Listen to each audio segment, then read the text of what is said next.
Peace built on someone else's blood is just violence with better PR. Izuku Midoriya figured that out at 10 years old, in the rubble, with his mother's hand in his. And when he finally decided to do something about it, the whole damn world felt it. Every single person. Welcome, legends, to Chronos Recom. I wrote this story myself, so if you have any suggestions or what-ifs you want to see, drop it in the comments below. Also, just wanted to let you know I've got a Patreon set up now for anyone who wants to support the channel directly. You can get early access to stories, submit direct fan requests, and get exclusive content. It's totally optional, but if you want to help keep these stories coming, check it out. Links in the description. And don't forget to subscribe, like, and hit that bell so you never miss an upload. Let's dive into this story. The man didn't even see it coming. He was standing in the center of a burning street, a mid-tier villain with a concrete-hardening quirk, screaming about how society abandoned him, how the system chewed him up and spat him out. He had hostages behind a wall of stone. 3 pro heroes surrounded him. News choppers circled overhead. The cameras were rolling. Everyone was watching, and then the air changed. It happened so fast that even the helicopter's instruments glitched. The temperature didn't drop. It just stopped mattering. Like the atmosphere itself recognized something above it had just arrived. The villain stopped mid-sentence. The pro heroes froze. The hostages whimpered. A boy, no, a young man, descended from the sky. Slowly, no jetpack, no wings, no visible quirk propulsion, just gravity bending around him like it was asking permission. He wore a black cloak with red clouds stitched into the fabric. His green hair shifted in a wind that didn't exist. And his eyes were wrong. Concentric violet rings spiraling inward like the surface of a dark, ancient planet. Eyes that didn't belong to a teenager.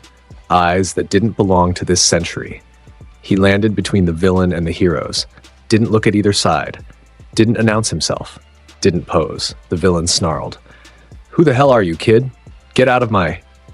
Izuku Midoriya raised one hand, palm open. Shinra Tensei. The gravitational shockwave hit like a freight train made of air. The villain's stone wall exploded into powder. The villain himself was launched backward so hard he broke the sound barrier before he hit the building 3 blocks away. The street cracked open in a perfect radial pattern. Cars flipped. Lampposts bent. The 3 pro heroes were thrown off their feet, skidding across asphalt, their costumes shredded by the pressure alone. The hostages were untouched. Not a scratch. Not a hair out of place. The force had curved around them like water around a stone. Izuku lowered his hand. The helicopters caught every second of it. Every news station in Japan cut to the feed. Millions of people watched a teenager in a cloud-patterned cloak obliterate a city block with a wave of his hand and walk away without saying another word. Nobody knew his name yet. But after today, everyone would. This is the story of how the world learned to fear Izuku Midoriya. But to understand the ending, you have to go back to the beginning. And the beginning was not heroic. It was not inspiring. It was not the kind of story they print on motivational posters. The beginning was fire and rubble and a dead mother and a child who stopped being a child the moment the concrete settled. Izuku Midoriya was 10 years old the day the world broke him. It was a Tuesday. He remembered that. He remembered because his mother had made katsudon the night before, and Tuesdays were leftovers day, and he was looking forward to heating up the rice when he got home from school. That's what he was thinking about when the explosion hit. Rice. Leftover katsudon. His mother's voice calling him to wash his hands. The villain's name doesn't matter. Nobody remembers it. What people remember is the hero who stopped him. Raging Inferno, a top 20 pro hero with a fire amplification quirk. Big guy, flashy costume, great smile. The kind of hero who sold action figures and had a beverage deal. The fight started 3 streets away from the Midoriya apartment. It should have stayed there. Any competent hero would have kept it contained, drawn the villain away from the residential blocks, minimized collateral. That's Hero Protocol 101. First-year support course students learned that on day 1, Raging Inferno didn't bother. He was losing. The villain was tough, some kind of kinetic absorption quirk that ate fire and threw it back harder. Raging Inferno was getting embarrassed on live television. His pride couldn't take it, So he did what prideful heroes do. He went for the finisher. Inferno Cascade! He screamed it like a battle cry. The cameras loved it. The crowd behind the barricade, 3 blocks away but still watching on their phones, cheered. The attack was enormous, a spiraling column of white-hot fire that consumed the villain, the street, 2 parked cars, and the structural support column of the apartment building on the corner of 5th and Matsuda. The villain went down. The building went down with him. The Midoriya apartment was on the 4th floor. Izuku was walking home. He was 2 blocks away when the building folded. He heard it before he saw it. A sound like God crumpling aluminum foil. Then the dust cloud hit him. Then the screaming started. He ran. He ran faster than a 10-year-old should have been able to run. He rounded the corner and stopped dead. The building was gone. Not damaged, not partially collapsed. Gone. A mountain of concrete and rebar and broken glass where his home used to be. Smoke rose from the pile like the earth was exhaling its last breath. Mom? No answer. Mom! He climbed. He dug with his hands, his fingers split open on the rebar. Blood ran down his wrists and he didn't notice. He pulled chunks of concrete that weighed more than he did, fueled by something beyond adrenaline, something beyond panic. He dug until his nails cracked. He dug until the skin on his palms peeled back. He found her on what used to be the kitchen floor. Izuku Midoriya was lying under a slab of ceiling concrete. Her face was turned toward the window, or where the window used to be. Her eyes were open. Her mouth was slightly open, like she had been calling his name when it fell. She was already gone. Izuku knelt beside her. He touched her face. It was still warm. Mom? Wake up. She didn't wake up. Mom, please. She wasn't going to wake up. Izuku sat there in the rubble, holding his mother's hand while the dust settled around him. He could hear the crowd. 3 blocks away, behind the barricade, they were cheering. He could hear Raging Inferno laughing on a live broadcast, talking about how he saved the day, how justice always prevails, how the streets are safe again. The cameras never pointed at the rubble. The ambulances took 45 minutes. Izuku didn't move for any of it. He just sat there, holding her hand, staring at nothing. The tears dried on his face. Something behind his eyes started to burn, not from crying, but from something deeper. Something waking up. Something ancient. His vision blurred. Then it sharpened. Then it sharpened again. Past normal, past human, past anything that belonged in this world. His eyes felt like they were splitting open from the inside. Blood ran from both tear ducts, tracing thin red lines down his cheeks. When a rescue worker finally reached him and shone a flashlight in his face, the man stumbled backward and fell. Izuku's eyes were no longer green. They were purple. Concentric rings radiating outward from the pupil, each ring glowing faintly in the dim light of the wreckage. Ancient. Wrong. Beautiful in the way a tsunami is beautiful. Devastating and indifferent. The Rinnegan. It didn't whisper to him. It didn't give him a grand vision or a mystical tutorial. It simply opened, the way a door opens when you've been knocking your whole life and someone finally answers. And through that door, Izuku Midoriya stepped into a world of power that no one on this earth was prepared for. He looked up through the hole in the rubble, through the dust and the smoke, toward the distant sound of cheering. Their peace is built on my family's blood. He let go of his mother's hand. He stood up, and the boy who was Izuku Midoriya died in that rubble right next to Inko. What walked out was something else entirely. They put him in the foster system. It lasted 3 weeks. The first family returned him after he stared at the wall for 16 hours without blinking, and the family dog refused to enter the same room as him. The second family returned him after every electronic device in their house started malfunctioning whenever he got angry. The third family didn't even make it a full day. The foster father tried to discipline him for not eating dinner, grabbed his arm, and Izuku looked at him. Just looked. The man let go, backed into the hallway, locked himself in his bedroom, and called social services at 2 a.m, begging them to come get the boy. After that, they stopped trying. Izuku vanished from the system at age 11. He left the group home in the middle of the night and didn't tell anyone where he was going. Nobody followed. Nobody looked. He was a quirkless orphan with no family, no connections, and no file worth flagging. The system swallowed his paperwork and moved on. For 4 years, Izuku Midoriya did not exist. What he did during those 4 years, only he knows. But the results spoke for themselves. He studied the Rinnegan. Not with a teacher. There was no teacher. Not with a manual. There was no manual. He studied it the way a blind man studies light, by reaching into the dark and finding the edges of something enormous. The power was a continent, and he was mapping it one step at a time. The 6 paths revealed themselves slowly. The Deva path came first, gravity manipulation. Push and pull, the fundamental forces of the universe bent to his will. He practiced on abandoned buildings in the industrial district outside Musutafu. The first time he used Shinra Tensei at full force, he leveled an entire warehouse block. He stood in the center of the crater, 12 years old, covered in dust, and felt nothing. No excitement, no fear, just confirmation. The Asura path came next. The ability to manifest mechanical augmentations from his own body. Blades, missiles, armor plating. His body became a weapons platform. He tested it in the mountains, far from anyone, and watched missile trails light up the sky like failed fireworks.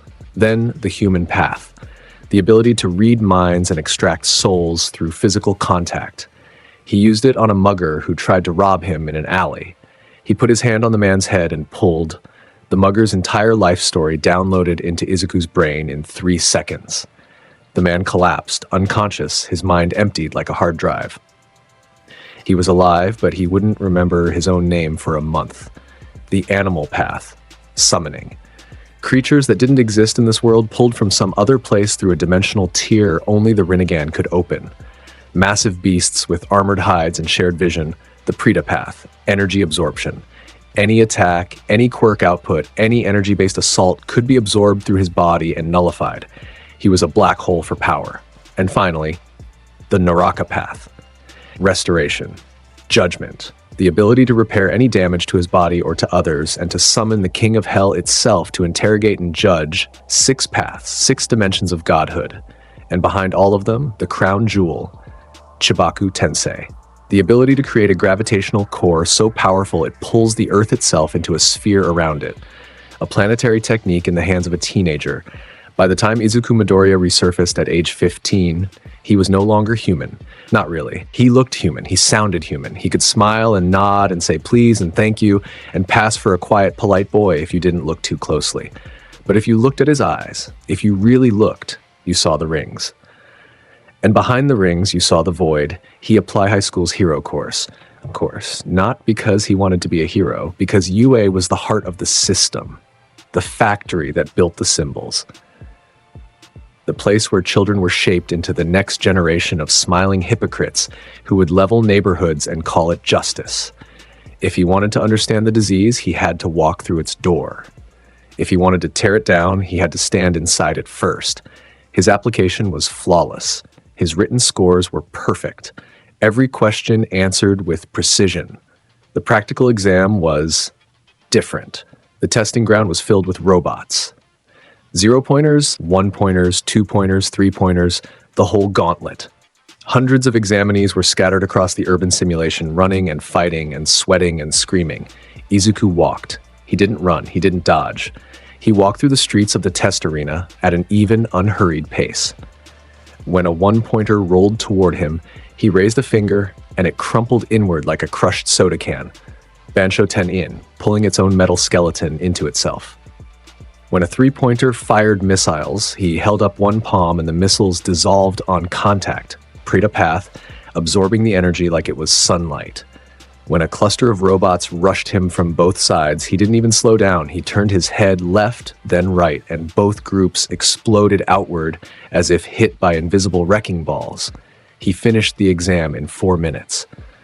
Not because he was trying to set a record, because there was nothing left to destroy. In the observation room, the UA faculty watched the monitors in silence. Present Mike had his mouth open. No words came out, which was probably a first. Midnight had her arms crossed, one eyebrow raised so high it nearly touched her hairline. Snipe muttered something under his breath that sounded a lot like a prayer. Principal Nezu, the only non-human intelligence in the room, sat perfectly still. His beady eyes tracked Izuku's figure on the screen as the boy walked calmly toward the exit gate. Stepping over the wreckage of 47 robots without a scratch on him, without a hair out of place, without a single increase in his heart rate, Nezu tilted his head. "Interesting," he said. That was all he said. But the way he said it made every teacher in the room uncomfortable. Eraserhead, Shota Aizawa, leaned against the back wall with his arms crossed. He hadn't said a word during the entire exam, but his eyes hadn't left the screen either. He watched the replay of Izuku dismantling a three-pointer with a wave of his hand, and something cold settled in his gut. "What's his quirk registered as?" Aizawa asked. Nezu pulled up the file. "Gravitational manipulation." "That's not gravitational manipulation," Aizawa said flatly. "That's at least 4 different abilities, maybe more." "Yes," Nezu agreed, still smiling. "That is what makes it interesting."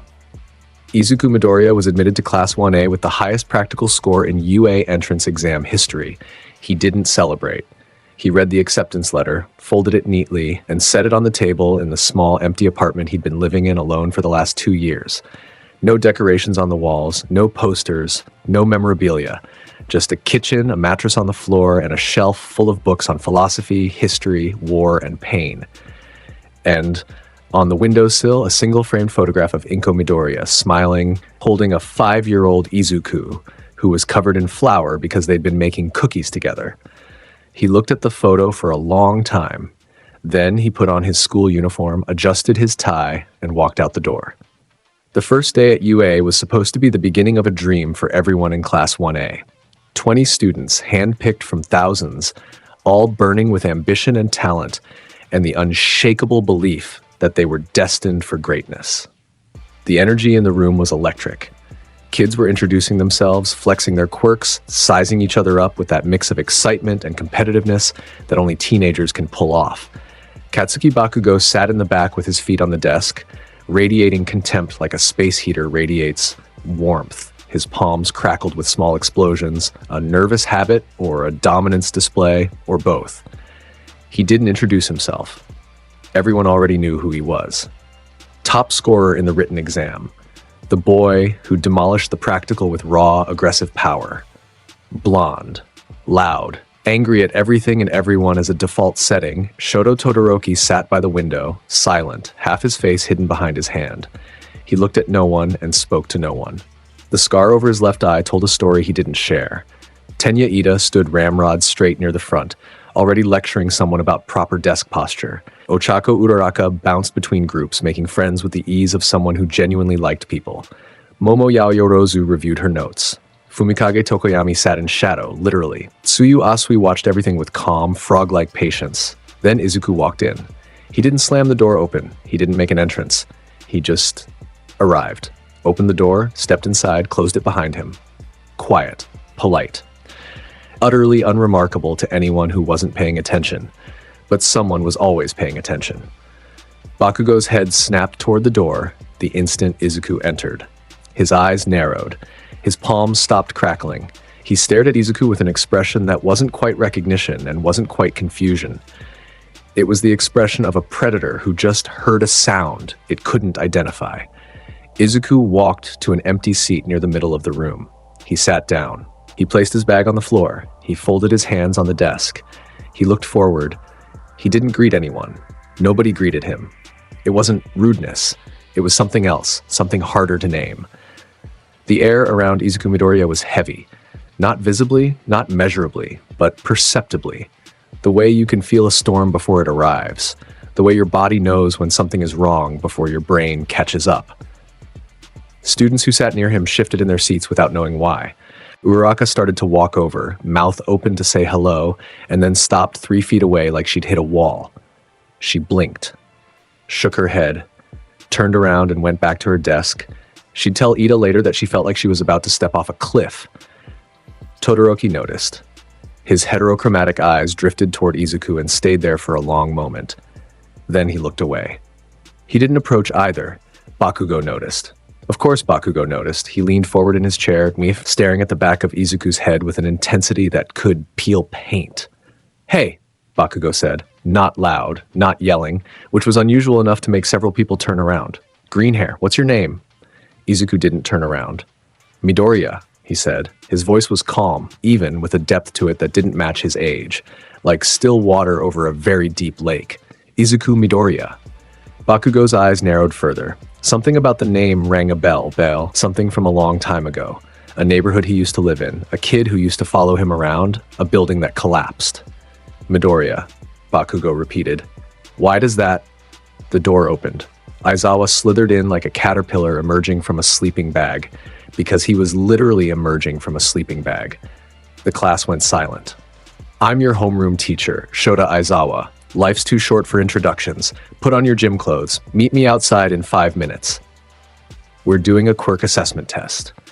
He paused at the door. His eyes swept the room and landed on Izuku for half a second longer than anyone else. Then he left. The class scrambled. The quirk assessment test was supposed to establish the pecking order. 8 events. Ball throw, standing long jump, 50-meter dash, grip strength, repeated sidesteps, seated toe touch, distance run, and endurance test. Aizawa made it clear from the start the student who scored last would be expelled. Whether he meant it or not didn't matter. The threat was enough to light a fire under everyone except Izuku.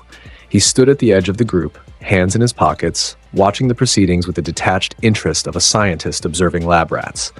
Not cruel, not amused.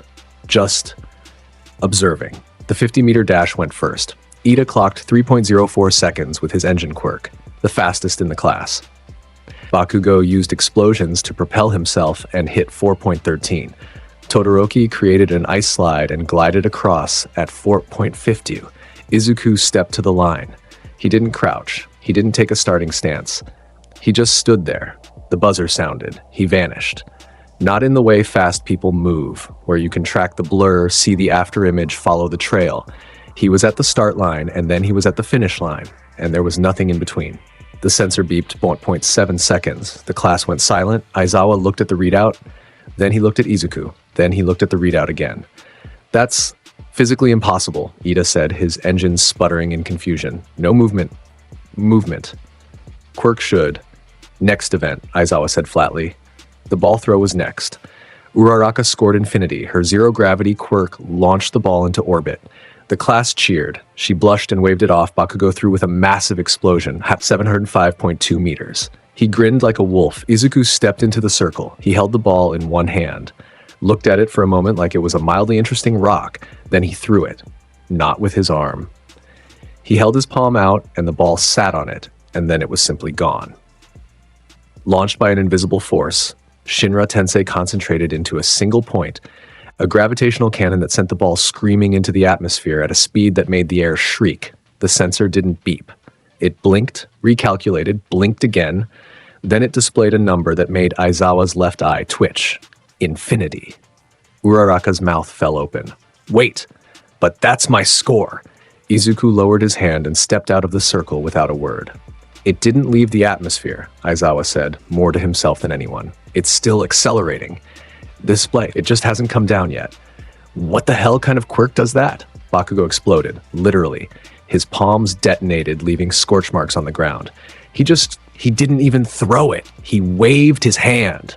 Izuku glanced at Bakugo. Just a glance. Brief. Uninterested. Then he looked away. That glance did something to Bakugo that no insult ever could. Being ignored by someone you're screaming at is the most violent form of disrespect. Bakugo's face went red. His palms crackled. Don't look away from me, you, Bakugo. Aizawa's voice cut through the air like a knife. His capture scarf was already floating, his eyes glowing red. Stand down, now. Bakugo stood down, but the fury didn't leave his eyes. It just went underground, burrowing into the part of his brain that kept a list of people he needed to destroy. The rest of the assessment continued. Izuku dominated every event without appearing to try. Grip strength, the machine broke. Endurance test, his heart rate never changed. Standing long jump, he didn't jump. He floated across the entire sandbox and landed on the other side. By the end of it, the ranking was clear. Izuku Midoriya sat at number 1 with a score so far above number 2 that the gap looked like a data error. The class stared at the results board, then they stared at Izuku, then they stared at each other. Nobody said anything for a very long time. Mineta, at the bottom of the list, was expelled. He cried. Nobody felt sorry for him. Aizawa dragged him away by the back of his collar. As the class walked back to the locker rooms, Todoroki fell into step beside Izuku. Not close, he kept a careful distance, the way you keep distance from a live wire. That wasn't a quirk, Todoroki said quietly. Izuku kept walking. I've seen powerful quirks my entire life. That wasn't one. Izuku stopped. He turned his head, not his body, just his head, and looked at Todoroki with those eyes. The Rinnegan. Todoroki had caught a glimpse during the dash and thought it was a trick of the light. Now, up close, he could see the rings clearly, concentric, glowing faintly, like looking into the eye of a storm that stretched down forever. You're perceptive, Izuku said. What are you? Todoroki asked. No hostility, genuine curiosity wrapped in caution. Izuku held his gaze for 3 seconds. Then he turned away and kept walking. Someone who's seen what you've seen, he said, without looking back, and decided to do something about it. Todoroki stood there, watching him go, and for the first time in his life, Shoto Todoroki felt something he couldn't immediately categorize. It wasn't fear, it wasn't awe, it was recognition. The recognition of one broken person seeing another and understanding the depth of the fracture. He didn't follow. Days passed, then weeks. Izuku attended class, took notes, answered questions when called on, always correctly, always concisely, never volunteering more than what was asked. He ate lunch alone, he trained alone, he left school at precisely the same time every day and disappeared. Nobody became his friend. Not because they didn't try. Uraraka tried twice, Ida tried once, even Kirishima gave it a shot. Izuku was polite to all of them. He answered their questions, he said good morning and excuse me and have a good evening. But there was a wall behind his words that no amount of friendliness could breach. Talking to him was like talking to a statue that happened to respond. The shape was there. The warmth wasn't. The teachers noticed. Aizawa kept detailed notes. He watched Izuku's movements with the paranoid attention of a man whose entire career was built on identifying threats before they activated. Something was wrong. Not wrong in the way that troubled students were wrong. Not behavioral issues, not emotional outbursts, not signs of abuse or neglect. Wrong in a deeper, more fundamental way. Like a piece on a chessboard that didn't belong to either player, he brought it up with Nezu once. The Midoriya boy, Aizawa said, his power doesn't make sense. In what way? Nezu asked, sipping tea. In every way. He has at least 5 distinct abilities that I've observed, possibly more. Gravity manipulation, energy nullification, some kind of body augmentation, enhanced speed that doesn't correlate to any physical quirk type, and something else, something I can't identify. When I try to erase his quirk, nothing happens. Nezu set his tea down. Nothing? Nothing. My erasure has no effect on him. 0. It's like trying to erase someone's height or their blood type. Whatever he has, it's not a standard quirk. Nezu was quiet for a long time. His eyes, small, black, impossibly intelligent, stared at a spot on the wall. Keep watching him, Nezu said. And Aizawa? Be careful. Of a student? Nezu smiled. It didn't reach his eyes. Of whatever he is. Bakugo made his move 3 weeks in. It was after combat training, a paired exercise where students were supposed to practice restraint and tactical coordination. Bakugo had been paired with Kirishima against 2 other students. They won easily. Bakugo was restless, unsatisfied. The fight had been too short, too simple, too beneath him. He found Izuku in the hallway afterward. Midoriya. Izuku stopped walking. He didn't turn around. I know you, Bakugo said. He was standing 10 feet behind Izuku, palms at his sides, smoke trailing from his fingertips. I remember now. That neighborhood. The building that collapsed. You're the quirkless kid. The hallway was empty. Just the 2 of them and the hum of fluorescent lights. You were nothing, Bakugo said. You were nobody. You followed me around like a lost dog. And now you're here, pulling tricks, acting like you're above everyone. Izuku turned around, slowly. His hands stayed in his pockets. His face was blank. I remember you too, Bakugo, he said. Then you remember that I'm the strongest. Izuku tilted his head slightly.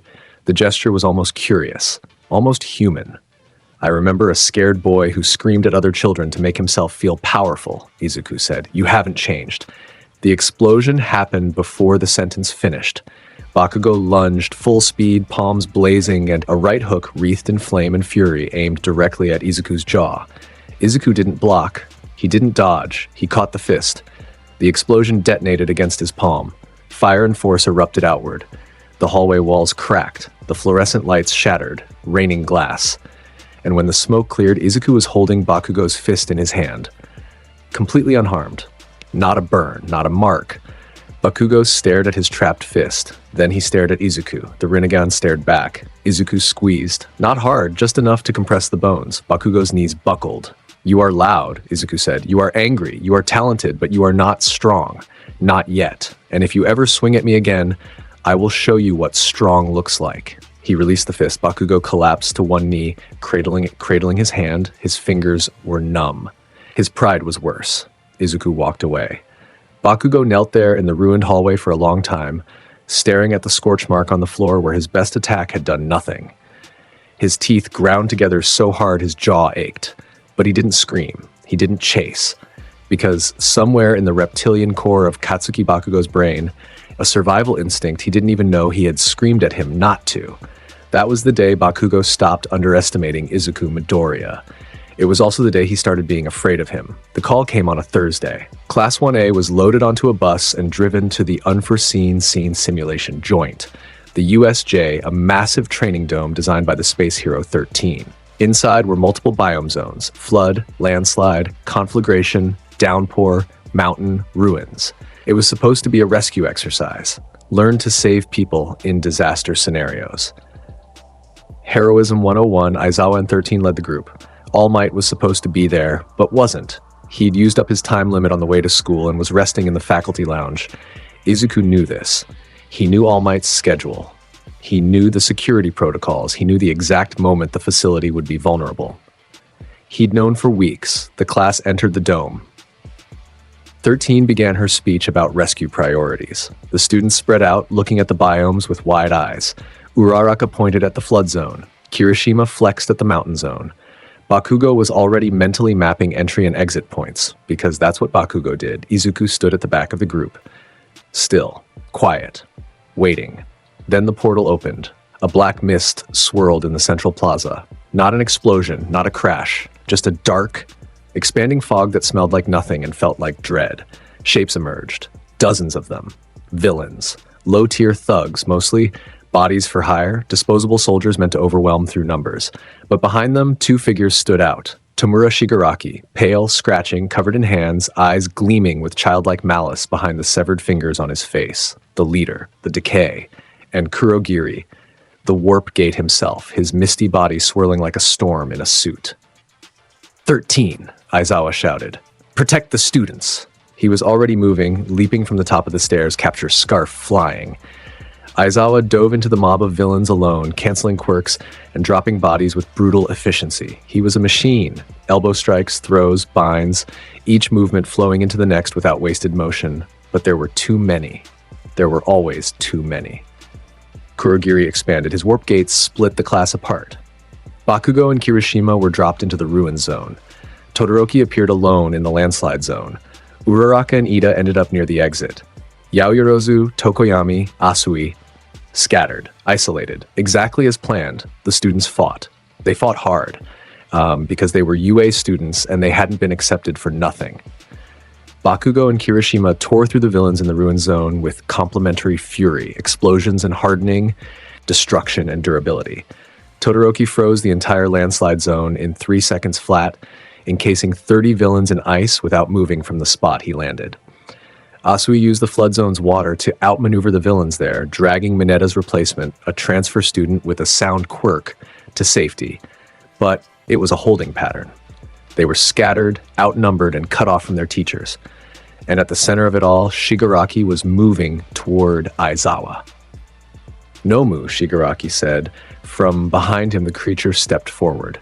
Massive, brain exposed, dead eyes, muscles layered on muscles like biological armor. The Nomu, an artificial human designed for one purpose, to kill All Might. Shock absorption and super regeneration. A living weapon.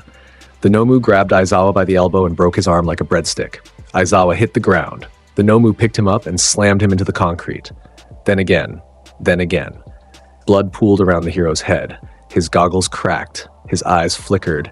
Shigaraki scratched his neck and giggled. "This is boring," he said. "Where's All Might? We came here for the final boss. This is just a tutorial level." He turned to survey the dome. His eyes swept over the scattered students, the beaten teacher, the burning biomes. Then the sky changed. It happened instantly. The air pressure in the dome dropped. Not slightly, dramatically, like someone had opened an airlock. Ears popped. Breathing became harder.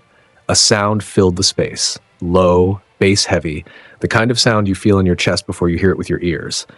The sound of gravity itself bending. Every person in the dome, hero, villain, student, stopped moving. Not by choice, by instinct. The ancient primate part of every brain that recognizes a predator said the same thing at the same time. Don't move. The ceiling of the USJ cracked, not exploded, not blasted. The metal and glass and reinforced concrete simply separated, peeling back like the petals of a flower opening for something that demanded it. A perfect circle opened in the roof. Light poured through, but wrong light, not sunlight. A pale violet glow that made everything it touched look like it was already a memory. Through the opening, a figure descended, slowly, deliberately, feet together, arms at his sides, a black cloak with red clouds trailing behind him, caught in a wind that didn't exist in the dome, green hair shifting, and his eyes, those eyes, glowing like twin suns in a dead sky. Izuku Midoriya floated down through the opening he had made in the ceiling of the USJ and landed in the center of the plaza. His feet touched the ground. The concrete cracked under the pressure of his arrival. Not his weight, but the gravitational field he carried with him. The cracks spread outward in a radial pattern, 10, 20, 30 feet. The fighting stopped. Everything stopped. Shigaraki stared. His hand froze mid-scratch. The fingers on his face suddenly felt very, very cold. He looked at Izuku and something in his gut clenched, the instinct of a creature recognizing a bigger creature's territory. What the? Shigaraki whispered. Kurogiri's mist contracted. A defensive reflex. Shigaraki, this is not part of the plan. No kidding. Izuku looked around the dome. His gaze moved slowly across the destruction, the burning zones, the scattered students, the bleeding teacher, the army of hired thugs, the Nomu, and Shigaraki. He took it all in. He processed it in silence. Then he spoke. I allowed you in, he said. His voice wasn't loud. It didn't need to be. It carried through the dome with the clarity of a church bell. Clean, resonant, impossible to ignore. Your warp gates are effective, but your planning is embarrassingly sloppy. You brought 100-foot soldiers, one modified weapon, and a leader who scratches himself like a child with a rash. To do what? Kill the symbol of peace? He tilted his head. You can't even kill an exhausted teacher. Shigaraki's eye twitched. You let us in. Who the hell? I am the one who opened the security channels. I am the one who ensured All Might would not be here. I am the one who created this stage. Izuku raised one hand, palm open, and I am the one who no longer needs actors.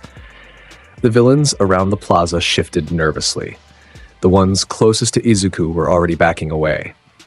They didn't know why. Their bodies knew. A thug in the back, big guy, mutation, quirk, stone skin, decided he was tough enough. He charged Izuku from behind, fist raised, screaming. Izuku didn't turn around. Shinra Tensei. The air rippled. The thug was hit by an invisible wall of gravitational force that launched him upward so fast he broke through the ceiling of the dome and disappeared into the sky. Just gone, like a bottle rocket. 3 seconds later, a distant crash echoed from somewhere outside.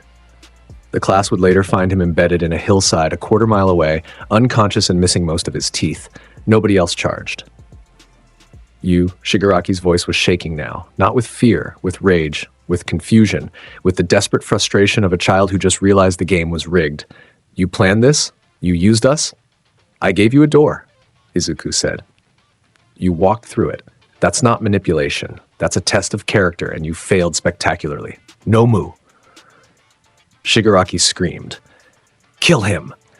The Nomu moved. It was fast, inhumanly fast for something that large. It crossed the distance between Shigaraki and Izuku in under a second, fist drawn back, the full force of its engineered body behind a punch designed to shatter All Might's skull. Izuku raised one hand. The Nomu's fist hit his open palm. The shockwave from the impact blew every villain within 30 feet off their feet. The ground cratered. The air screamed. Izuku didn't move. Not an inch. His hand held the Nomu's fist like he was catching a ball thrown by a toddler. Shock absorption, Izuku said, examining the Nomu's fist with interest. Interesting. You absorb impact force. That's why you were designed to counter All Might. The Nomu swung its other fist. Izuku caught it with his other hand. Now he held both of the Nomu's fists. The creature strained against him, muscles bulging, veins popping, engineered fibers tearing under the effort. It couldn't move him. But shock absorption has a limit, Izu continued, as if discussing the weather. You absorb kinetic force. You reduce impact. You do not, however, absorb gravitational force. He tightened his grip. Shinra Tensei. The gravitational pulse erupted from his palms into the Nomu's fists and traveled through its body like lightning through a conductor. Every cell, every fiber, every molecule in the Nomu's body was hit simultaneously by an outward gravitational force.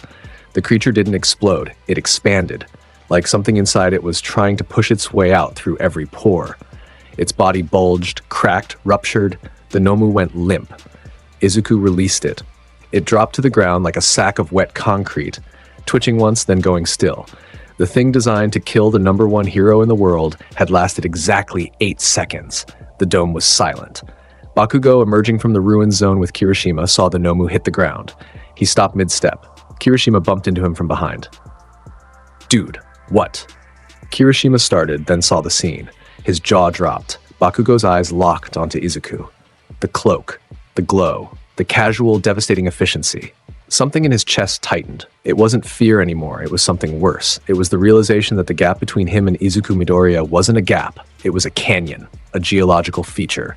Something that no amount of explosion power was ever going to close. "No way," Bakugo whispered. "No way."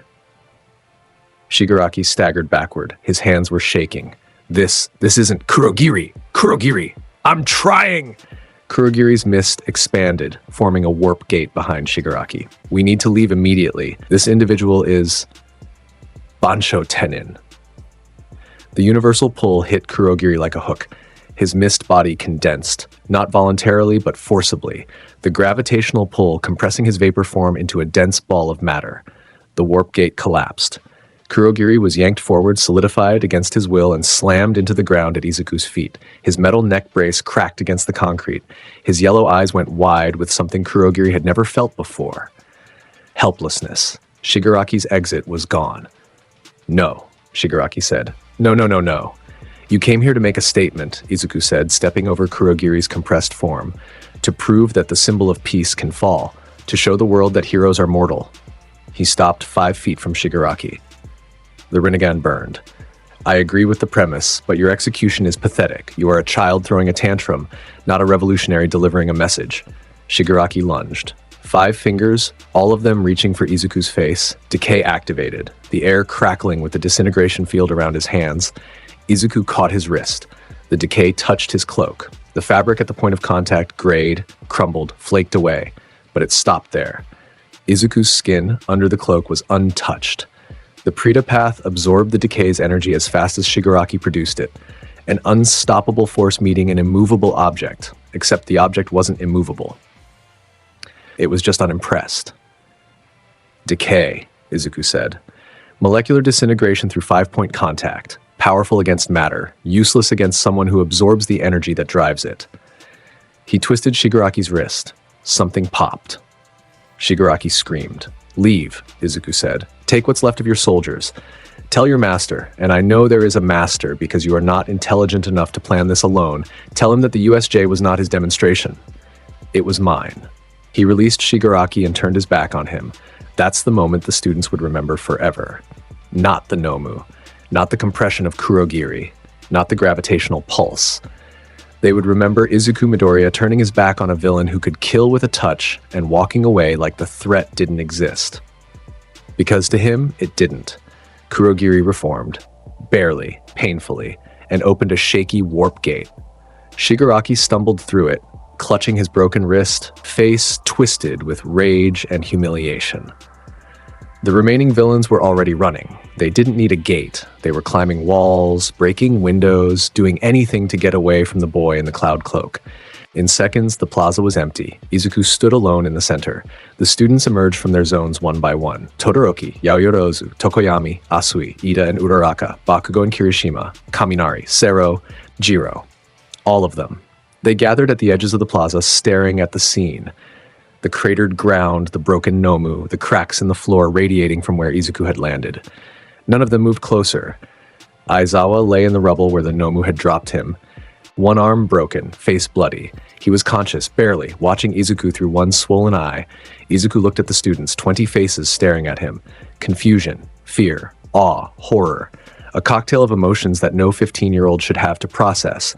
He didn't explain himself, he floated. Slowly, deliberately, Izuku rose from the ground. Not with rockets, not with wings, just pure, defiant levitation. His cloak billowed. The Rinnegan glowed brighter, casting violet shadows across the shattered plaza. He ascended through the hole he'd made in the ceiling, rising into the sky like a dark angel, until he was above the dome, above the trees, above the support structure. The city stretched out below him. Musutafu, the district surrounding the USJ, apartment buildings, schools, shopping centers, parks, lives. Millions of lives going about their day, unaware that the sky above them had just gained a god. Izuku looked down at it. All of it. And then he spoke. Not shouted, not screamed. Spoke. His voice carried across the dome, through the breach in the ceiling, out into the open air. It reached the students below. It reached the news helicopters that were already approaching. It reached the microphones of the media drones that someone had scrambled when the security alarms went off. It reached through screens and speakers and live feeds, millions of people across Japan who were watching their devices with mounting dread.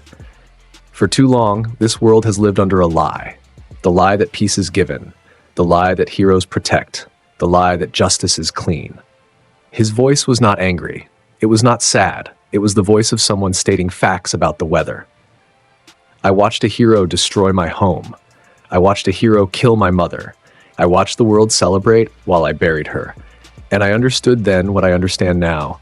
Your peace is selective. Your justice is a product. And your heroes are the greatest villains this world has ever known. Because they convinced you that the blood on their hands is paint. The helicopters hovered, the cameras zoomed. Across Japan, people stopped what they were doing and looked at their screens. You think your justice is the only justice. You think your pain is the only pain. He raised his hands, both palms open, both arms extended. Feel pain. The air pressure plummeted. Contemplate pain.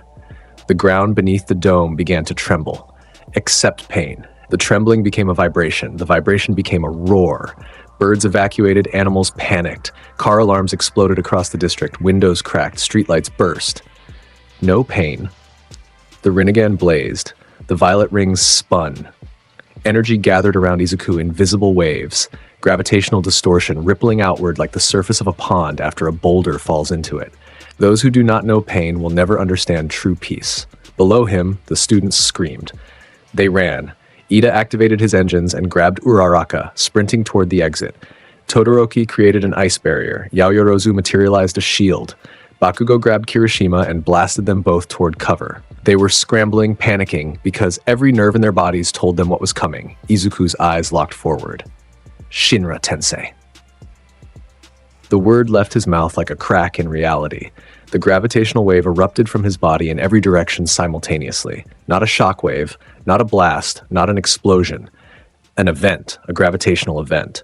A sphere of repulsive force expanding outward at the speed of sound, pushing everything away from the epicenter with the indifference of a natural law. The USJ dome didn't break. It ceased to exist. The metal frame, the glass panels, the concrete foundation, all of it was vaporized in the first second. Not shattered, not scattered. Vaporized. Reduced to atoms by the sheer pressure differential, the blast expanded. The training grounds, flood zone, mountain zone, ruin zone, all of them flattened. The water in the flood zone turned to steam. The rocks in the mountain zone became gravel, then powder, then nothing. The ruin zone was simply erased, like it had never been there. Then the wave hit the surrounding area. Buildings folded. Not collapsed, folded. The way paper folds, their structures bending under a force they were never designed to withstand. Apartment complexes, office buildings, parking garages, they went down in sequence, one after another, like dominoes arranged in a radial pattern. Streets split open, the asphalt buckled and cracked, exposing pipes and cables and bedrock beneath. Trees were uprooted and launched horizontally, spinning through the air like javelins. Cars tumbled, lampposts bent, power lines snapped. Fire hydrants erupted, gas mains ruptured, the destruction expanded for 3 full seconds, 3 seconds of the world ending in a quarter-mile radius. Then it stopped. Silence. The kind of silence that follows an apocalypse. The kind of silence that isn't the absence of sound, but the presence of aftermath. A silence so thick you could choke on it. Where the USJ had stood, there was now a crater. Not a hole, a crater. A massive, perfectly circular depression in the earth, hundreds of meters across, its edges sharp and clean, its floor smooth, its depth uniform. Like a god had pressed his thumb into the surface of the planet and left a print. And in the center of that crater, floating motionlessly 30 meters above the barren ground, was Izuku Midoriya. His cloak fluttered in the displaced air. His eyes glowed. Dust and debris orbited him in a slow, lazy spiral, held there by the residual gravitational distortion. He lowered his arms. Below him, buried under debris at the far edge of the crater, exactly where the blast's force was weakest, the students of Class 1A began to dig themselves out. They were alive. All of them. Bruised, battered, covered in dust and blood, ears ringing, bones aching, but alive. Not because they had survived the blast, because they were never meant to die. He had pushed them to the edges. Deliberately. Precisely. Calculated to the meter. They were buried deep enough to survive, shallow enough to dig out. They were not casualties. They were witnesses. Todoroki broke through a slab of concrete and stood. His ice barrier had saved him the worst of it, but the barrier itself was gone. Evaporated.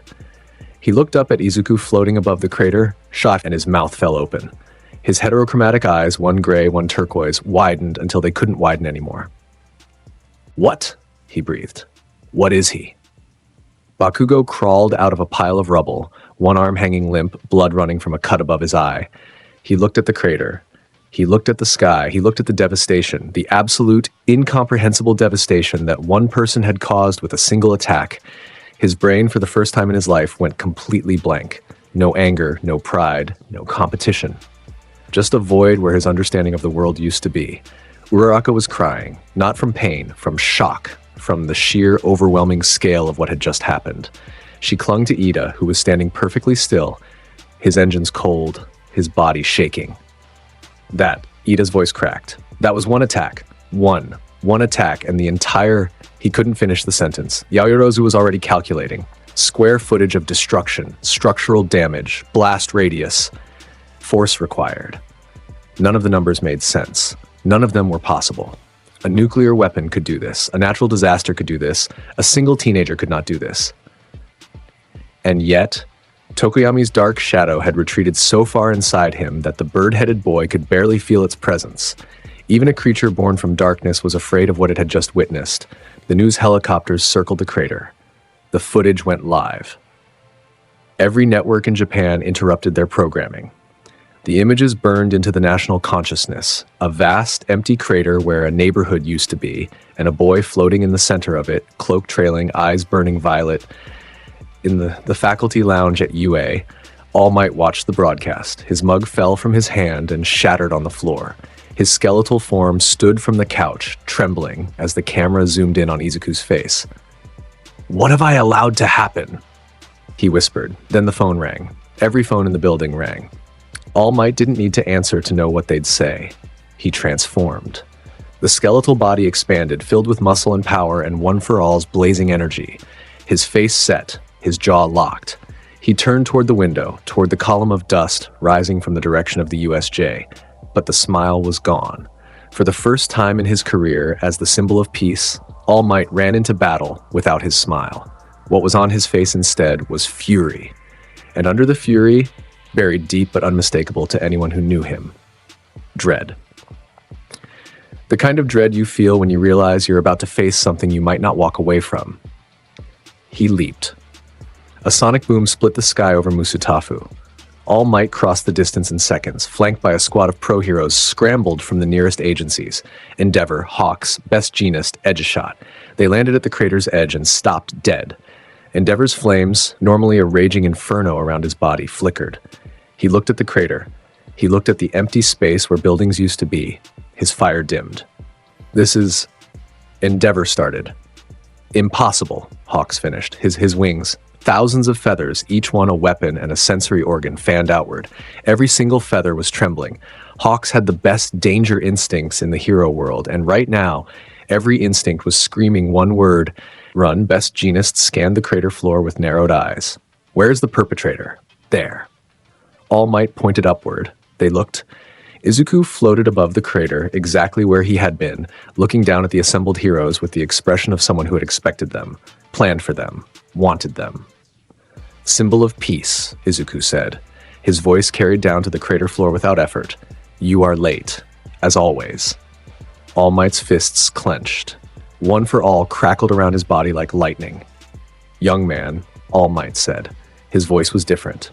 No bravado, no theater, just wait. Come down from there, now. I am not one of your students to command, All Might. I am not here to be saved. I am not here to be stopped. Izuku began to descend slowly until he touched down on the crater floor 50 meters from the hero formation. I am here to deliver a message. This isn't a message, All Might roared. This is destruction. This is terrorism. Is it? Izuku tilted his head. Then what was it when Raging Inferno leveled an apartment building and killed my mother? Was that terrorism? Or was that justice? Because the news called it justice. The government called it justice. You called it justice. All Might's eyes widened. Midoriya, he said. The name clicked. The file. The Quirkless orphan. The collapsed building. The investigation that went nowhere because the Hero Public Safety Commission buried it. You're the boy from the collateral damage. Yes, I am the collateral, and now the collateral is speaking. All Might charged, one for all at 100%. The full, unrestrained power of the accumulated strength of 8 generations of heroes launched him forward like a missile.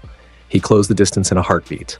His right fist drew back, muscles bulging, energy crackling, the very air igniting around his knuckles. Texas Smash! The punch came down like the hammer of God. Full force, full power.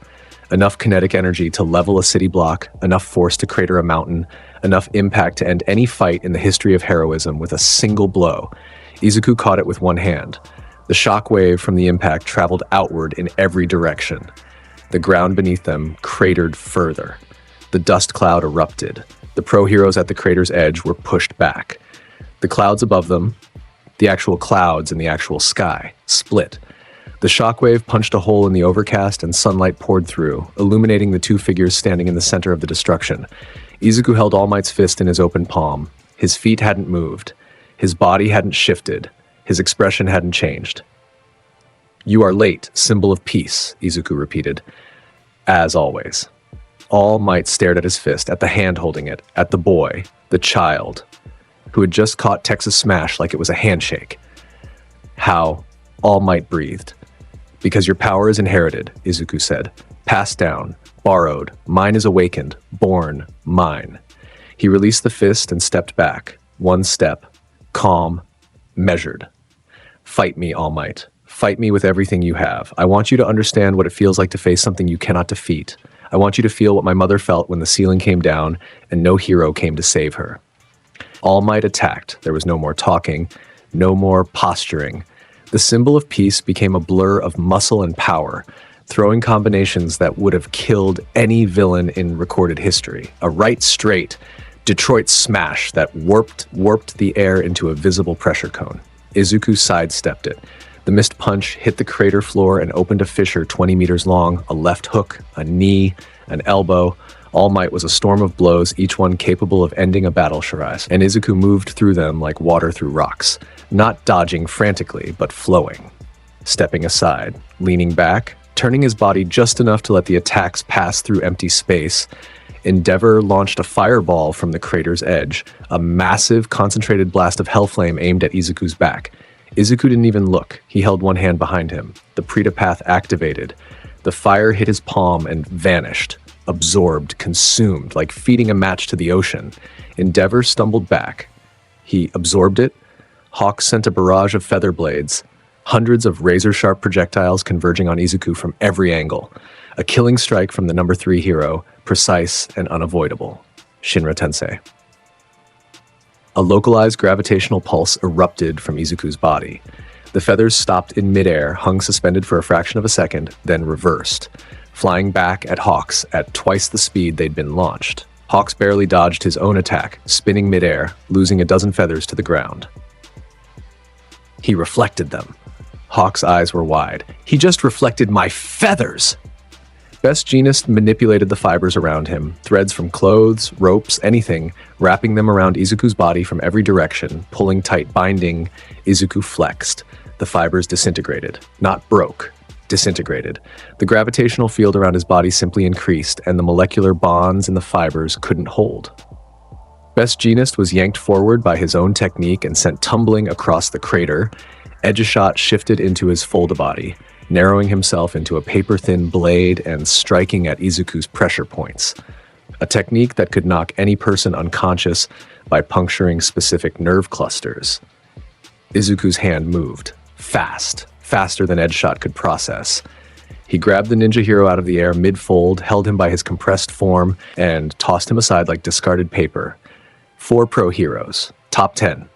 All neutralized in under a minute. None of them seriously hurt, because Izuku hadn't been trying to hurt them. They were distractions. Side characters in a scene that belonged to 2 people. All Might and Izuku. All Might came again. Nebraska Smash! A double-fisted overhead strike that compressed the air into a downward pressure wave. Izuku raised both hands. Shinra Tensei met the pressure wave head-on. The collision created a visible distortion in the air, a wavering, heat shimmer effect as 2 immense forces canceled each other out. The ground beneath them cracked into a spiderweb pattern. The crater deepened. All Might pressed. He was channeling One for All at levels he hadn't used in years. Levels that were burning through his time limit, eating his remaining power, pushing his body past every safe threshold. He didn't care. The fury drove him. The dread drove him harder. Carolina Smash! Both arms crossed, sweeping outward in a double chop that launched 2 air blades at Izuku from perpendicular angles. Izuku extended both hands to the sides. Shinra Tensei. Both air blades were deflected. One upward, one into the crater wall, where it carved a gouge the size of a bus. All Might launched skyward, twisting, building momentum. Then came down fist first in a diving punch that concentrated all of One for All into a single point. United States of Smash. Izuku looked up. The Asura path activated. His right arm shifted, not broke, not transformed, but augmented. Mechanical components manifested beneath his skin, reinforcing bone and muscle with something beyond biology. His fist glowed with gravitational energy. He met the punch, fist against fist, One for All against the Rinnegan. The impact was cataclysmic. The crater, already massive, doubled in depth. The shockwave traveled for miles. Windows shattered across Musutafu. The ground shook hard enough to register on seismographs 3 cities away. A mushroom cloud of dust and debris rose into the sky, visible from space. When the dust cleared, both of them were standing. All Might's fist was trembling. Blood ran from a split in his knuckles. His muscle form flickered. For just a second, the skeletal body beneath showed through, then was swallowed again by the power. Izuku's arm was cracked, hairline fractures running from his knuckles to his elbow. He flexed his hand. The Naraka path activated. The fractures healed. In 2 seconds, his arm was whole again. All Might saw that. His face went pale. He heals, All Might said. Not a question, a horrified statement of fact. I told you, Izuku said, fight me with everything, because everything is what it will take, and even then, it will not be enough. All Might charged again. This time, Izuku didn't dodge. He met the symbol of peace head-on, blow for blow, punch for punch. The 2 of them collided in the center of the crater, and the impact of each exchange sent shockwaves rippling outward. The remaining heroes at the edge were forced to retreat. The news helicopters were pushed back by the wind pressure alone. At the crater's edge, the students of Class 1A watched. Kirishima was on his knees, hands braced against the ground, his hardened skin cracking from the wind pressure. This isn't a fight. This is a natural disaster. Todoroki stood behind his ice wall, watching through a gap. His face was unreadable, but his hands were shaking. All Might is giving everything he has, he said quietly. And Midoriya is matching him. Matching him? Bakugo's voice came from behind them, hoarse, raw, broken. He had dragged himself to the rim and was watching through bloodshot eyes.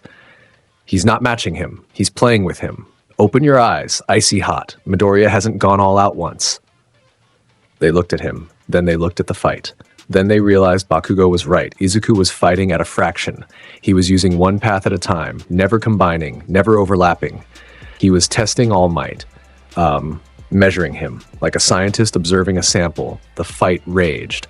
All Might threw 60 punches in 30 seconds. Izuku blocked 40, dodged 15, and let 5 connect. The 5 that connected hit him square.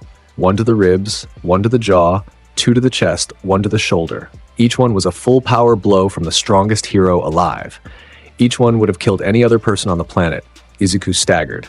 He skidded back. He tasted blood, then he straightened up, cracked his neck, and healed. "Good," he said. "You're strong, the strongest this society has produced, but strength without understanding is just violence with a costume." All Might rushed again. Izuku raised one hand. Bansho Tenin. The universal pull hit All Might mid-charge. The number 1 hero was yanked forward, not at his own speed, but at Izuku's chosen speed. Controlled. Precise. All Might flew toward Izuku helplessly, his momentum stolen, his body ragdolled by a force he couldn't resist. Izuku met him with a punch.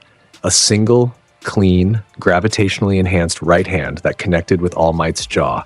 The symbol of peace hit the ground so hard it created a secondary crater within the existing one. The impact was thunderous. Dust erupted, the earth groaned, All Might lay in the hole, coughing blood. His muscle form was flickering rapidly, the skeletal form beneath pressing through, retreating, pressing through again. He was running out of time, running out of power. His body was failing, but he was All Might. He stood up. He always stood up. "I am the symbol of peace," All Might said, blood running from his mouth, his body shaking but his eyes still burning. Well, I will not fall to you."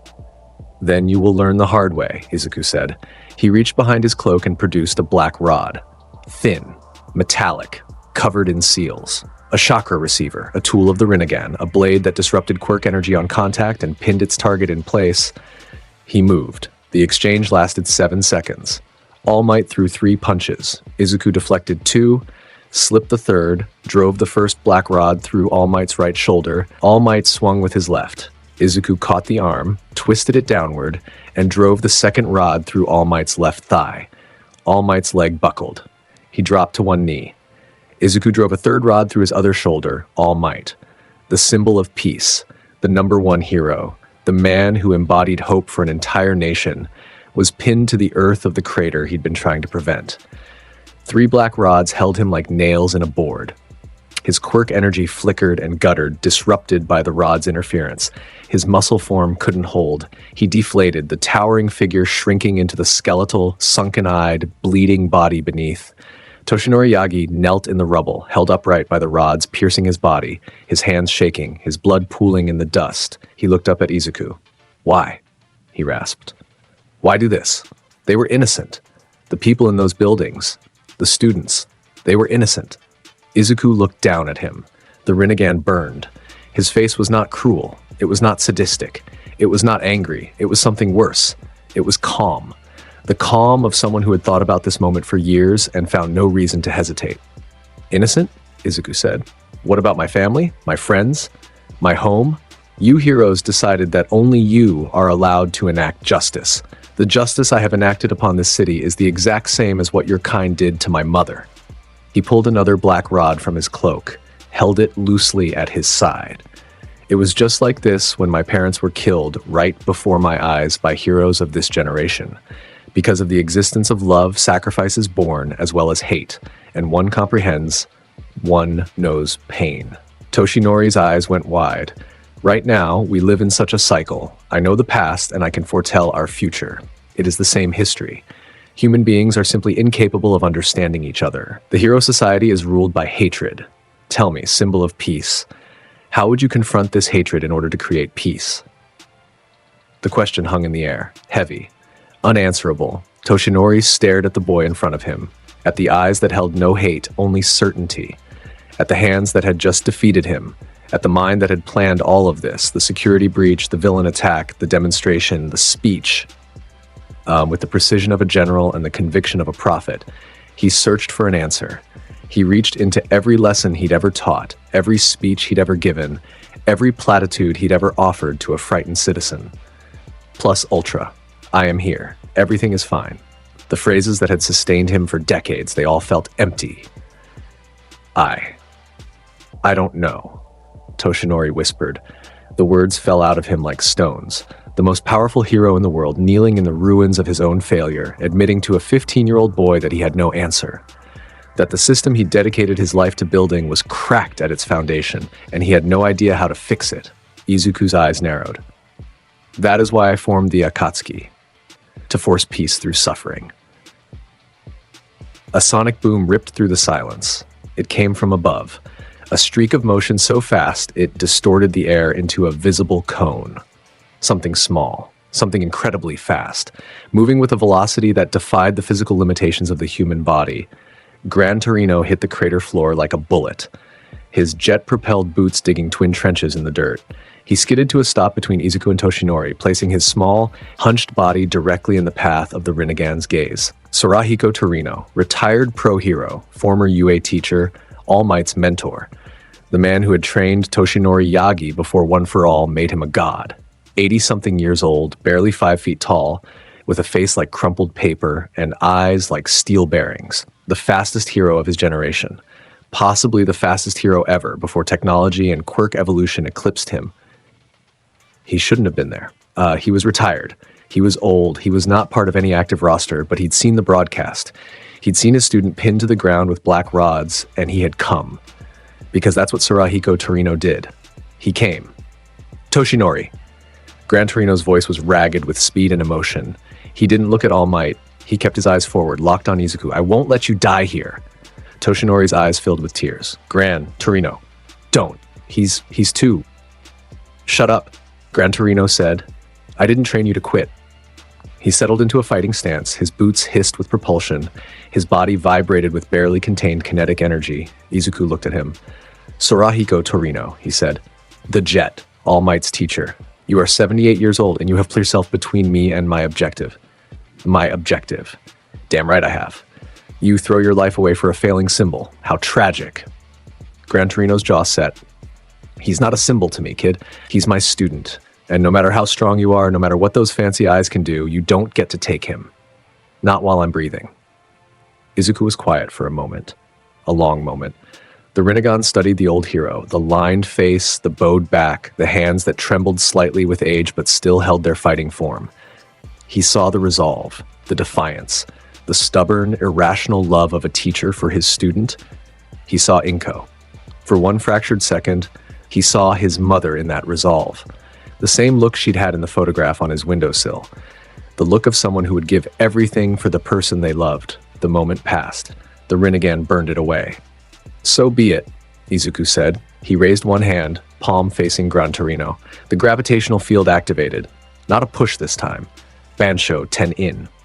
Gran Torino was pulled forward, his boots fired, trying to compensate, trying to redirect. But the pull was absolute. The universal pull did not negotiate. It did not allow alternatives. It took what it wanted. And what it wanted was Gran Torino's body moving toward Izuku at terminal velocity. In Izuku's other hand, a black receiver blade extended. Long, thin, razor-edged, radiating disruption energy. Gran Torino flew toward him. There was nothing the old hero could do. His body was not his own in that gravitational field. He was a leaf in a hurricane, pulled forward by a force that dwarfed anything his boots could produce. He hit the blade. The black receiver went through his chest, just left of center, through flesh, through bone, through lung. It entered from the front and exited from the back. Gran Torino's forward momentum carried him along the blade until the hilt stopped him, and he hung there for one terrible, suspended moment, impaled, silent, his eyes wide. Then Izuku withdrew the blade. Gran Torino fell. He dropped like his strings had been cut, crumpling forward, knees hitting the ground, hands bracing against the dirt. Blood poured from the wound in his chest, soaking into the dry earth of the crater. His breathing was shallow, ragged, wet. He fell in front of All Might, close enough that Toshinori could have reached out and touched him. The old hero looked up at his student one more time, blood on his lips, light fading in his eyes. Toshinori, he whispered. I'm sorry. I couldn't. He didn't finish the sentence. His body slumped forward, his face pressed into the dirt. His boots stopped hissing. The kinetic energy that had defined his entire career, the speed, the movement, the refusal to stay still, drained out of him like water from a broken cup. Sarahiko Torino lay in the ruins, motionless, his blood seeping into the ground, his life fading with every heartbeat that came slower than the last. All Might watched. He watched his mentor, the man who had raised him, trained him, shaped him into the symbol of peace, die in the dirt 3 feet away from him. He watched the blood spread. He watched the breathing slow. He watched the light leave the eyes of the person who had believed in him before anyone else in the world. Something inside Toshinori Yagi broke, not cracked, not fractured. Broke, like a dam giving way, like a fault line slipping after holding pressure for 1,000 years. Something fundamental in his psyche, the foundation that held up the smile, the hope, the unwavering belief that good would always triumph. Shattered into pieces too small to ever reassemble. His eyes went wide, then they went hollow, then they went somewhere else entirely, a place beyond grief, beyond rage, beyond the human emotional spectrum, a place where the man called All Might had never been in 30 years of heroism. No! The scream that came from Toshinori Yagi was not heroic, it was not brave, it was not inspiring, it was the sound of a human soul tearing in half. Raw, primal, animal. A scream that came from the same place that made early humans howl at the dark, not from courage but from devastation so absolute that the body had no other response. One for all erupted. Not activated, not channeled, not controlled. Erupted. The energy, generations of accumulated power, the legacy of 8 predecessors, the combined force of every bearer who had ever lived, stopped being contained. It stopped being directed. It became feral. Untamed. A power that had always been held in check by discipline and purpose now had neither. It had only grief. Lightning crackled around Toshinori's body. Not the controlled static of One for All at full power. This was wild, branching, arcing into the ground and the air and anything it touched. His muscles expanded, not with the careful inflation of his hero form, but with the violent, uneven bulging of power overflowing its vessel. His eyes blazed. His hair stood on end. The air around him screamed. The black rods in his body, the 3 receivers that had pinned him, began to shake. Then they cracked. Then they shattered, blown out of his flesh by the raw force erupting from within. The wounds healed instantly. Not naturally, but forcefully, One for All knitting the tissue together through sheer refusal to allow the body to fail. Toshinori stood up. He didn't stand like a hero. He didn't pose. He didn't clench his fists and square his shoulders. He stood the way a wounded animal stands, hunched, trembling with something behind its eyes that has nothing to do with reason and everything to do with survival and retribution. The crater shook. Izuku looked at All Might, at the transformation, at the uncontrolled, devastating force pouring from the broken hero like radiation from a ruptured core. And for the first time in the entire confrontation, for the first time in years, something shifted in Izuku's expression. It wasn't fear. The Rinnegan didn't know fear. It was recognition. The recognition of someone seeing in real time the exact emotion he had felt kneeling next to his mother's body in the rubble 5 years ago. The blind, screaming, all-consuming grief that burned away everything else and left nothing behind but pain. "Do you hate me now, All Might?" Izuku asked. His voice was quiet, almost gentle. "Do you finally understand my pain?" Toshinori's answer was not a word. It was movement. He crossed the distance between them in a single step. Not a leap, not a lunge, a step. One step that covered 30 meters, because One for All had stopped obeying physics. His fist hit the space where Izuku had been standing with enough force to blow a hole in the crater floor 20 meters deep. Izuku was already behind him. He had substituted, moved so fast it looked like teleportation. He landed 10 meters away, Rinnegan scanning, analyzing, processing. He was not smiling. He was not gloating. This was the All Might he had been waiting for. Not the symbol, not the hero. The man. The grieving, broken, terrifying man behind the mask. This was the real fight. All Might spun. His fist was already moving, a backhand that carried so much force the air ignited behind it. Izuku raised both hands. Shinra Tensei. The almighty push met the backhand. The collision cracked the earth open. A fissure raced across the crater floor, splitting it in 2. The shockwave was visible, a distortion in the air that expanded outward like a glass ball shattering in slow motion. All Might pushed through. He came through the Shinra Tensei like a man walking through a hurricane, not easily, not without pain, but through. His fist connected with Izuku's guard. Izuku skidded backward. His feet carved trenches in the crater floor. He felt the impact in his bones, deep, resonant, real. This was different. This All Might was different. Grief had unlocked something in One for All that discipline never had. All Might didn't stop. He launched forward again. Fist, knee, elbow, headbutt. A barrage with no technique and no restraint. Every blow was a killing blow. Every strike was thrown with the full intention of ending this. Ending him. Ending the boy who had taken everything. Izuku fought back. The Asura path manifested. Mechanical augmentation reinforcing his arms and legs, missile launchers opening along his shoulders. He fired. 2 missiles streaked toward All Might at point-blank range. All Might punched them. He punched the missiles out of the air. They detonated against his fists, and he walked through the explosions. His hands were burned. He didn't notice. The human path reached out. Izuku tried to read All Might's mind to predict the next attack. What he found was not strategy. It was not planning. It was a single image playing on an endless loop. Gran Torino's face. Gran Torino's blood. Gran Torino's last word. There was no strategy to read. There was only pain. All Might's next punch broke Izuku's guard. A right straight that connected with his chest and sent him flying. Actually flying, backward through the air, crashing through a section of the crater wall that hadn't been fully destroyed. Rock and earth exploded around him. He hit the ground, bounced, skidded, and came to a stop. He stood up. The Naraka path healed the cracked ribs in seconds. He wiped blood from his lip. Good, he said. All Might was already there, in the air above him, coming down like a comet, both fists locked together above his head, energy screaming around him. United States of Smash! The attack that was meant to be his ultimate, the final technique, the last resort. Thrown not with precision, but with grief. A grief-powered meteor aimed at the boy who had made him feel what villains never could. Izuku raised both hands above his head. The impact was the loudest sound anyone present had ever heard. Louder than the Shinra Tensei. Louder than the earlier exchange. Louder than anything that should have been possible from 2 combatants. It was a sound that existed beyond volume, a sound that you didn't hear so much as experience, the way you experience an earthquake or a building falling. The crater deepened by another 30 meters. Cracks radiated outward for a kilometer.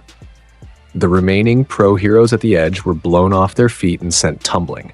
The news helicopters were tossed sideways and barely recovered. At the edge of the crater, buried in rubble, the students of Class 1A watched the landscape reshape itself around the 2 figures fighting below. Bakugo's eyes were locked on the battle. He had not blinked in over a minute. His injuries, the fractured arm, the gash above his eye, were forgotten. His mind, which was always churning, always analyzing, always seeking the angle of attack, had gone utterly still. He was watching something beyond his comprehension, and he knew it, and it terrified him, and he could not look away. Todoroki stood beside him.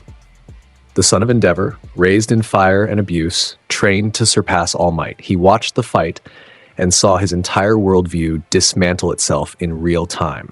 Everything his father had beaten into him, every lesson about strength and dominance and being the strongest, it was all meaningless because the strongest was down there.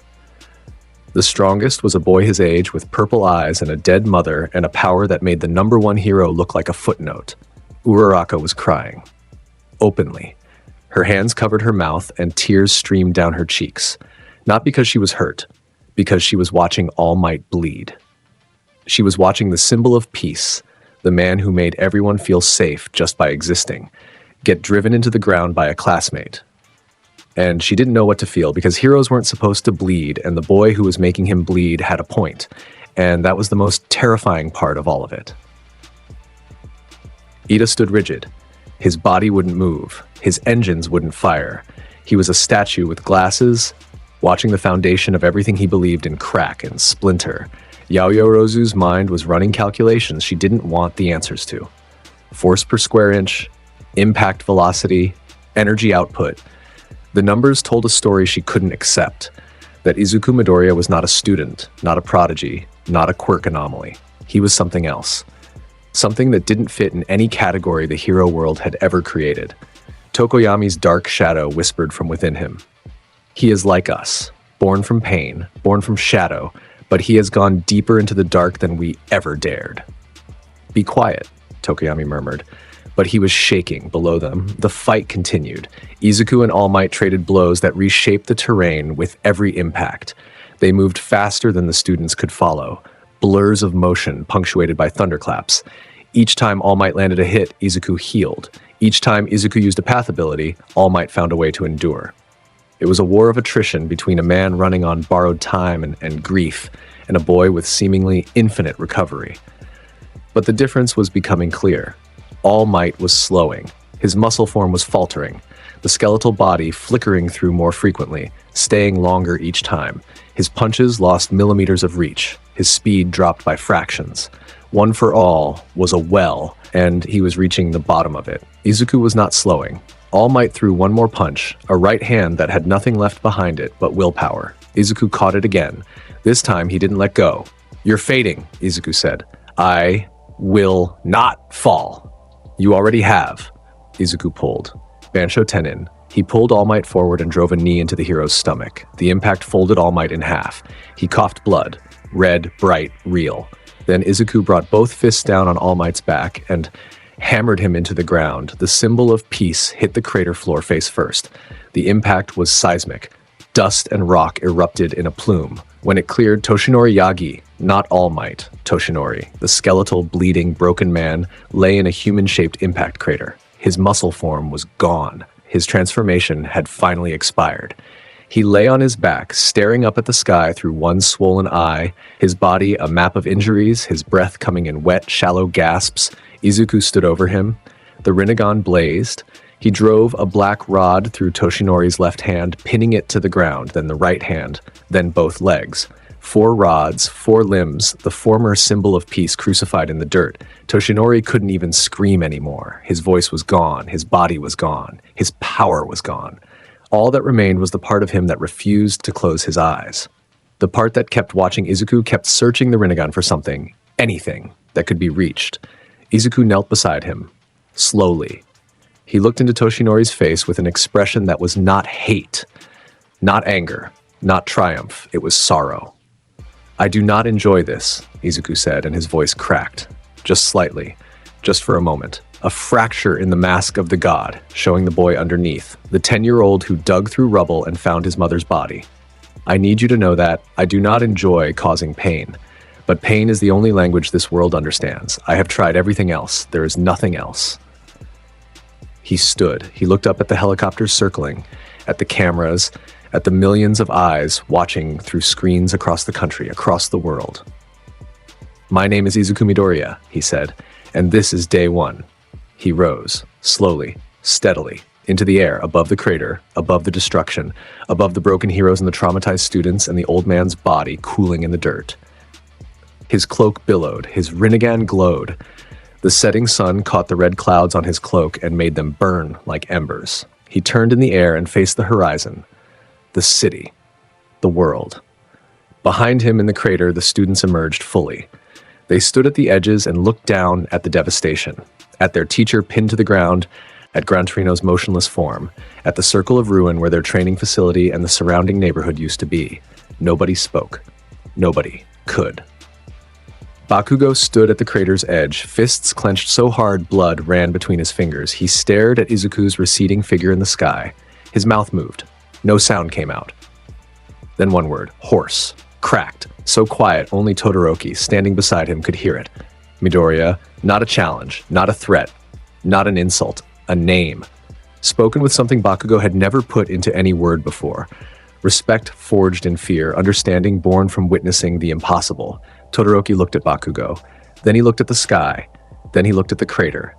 Then he looked at his own hand. The left one. The one that carried his father's fire. The fire he had sworn never to use. He closed it into a fist. A small, quiet flame flickered between his fingers. Something had changed. In him. In all of them. In the world. Above the crater, shrinking into the darkening sky, Izuku Midoriya flew toward the horizon. His cloak streamed behind him. His eyes burned. He did not look back. He didn't need to. They would remember. The broadcast ended. Japan sat in silence. Phones remained in hands. Screens remained on. Nobody changed the channel. Nobody closed the app. For a full 30 seconds after Izuku Midoriya disappeared from the camera's view, the nation simply stopped. Then the wave hit. Social media erupted. News networks scrambled. Government officials were pulled from meetings. The Hero Public Safety Commission went to emergency session. Every pro-hero agency in the country activated crisis protocols. Police, military, intelligence, everyone. Everything. All at once, because for the first time in the history of the Hero Society, a single individual had dismantled its cornerstone. One boy. One attack. The symbol of peace. Broken, exposed, pinned to the ground in his true skeletal form for the world to see. The lie of invincibility, shattered. And somewhere in a dark room, watching the same broadcast on a cracked screen, a man with a destroyed face and life support tubes running into his skull leaned forward and smiled. Interesting, All for One said. Very interesting.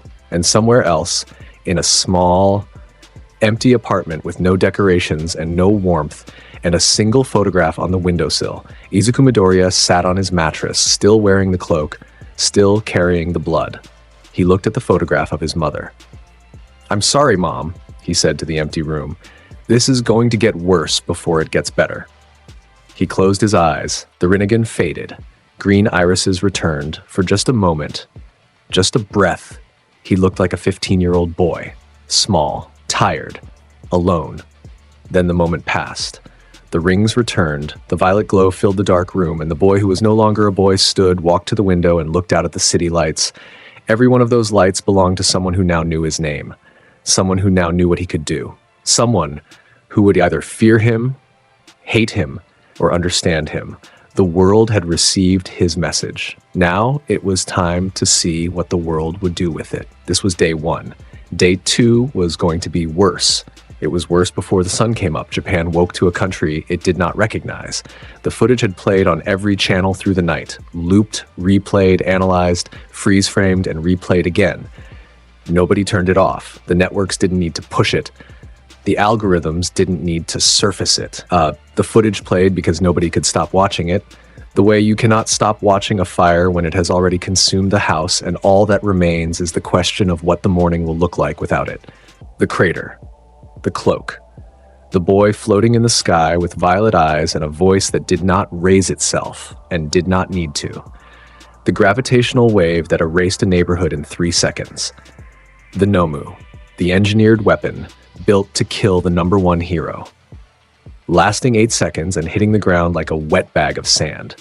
Kurogiri compressed, Shigaraki dismissed. The villain attack that was supposed to be the story of the day, reduced to a footnote by something the villain attack hadn't planned for and couldn't have planned for, because planning implies a frame of reference, and there was no frame of reference for Izuku Midoriya. And then the other footage. The footage that broke the country, All Might's skeletal form. Toshinori Yagi, sunken eyes, hollow cheeks, emaciated frame, blood from his mouth, the wasted body of who had been dying in slow motion for years, pinned to the ground by black rods, his transformation gone, his secret exposed to every camera in every helicopter circling the crater. The symbol of peace was not a symbol. He was a man, a fragile, broken, bleeding man who had been wearing his power like a costume over a body that could barely hold it, and the costume was gone, and the body was there for the world to see. There was no walking it back. There was no press conference that could repackage this, no statement from the Hero Public Safety Mission that could reshape the image of a skeletal figure crucified in dirt into something the nation could continue believing in. The lie of invincibility. The lie that had sustained the Hero Society for 30 years. The foundational myth that one man was always there and always strong and always smiling and always enough was over.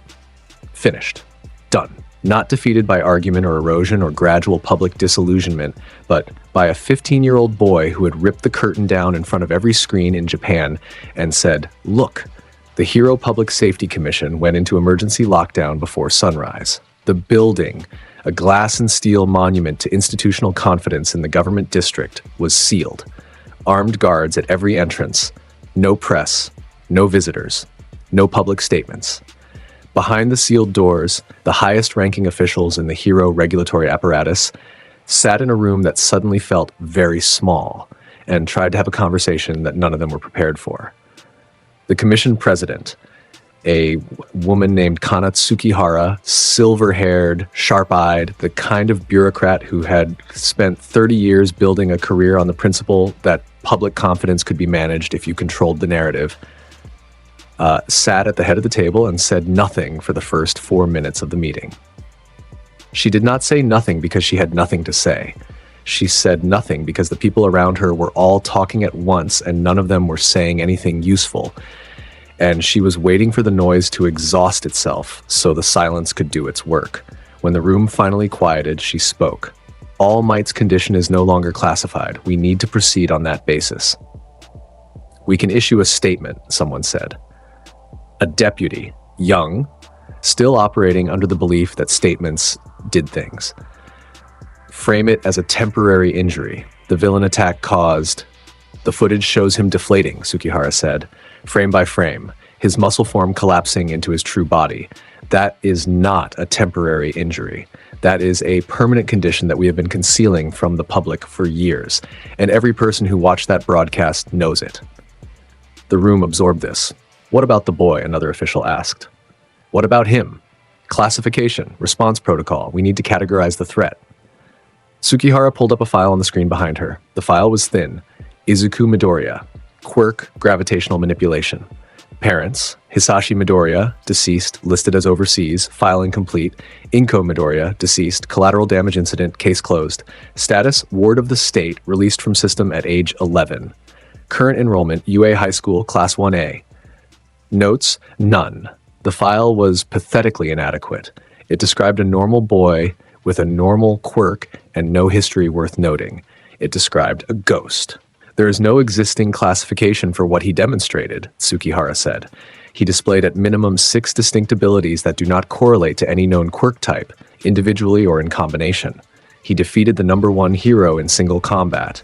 He destroyed a municipal training facility and the surrounding neighborhood with a single technique. Erasure-type quirk nullification has no effect on him. She looked at the room. We are creating a new classification, National Class Threat. It goes into effect immediately. What does it mean? The deputy asked. Tsukihara looked at him with the expression of a woman who had been running the most powerful regulatory body in the country for 15 years and had just been asked what a word meant. It means, we do not know what to do, she said, and we needed a title for the folder. Politicians were pulled from their homes. Government officials held sessions behind closed doors with no transcripts and no press and no public-facing documentation of any kind. The Prime Minister was briefed at 4 in the morning and asked 3 questions, none of which the briefers could answer. The Minister of Defense was briefed at 4:30 and asked 1 question, can we stop him?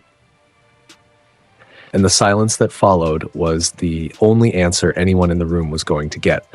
The stock market opened at 9. By 9:03, it was falling. Not crashing. Falling, the way a building falls when the foundation has been removed, steadily and with a kind of terrible structural inevitability. Hero agency stocks led the decline. Insurance companies followed. Real estate in Musutafu and surrounding districts dropped 11% before lunch. The Public Confidence Index, a metric the HPSC had tracked for decades, a number they had always been proud of, a number that quantified the public's trust in the hero system on a scale from 0 to 100, dropped from 87 to 51 overnight. The number ran on every financial ticker, scrolling beneath the footage of the crater and the broken symbol of peace, a red digital countdown measuring the collapse of something that had taken generations to build. In a hospital in central Musutafu, All Might lay in a bed, not the symbol of peace, not the towering figure with the golden smile and the invincible posture and the voice that made people believe everything was fine.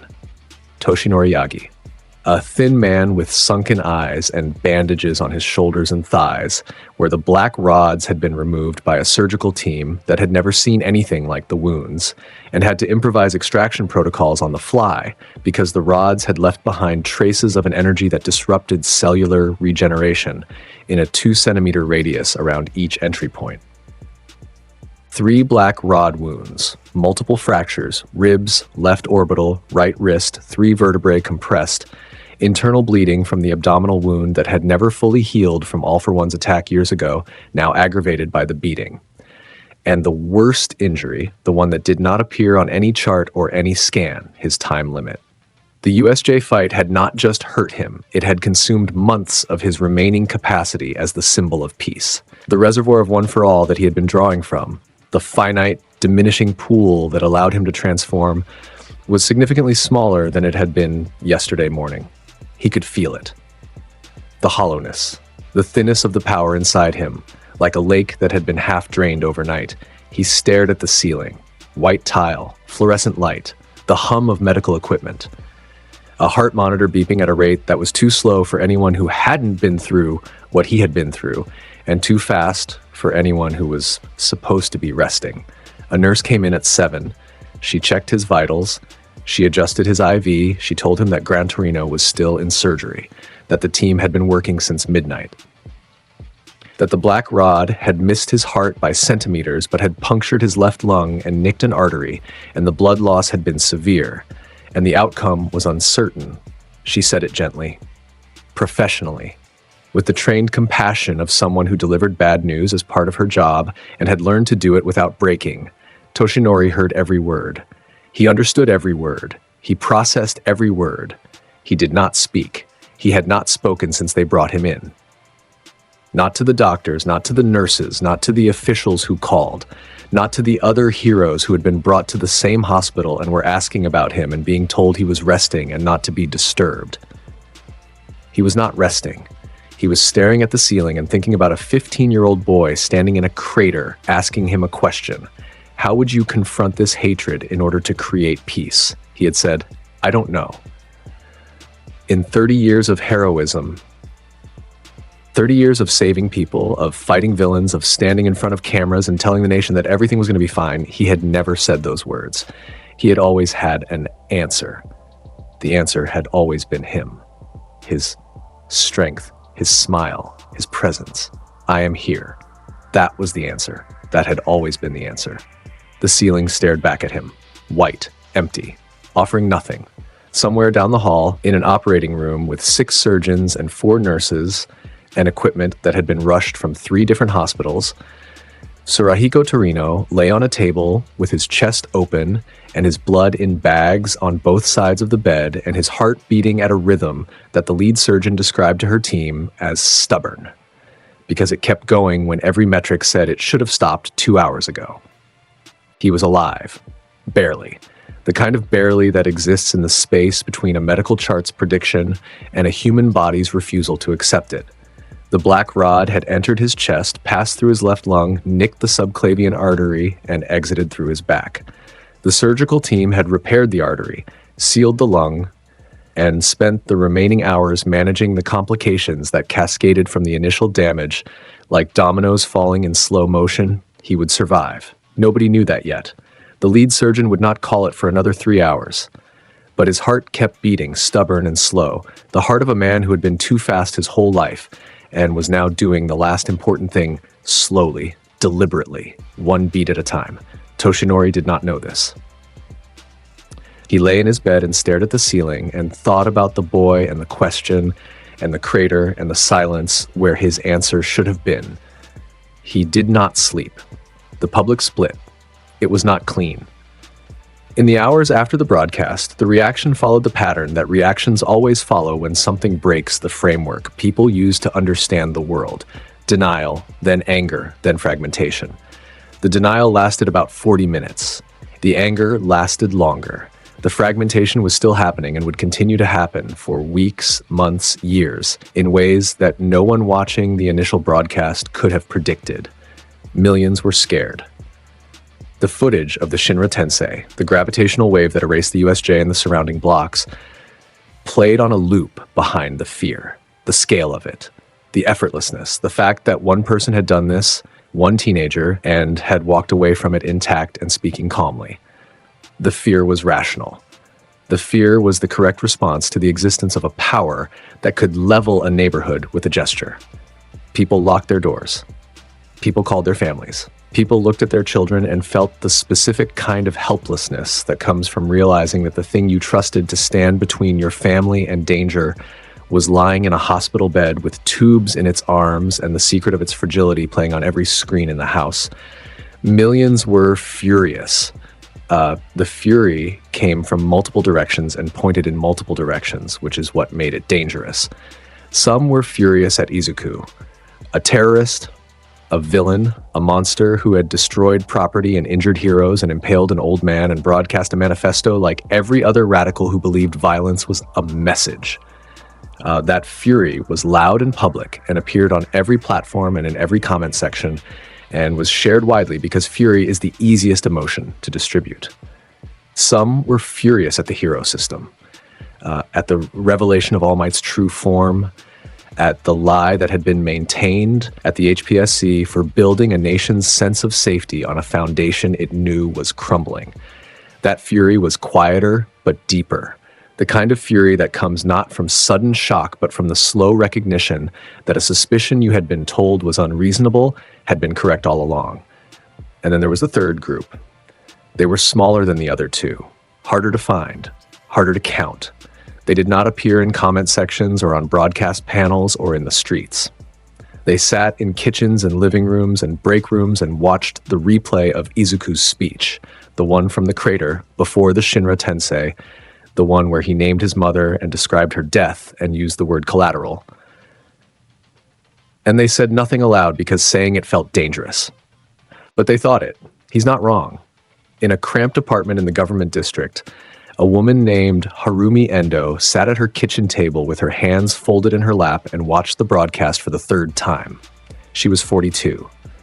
She worked as a data entry clerk for a shipping company.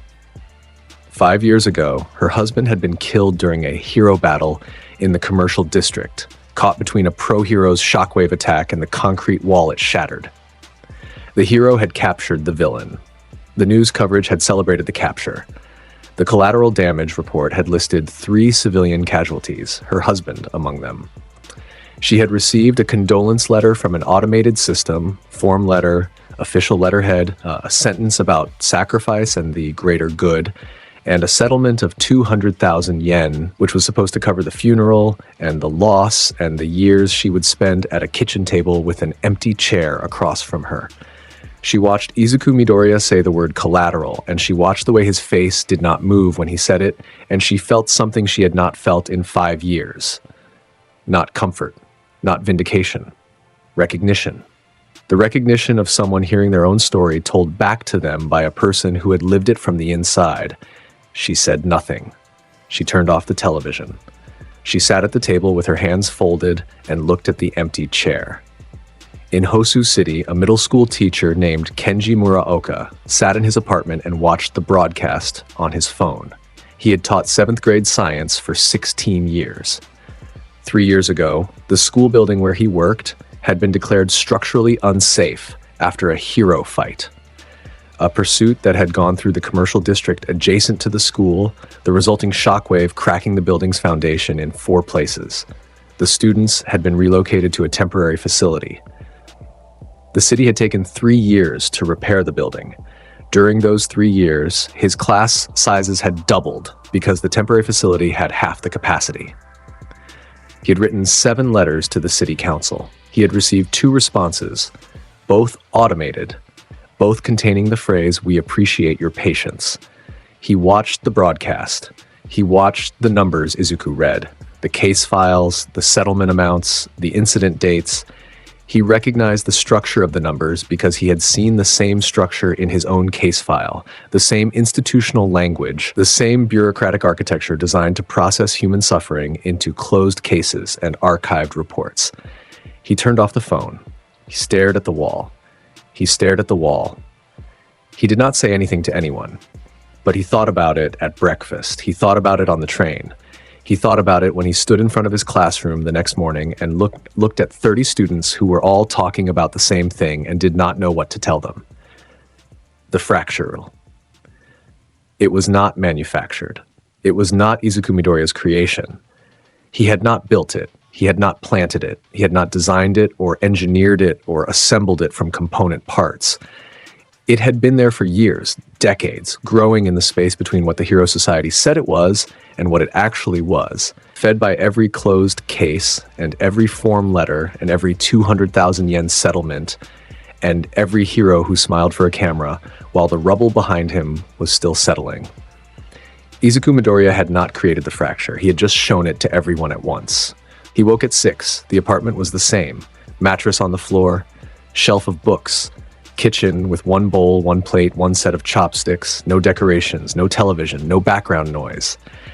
The photograph of Inko on the windowsill catching the early light, her smile unchanged by anything that had happened or would happen.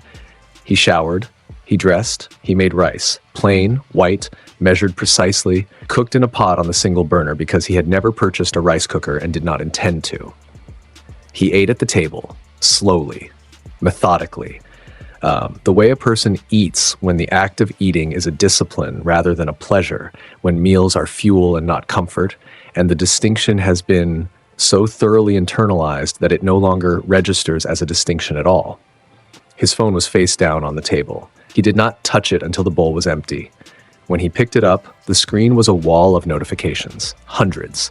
Journalists, investigators, hero agency alerts that had somehow acquired his contact information through channels that were supposed to be sealed. 3 messages from a block number, each containing the same 5 words. We need to talk. He read the 5 words without expression. He knew who sent them. He had known for weeks. The conversation would happen when it served the sequence, not before. He opened the news. He read. He read carefully, the way a general reads dispatches from a front he has already mapped, not looking for surprises, but confirming positions. The analysis pieces came first. Hero commentators, the pundits who appeared on panels and wrote columns and had built careers on the assumption that the hero system was a permanent feature of reality rather than a construct, had reached for their usual vocabulary. Terrorist, villain, unstable, dangerous, deranged. The words created a box. The commentators needed something to be in a box because the alternative was admitting that the thing they were looking at did not fit in any box they owned, and their entire professional infrastructure was built on the existence of boxes. He read the words without expression because the words were not the point.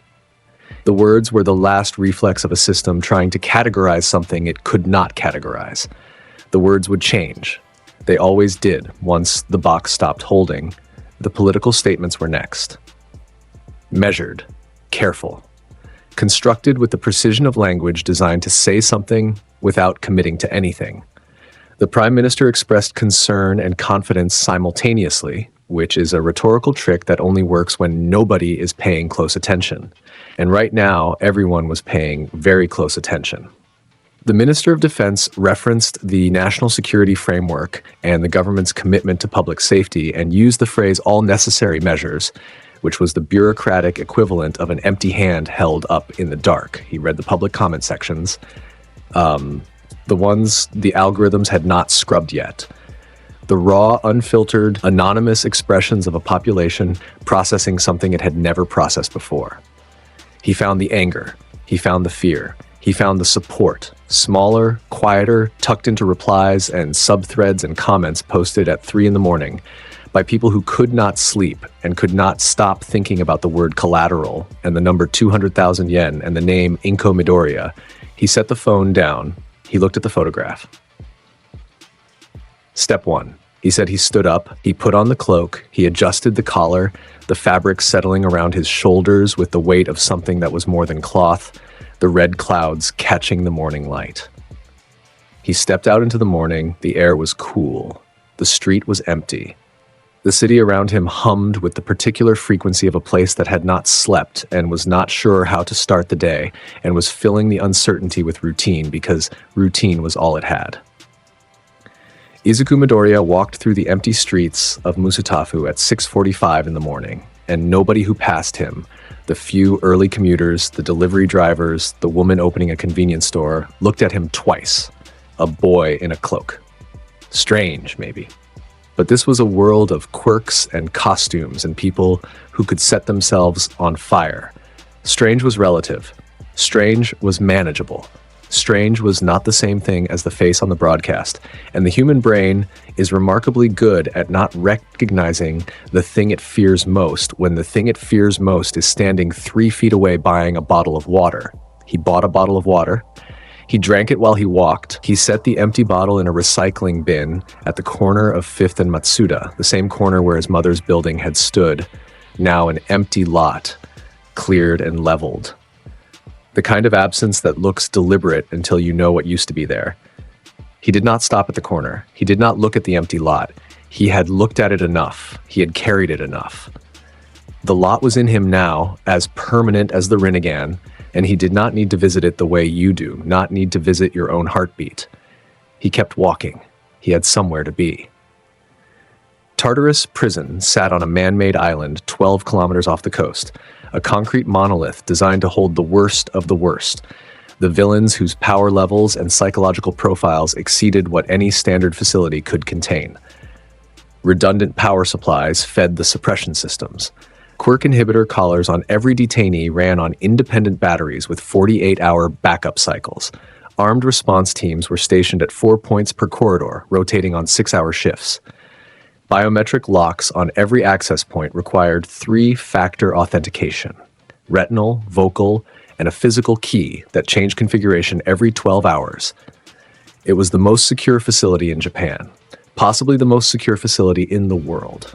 It had been designed by the same architectural firm that designed nuclear containment structures, and the design philosophy was identical. Assume the worst-case scenario is happening right now, and build the cage around it.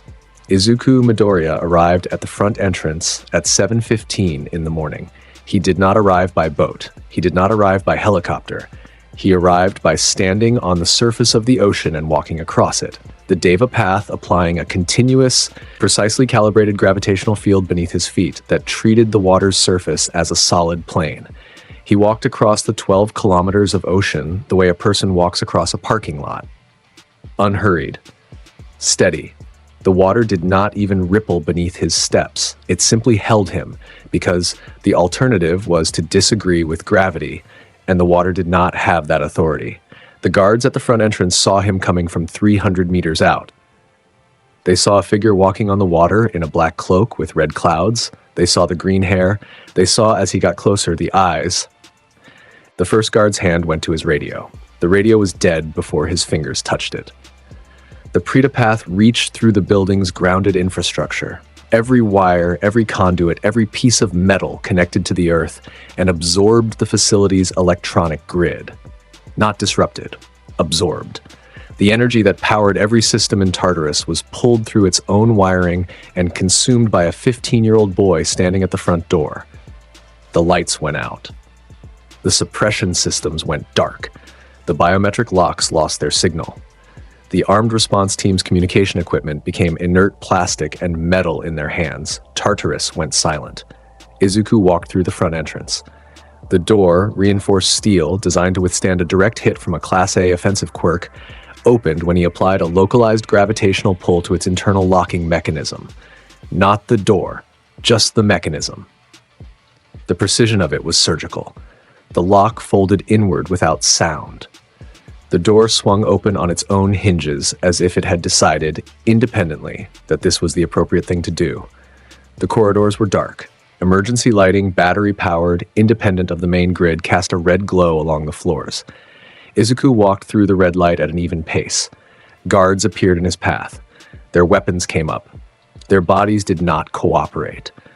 The human path sent a mild nerve disruption through the air around him, not a targeted attack, not a physical contact, but a radiating field of interference that affected the autonomic nervous system within a 5-meter radius. The part of the brain that sent the signal to pull a trigger, to throw a punch, to activate a quirk, that part received static instead of signal. The guards found their arms heavy, their legs unresponsive, their eyes open and aware, and their bodies simply not participating. They were not hurt. They were suspended.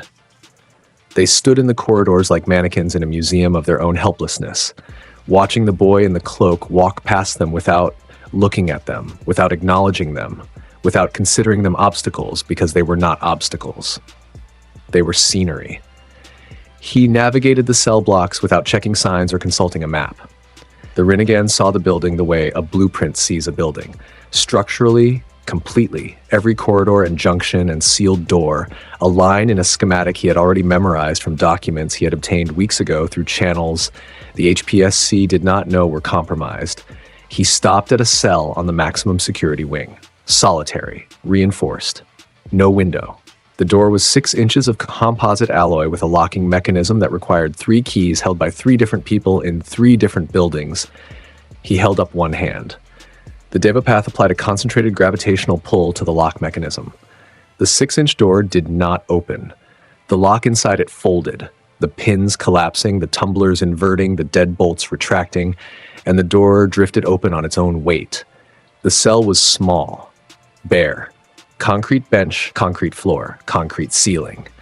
A man sat cross-legged on the bench, eyes closed, back straight, gaunt face, dark hair. The kind of stillness that is not rest but discipline. The stillness of a body that has trained itself to wait. Chizome Akaguro did not open his eyes when Izuku entered. "I've been wondering when you'd come," Stain said. His voice was low and measured. The voice of a man who had been sitting in this cell for months and had used every hour of every day to think, to process, to refine the beliefs that had put him here into something sharper and more dangerous than the blades that had been confiscated from him. "Were you watching the broadcast?" Izuku asked. "They let me see it. I think they thought it would disturb me." A pause. The kind of pause where someone is choosing the precise word. It didn't. Why not? Stain opened his eyes. They were dark, deep. The eyes of a man who had looked at the hero system and found it wanting, and had spent years carving that judgment into the bodies of the people who embodied the failure. He looked at Izuku, at the cloak, at the Rinnegan, the concentric violet rings glowing faintly in the dim cell, casting a light that had no source and no shadow. He looked at it the way a man looks at something he has spent years theorizing about and is now seeing in the physical world for the first time. "Because you understand something most people don't," Stain said. "The system isn't broken, it is working exactly as designed. The design is the problem." "We agree on the diagnosis," Izuku said, "not the cure. You want to burn it down. I want to make it uninhabitable. Burning implies destruction for its own sake. This is deliberate demolition. The foundation must go before anything true can be built." Stain was quiet. He looked at Izuku's hands, still relaxed, at his sides. He looked at the cloak, the red clouds, the eyes that held no anger and no ambition and no pleasure, only certainty. The certainty of someone who had calculated the trajectory of their life years ago and was now walking the line without deviation. "You believe in something after," Stain said. "That's the difference between you and every villain I've ever killed. They wanted to own the wreckage. You want the rubble to be empty." "Yes. You still believe someone will build something real in the space you make." "I believe they have to try.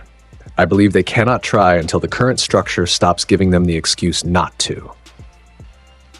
Stain looked at the ceiling, the concrete above him, the weight of the prison, physical and institutional, pressing down on a man who had never stopped pushing back against it even from inside a cell.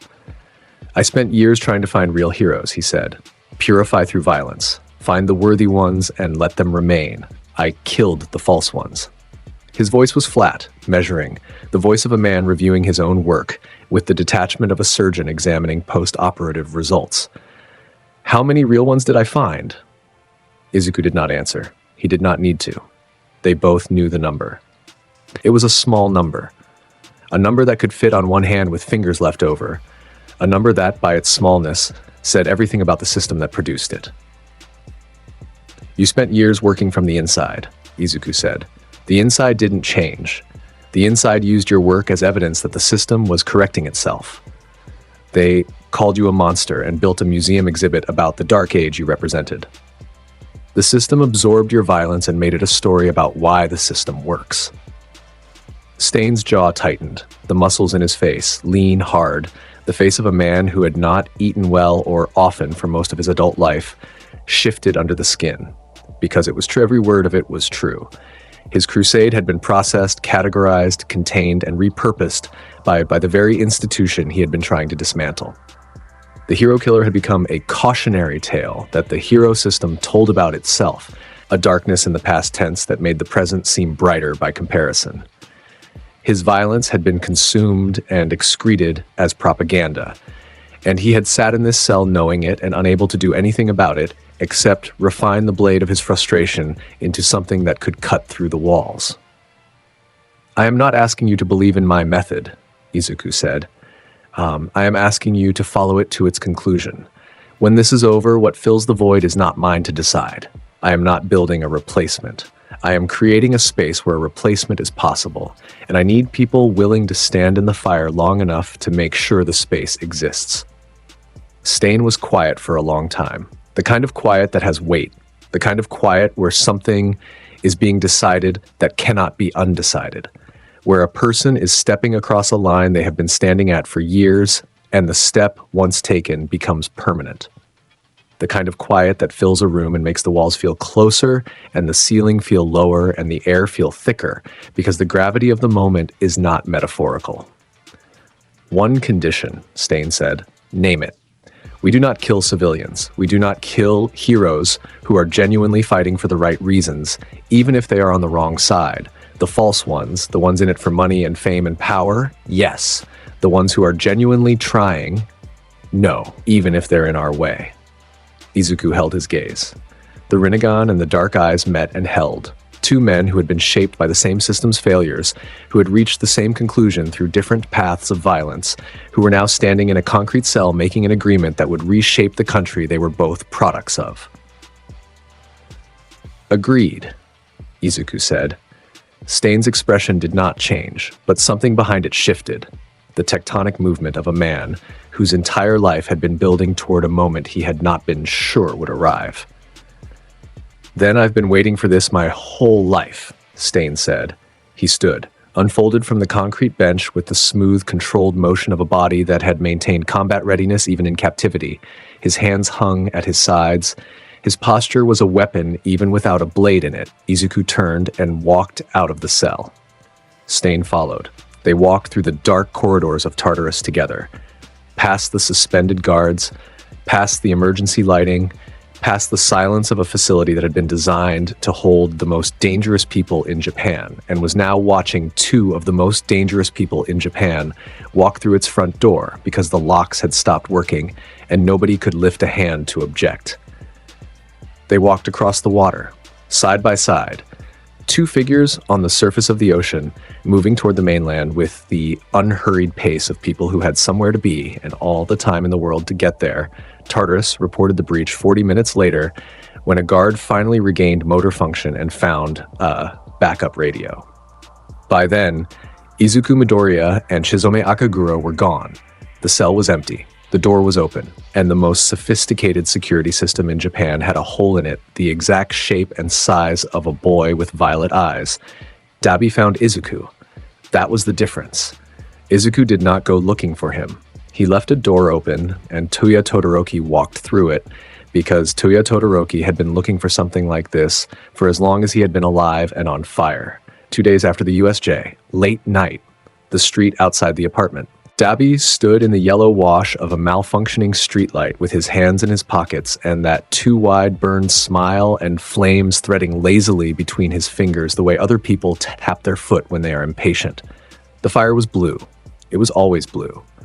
Blue and hot and wrong in a way that had everything to do with who gave it to him and nothing to do with chemistry. He looked up at the window.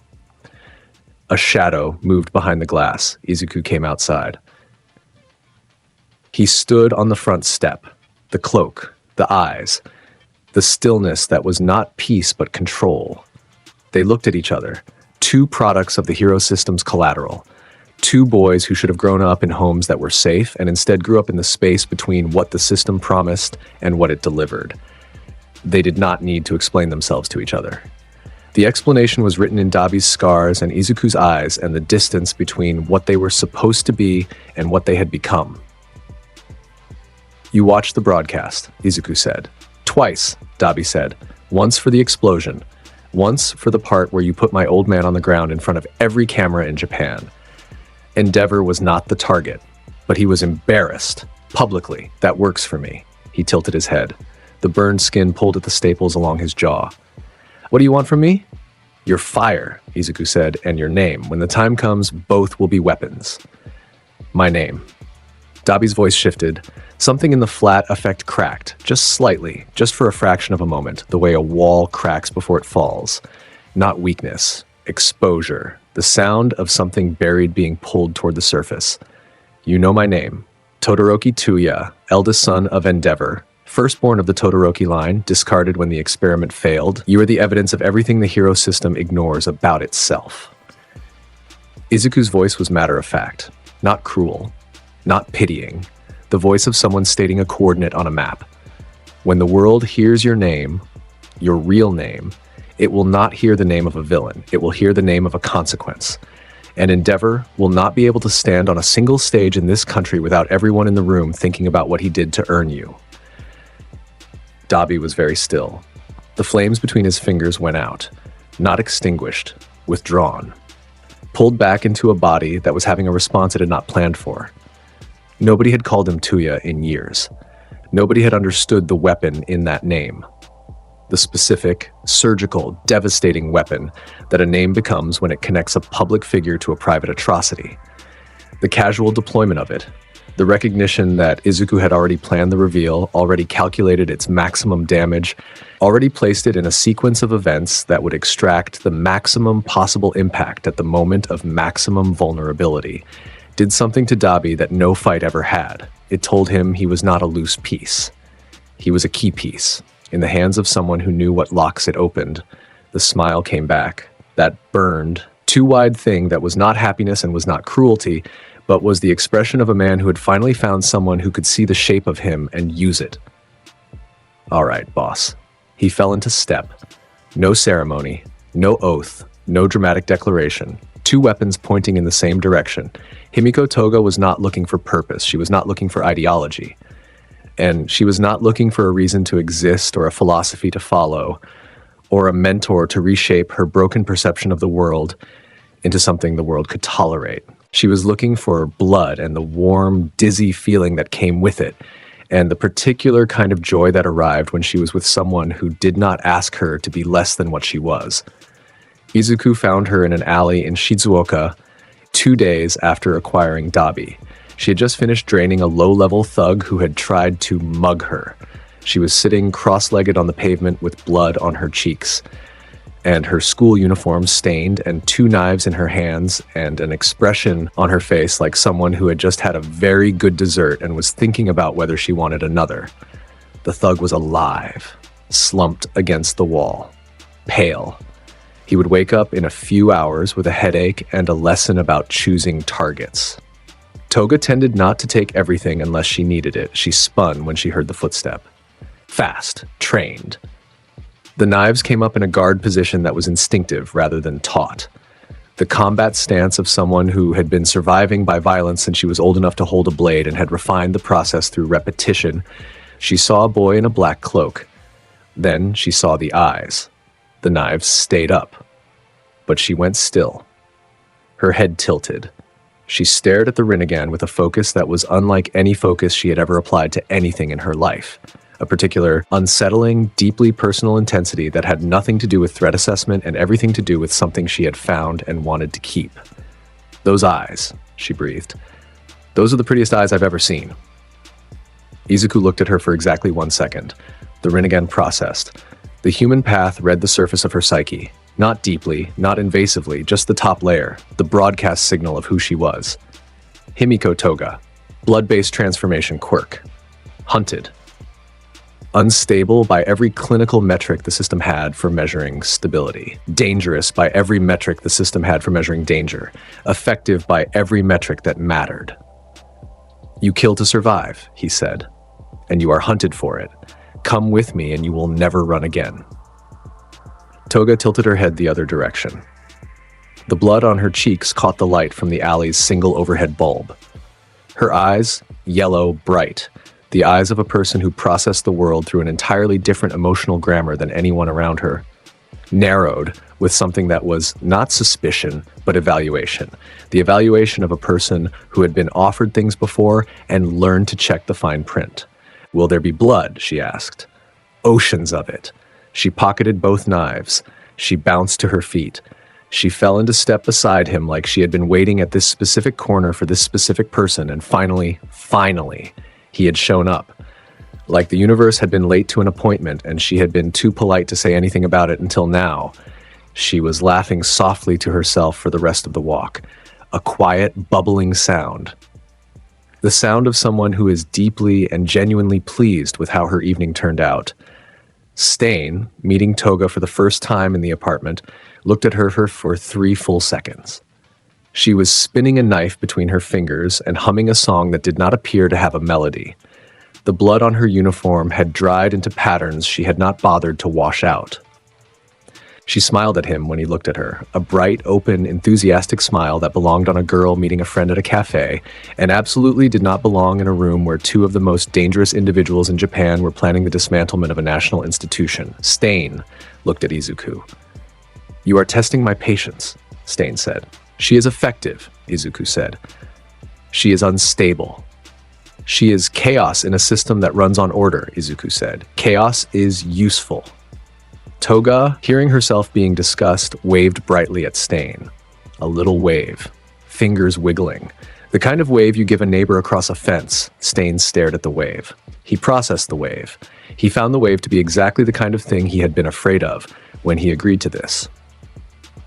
Then he returned to looking at the horizon through the apartment window with the expression of a man who was deeply regretting nothing but was certainly noting a concern. The crater where the USJ used to be was not a location. It was a statement, a scar on the earth that could be seen from commercial aircraft on their approach to Musutafu, a perfectly circular depression in the ground, hundreds of meters across, its edges sharp, its floor smooth, its existence a permanent alteration to the geography of the region that no amount of reconstruction or landfill or urban planning would ever fully erase. Izuku brought them there at dusk. Not to a room, not to a base, not to a secret facility or an underground bunker or any of the conventional infrastructure that conventional organizations use to project conventional power. He brought them to the hole in the earth that he had made. The proof. The undeniable, unkillable, unmistakable proof that the statement was real, and the power behind it was real, and the intention behind the power was real. He stood in the center. They stood around him, Stain to the left, steady as a blade sheathed in stone, his posture a weapon even at rest, his dark eyes scanning the crater's rim with the practiced assessment of a man who had spent years operating in hostile environments and never stopped cataloging exits. Dabi to the right, flames at a low, idle burn, his hands in his pockets, his head tilted back to look at the sky with the expression of a man who had spent most of his life looking down and was trying out the alternative. Toga behind him, bouncing on her toes, looking at the crater with the expression of an art critic at a gallery opening who had opinions about the work and was restraining herself from sharing them only because the artist was standing right there. Izuku looked at them. "There will be a war," he said. His voice carried across the crater floor without effort. Not amplified, not projected, just present, the way a sound is present in a cathedral. "The Hero Society will mobilize everything it has, every agency, every hero, every political resource, and every military-adjacent asset, and every piece of propaganda it has built over decades. It will come with the full weight of an institution that knows it is dying and is willing to kill to survive." He paused. The wind moved through the crater. It sounded different in here. Lower, hollower, the sound of air moving through an absence. "We are 4 people. I am not interested in managing your expectations. I am telling you what is coming." Stain did not move. His eyes left the crater's rim and settled on Izuku. The acknowledgement was not verbal. It was the slight shift in his posture, from scanning to settled, from assessing to committed. "I've been walking toward this my whole life," Stain said. Dabi examined a scorch mark he had just made on a rock, blue fire leaving a black signature on the stone that would be there long after they had left. He looked at it the way a painter looks at a preliminary sketch, evaluating not the mark itself, but what the mark implied about the canvas. "Sounds like a good time," Dabi said. Toga stopped bouncing. She clasped her hands behind her back and leaned forward with the bright, focused attention of someone who had been asked a very important question and wanted to make sure she gave the right answer. "Do we get to hurt lots of people?" she asked. And Izuku, for the first time since Part 1 began, for the first time since he was 10 years old in a rubble pile holding his mother's hand and watching the last light leave her eyes, allowed himself something at the corner of his mouth. Not a full smile, not warmth, just the edge of a blade catching light, the ghost of the boy he might have been if Tuesday had gone differently. Yes, he said. He turned toward the horizon. The akatsuki behind him, 4 people. The entire weight of a national institution in front of them. The mathematics of it were absurd. 4 against hundreds, 4 against the apparatus, 4 against the idea of heroism itself, the cultural infrastructure of a society that had built its identity around the concept of heroes and villains and the clean binary narrative that separated them. Move when I say. Stop when I say. And if you deviate from my order in a way that costs lives, we agreed to protect. I will be the one who addresses it. Understood? Understood, Stain said. The word was a blade. Sure, Dabi said. The word was a flame. Yes, boss, Toga said, enthusiastically, as if she had been asked whether she wanted seconds at dinner, and the answer was obviously yes, and she couldn't imagine why anyone would ever say no to seconds. Izuku walked. Out of the crater. Up the smooth wall of the depression, the Deva path, carrying him up the incline at a walking pace. The akatsuki followed, Stain climbing with the fluid efficiency of a man whose body was a tool he maintained with fanatical precision, Dabi letting his flames lift him in lazy arcs, Toga scrambling up the wall with an athletic ease that belied her slight frame, and a grin that suggested she found the whole thing exciting in a way that was not entirely appropriate, and was entirely genuine. They crested the rim. The city lay before them, lights coming on in the dusk, 1,000,000 lives in 1,000,000 rooms. The skyline that Izuku had been looking at from his windowsill for years, cataloging, mapping, understanding. He did not pause at the rim. He kept walking. They followed. The message came through a contact, a villain middleman with a message relay mods. Quirk, a man who had spent 20 years moving information between people who could not be seen communicating directly, and had built his entire career on the principle that the messenger does not open the envelope. The envelope contained 5 words. He wants to meet you. Izuku knew who sent it. He had known the conversation was coming since before the USJ. It was an inevitability, the way gravity is an inevitability, the way water finding its level is an inevitability. The most dangerous mind in Japan had watched his broadcast and recognized something that required a meeting. And the meeting was going to happen because both of them understood that ignoring each other was a form of engagement, and direct conversation was more efficient. He went alone. He did not tell Stain. He did not tell Dabi or Toga. He went alone because this was not their meeting, and because if something went wrong, 4 targets were harder to manage than 1. And because the person he was meeting would interpret the presence of others as either a threat display or a sign of insecurity, and Izuku intended to communicate neither. The meeting place was underground, a facility that did not appear on any official map, maintained by people who did not appear on any official roster, funded by sources that did not appear in any official ledger. The entrance was in the basement of a warehouse in the industrial district. A door that looked like a wall until you pressed the right sequence on a panel that looked like a fuse box. Izuku walked through the entrance past guards who did not challenge him. They looked at his eyes and found something pressing to do in the other direction. One of them was already on a phone, presumably reporting his arrival. Izuku led him. The report was expected. The report was part of the protocol of this meeting. The corridor led downward.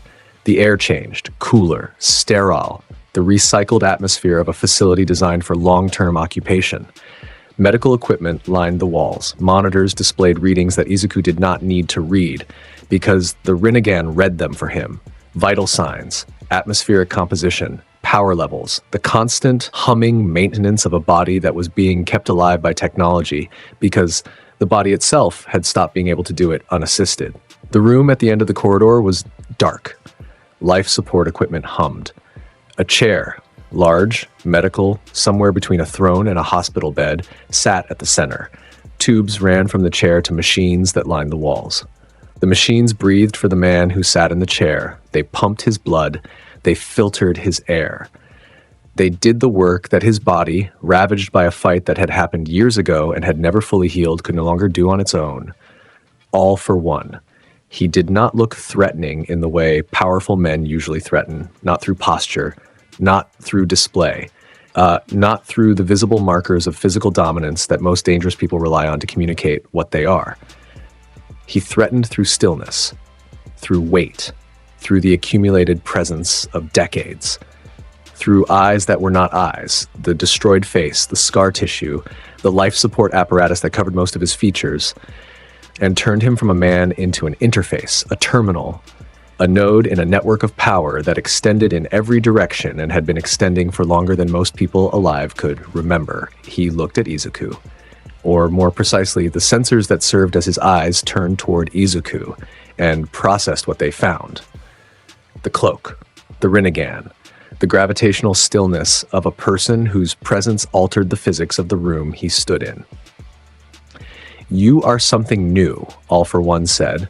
His voice was the voice of a man who had always been the most dangerous thing in any room, not because the voice was loud or deep or threatening, because it was calm. The specific calm of absolute confidence, the calm of someone who has spent a lifetime as the apex predator in every environment he has entered and has internalized that status so thoroughly that it no longer requires effort to maintain. Nagato's heir. The Rinnegan, walking around in a world that has no frame of reference for it. "I have lived a very long time and collected a great many quirks, and I have never encountered anything that behaves the way you do." "It is not a quirk," Izuku said. "No, it is not, which means it cannot be taken." A pause. Heavy.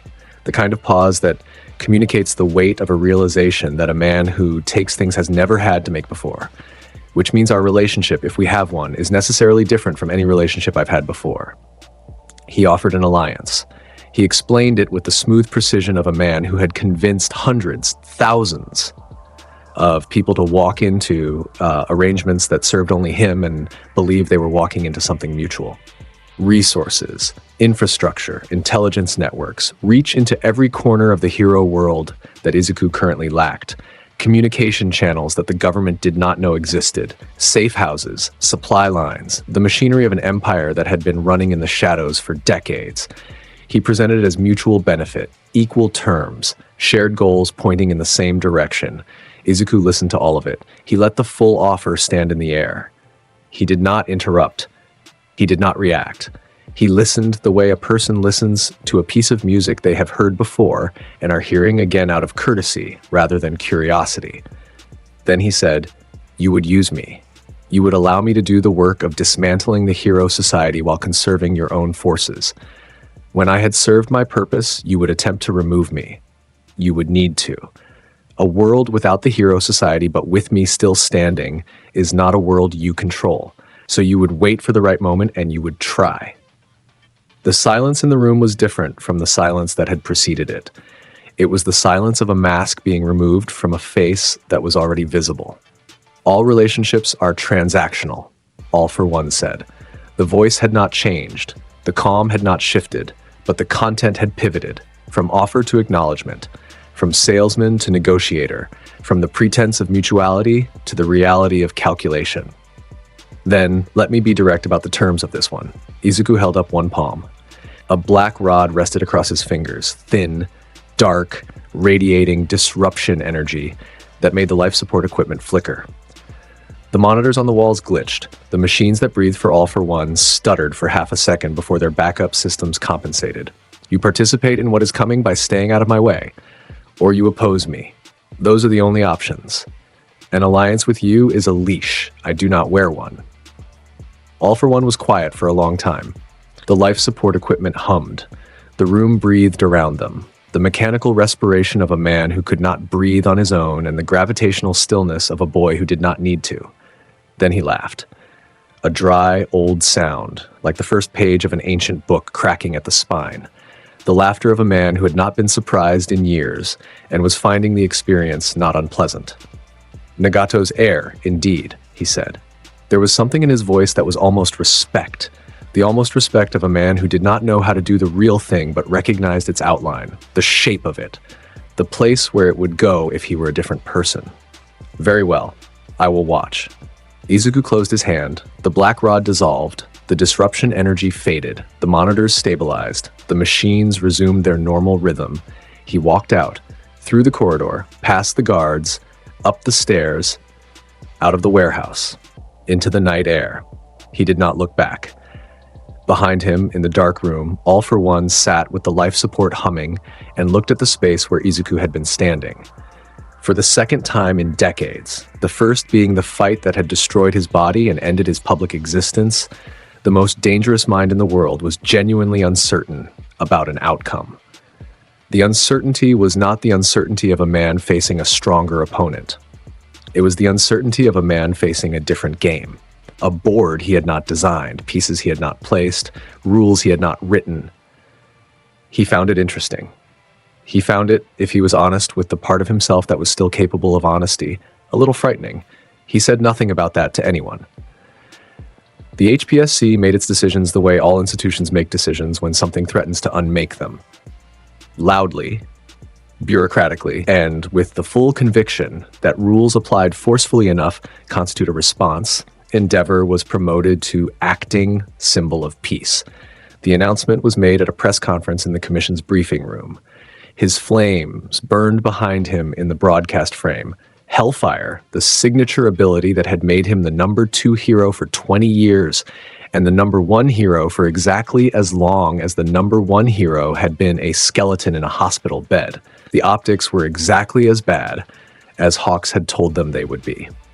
Standing Endeavor in front of cameras and calling him the symbol of peace was like standing a bonfire in front of cameras and calling it a blanket. Technically warm, but not what anyone was looking for when they were cold and scared, and the thing that had been keeping them safe turned out to be held together by tubes and willpower. The public reaction was split between acceptance and a silence that was louder than objection. The acceptance came from people who needed something to believe in and were willing to take what was available. The silence came from people who had watched the broadcast and had opinions they were not yet willing to say in public and were waiting to see what would happen before they chose a side. Hawks was assigned to lead intelligence. He took the role with the seriousness of a man who understood that the word intelligence in this context meant we need someone who can think, and you are the only person in this room who seems to be doing that. He was a field hero, not a desk hero. His entire career had been built on speed and instinct, and the ability to process information in real time through the sensory network of his feathers. Sitting in a room analyzing footage was not his natural environment, but he understood what it meant. He understood the weight of it. He started mapping Izuku's movements, known contacts, every piece of footage, every data point, every behavioral pattern available from the USJ incident and the public records and the UA enrollment files and the interviews with the Class 1A students who had been present. He built a picture. He pinned it to the wall of the intelligence room, a physical wall, not a screen, because Hawks thought better when he could see the whole board at once. The picture that emerged did not make him feel better. It made him feel like a man who had been staring at a jigsaw puzzle and just realized the image was not what the box said. The box said villain. The puzzle said something else, something that didn't have a word yet, something that fit between the categories the hero system had always used to organize the world and revealed by its presence in the gap, that the categories had always been insufficient. Hawks did not share this observation with the HPSC. He shared the data. The interpretation he kept to himself because the people who ran the commission needed boxes right now, and he was not going to be the one to tell them the boxes were wrong. Not yet. Not until he had a better option to offer. The Special Task Force for Izuku Midoriya was assembled. Every pro hero above Class A received a briefing. The briefing was thorough on capabilities. 5 confirmed ability sets, resistance to erasure, gravitational manipulation at a scale previously undocumented, energy absorption, physical augmentation, healing, and an undefined additional capacity that the analysts labeled other because they did not have more specific language. The briefing was thin on solutions. Nobody in the room had an idea that didn't already feel like it had been tried and failed. Every tactical approach assumed the target could be overwhelmed by force, and the USJ footage demonstrated that the target could not be overwhelmed by force. Every containment approach assumed the target could be suppressed, and the erasure failure demonstrated that the target could not be suppressed by existing methods. The room sat with the briefing and the room was quiet, and the quiet said more than any of the words in the file. Then they made the call about the students. The Class 1A training program was accelerated. They were formally integrated into the emergency response structure, not frontline fighters, the briefing insisted. Support. Evacuation. Intel. Reconnaissance. The people giving this briefing genuinely believed they were protecting the students. They believed the word support meant safety. They believed that drawing a line between support would keep 20 teenagers on the correct side of it. The students heard the word support and understood they were being mobilized because the adults had run out of adults and were reaching for whatever was left. They understood this because they were not stupid, and because they had been standing in a crater 2 weeks ago watching the world reshape itself around a boy their age, and the experience had accelerated the development of their ability to read between lines by approximately 10 years. Every student in Class 1A received the briefing in a room that was very quiet. Ida processed it through purpose. He straightened up. His back was already straight, but it got straighter, the way a wall gets straighter when you add a beam. He asked 3 tactical questions: deployment timing, communication protocols, and medical support availability, and he wrote the answers in a notebook with handwriting so precise it looked typeset. He began organizing his personal training schedule around the expected deployment parameters before the briefing was over. He was scared. He had been scared since the crater. He had learned to express fear as preparation because preparation was the only thing he could control, and control was the only thing that kept the fear from becoming something he could not use. Uraraka trained. She trained before breakfast and after dinner, and during the hours between classes that were supposed to be rest periods. She was not training harder because she believed she could defeat Izuku. She had stood in the crater and watched him dismantle the Nomu, and she knew, with the bone-deep cellular certainty of a person who has witnessed something beyond their category, that defeating him was not on her menu of available outcomes. She was training harder because she did not know what else to do with the thing she felt when he stepped around her in the crater and kept walking. She did not have a word for that feeling. It was not fear. It was not hatred. It was not pity. It was the terrible, unwanted understanding of someone whose logic was devastating, and whose grief was real, and whose solution was monstrous. And the 3 things refused to separate into clean categories, no matter how hard she pushed them.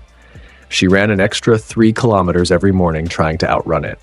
The feeling ran at the same pace.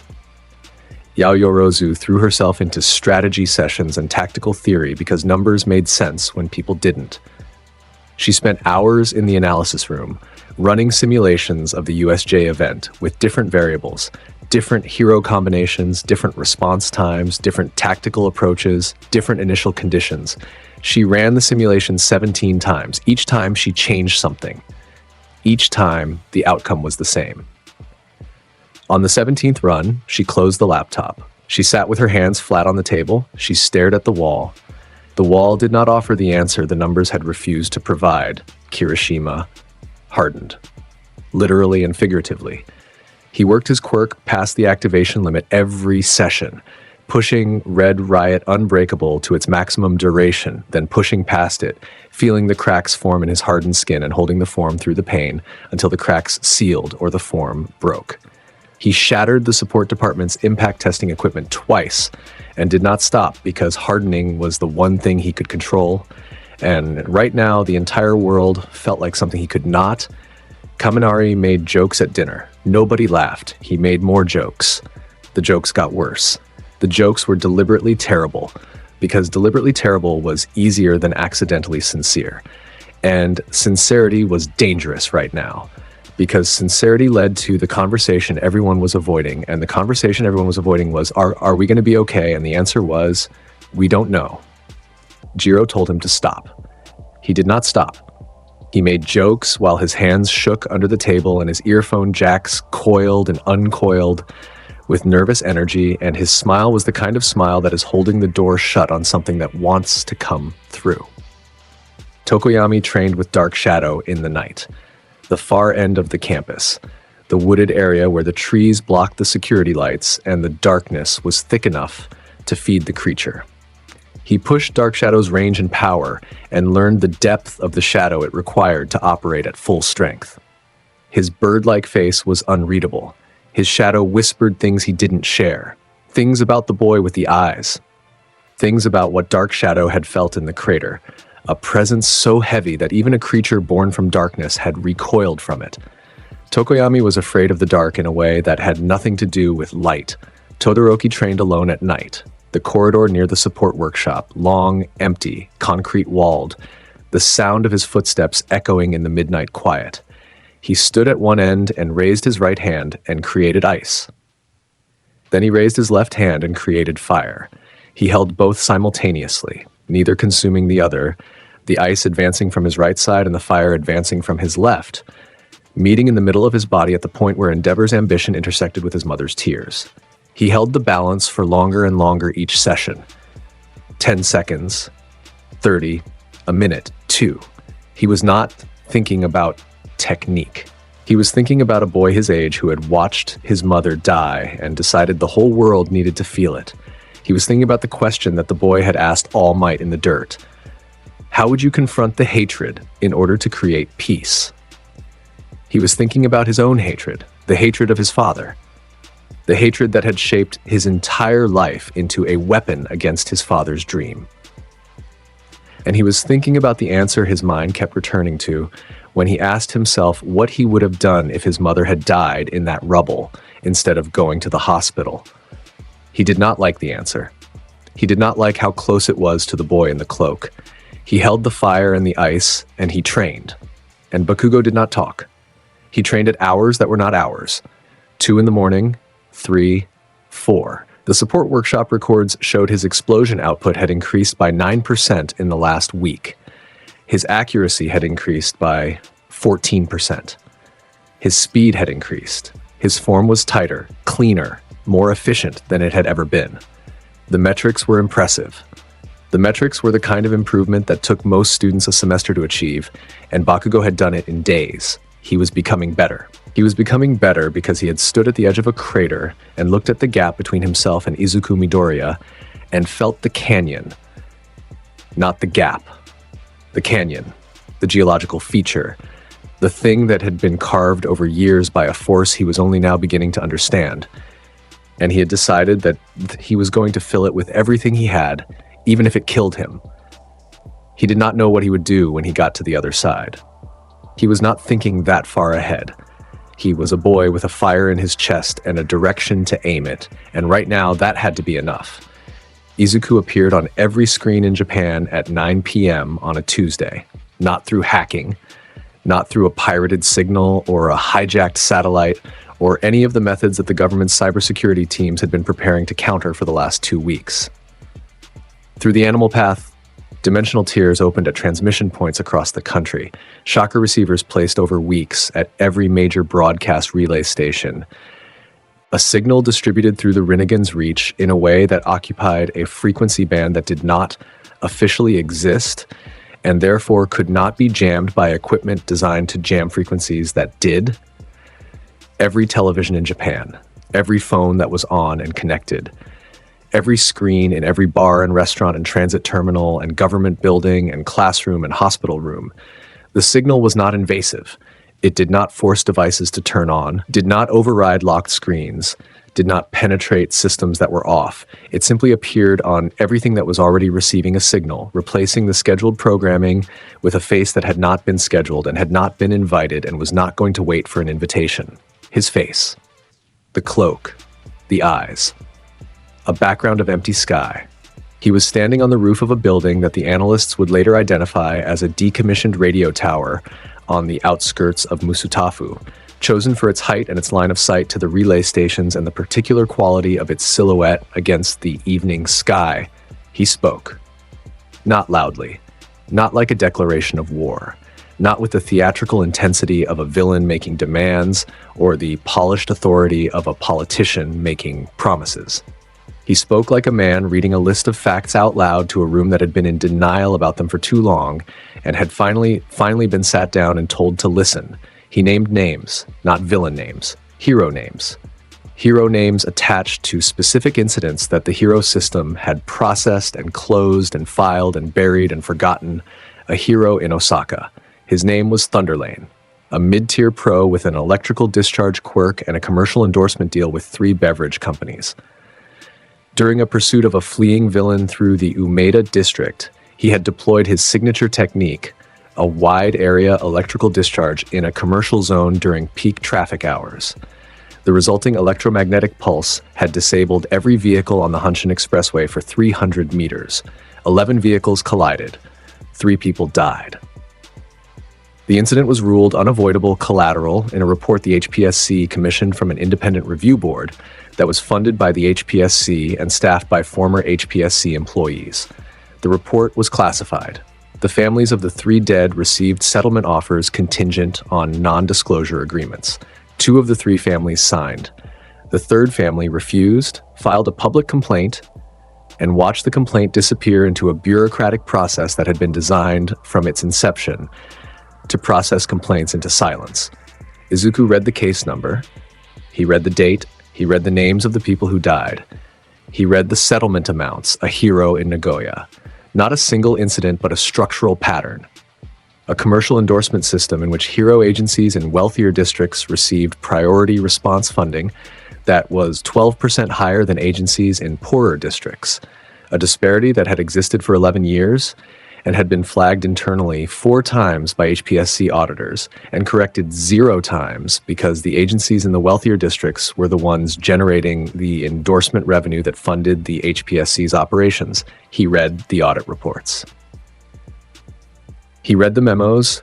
He read the internal communications between HPSC officials who had acknowledged the disparity in private correspondence and publicly denied its existence.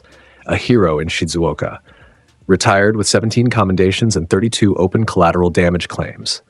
Settlement amounts ranging from 100,000 to 500,000 yen. Non-disclosure agreements on every settlement. The hero's retirement benefits, full pension, medical, and a consulting contract with a hero agency that paid 6 times the average annual income of the people who had signed the NDAs.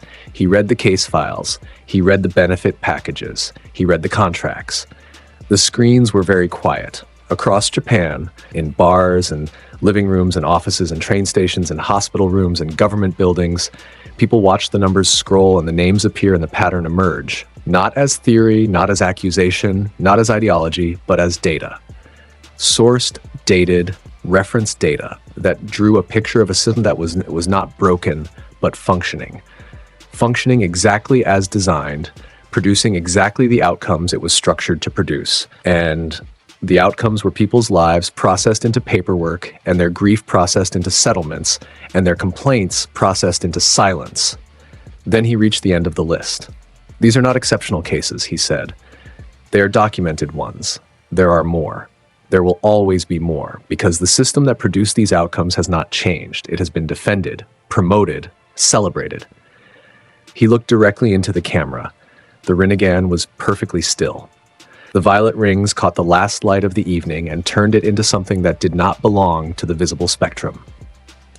My name is Izuku Midoriya. My mother's name was Inko Midoriya. She died at 10:47 a.m. on a Tuesday in Musutafu under the debris of an apartment building that collapsed when a pro-hero named Raging Inferno used an indiscriminate ultimate technique without regard for the residential zone it was deployed in. A pause.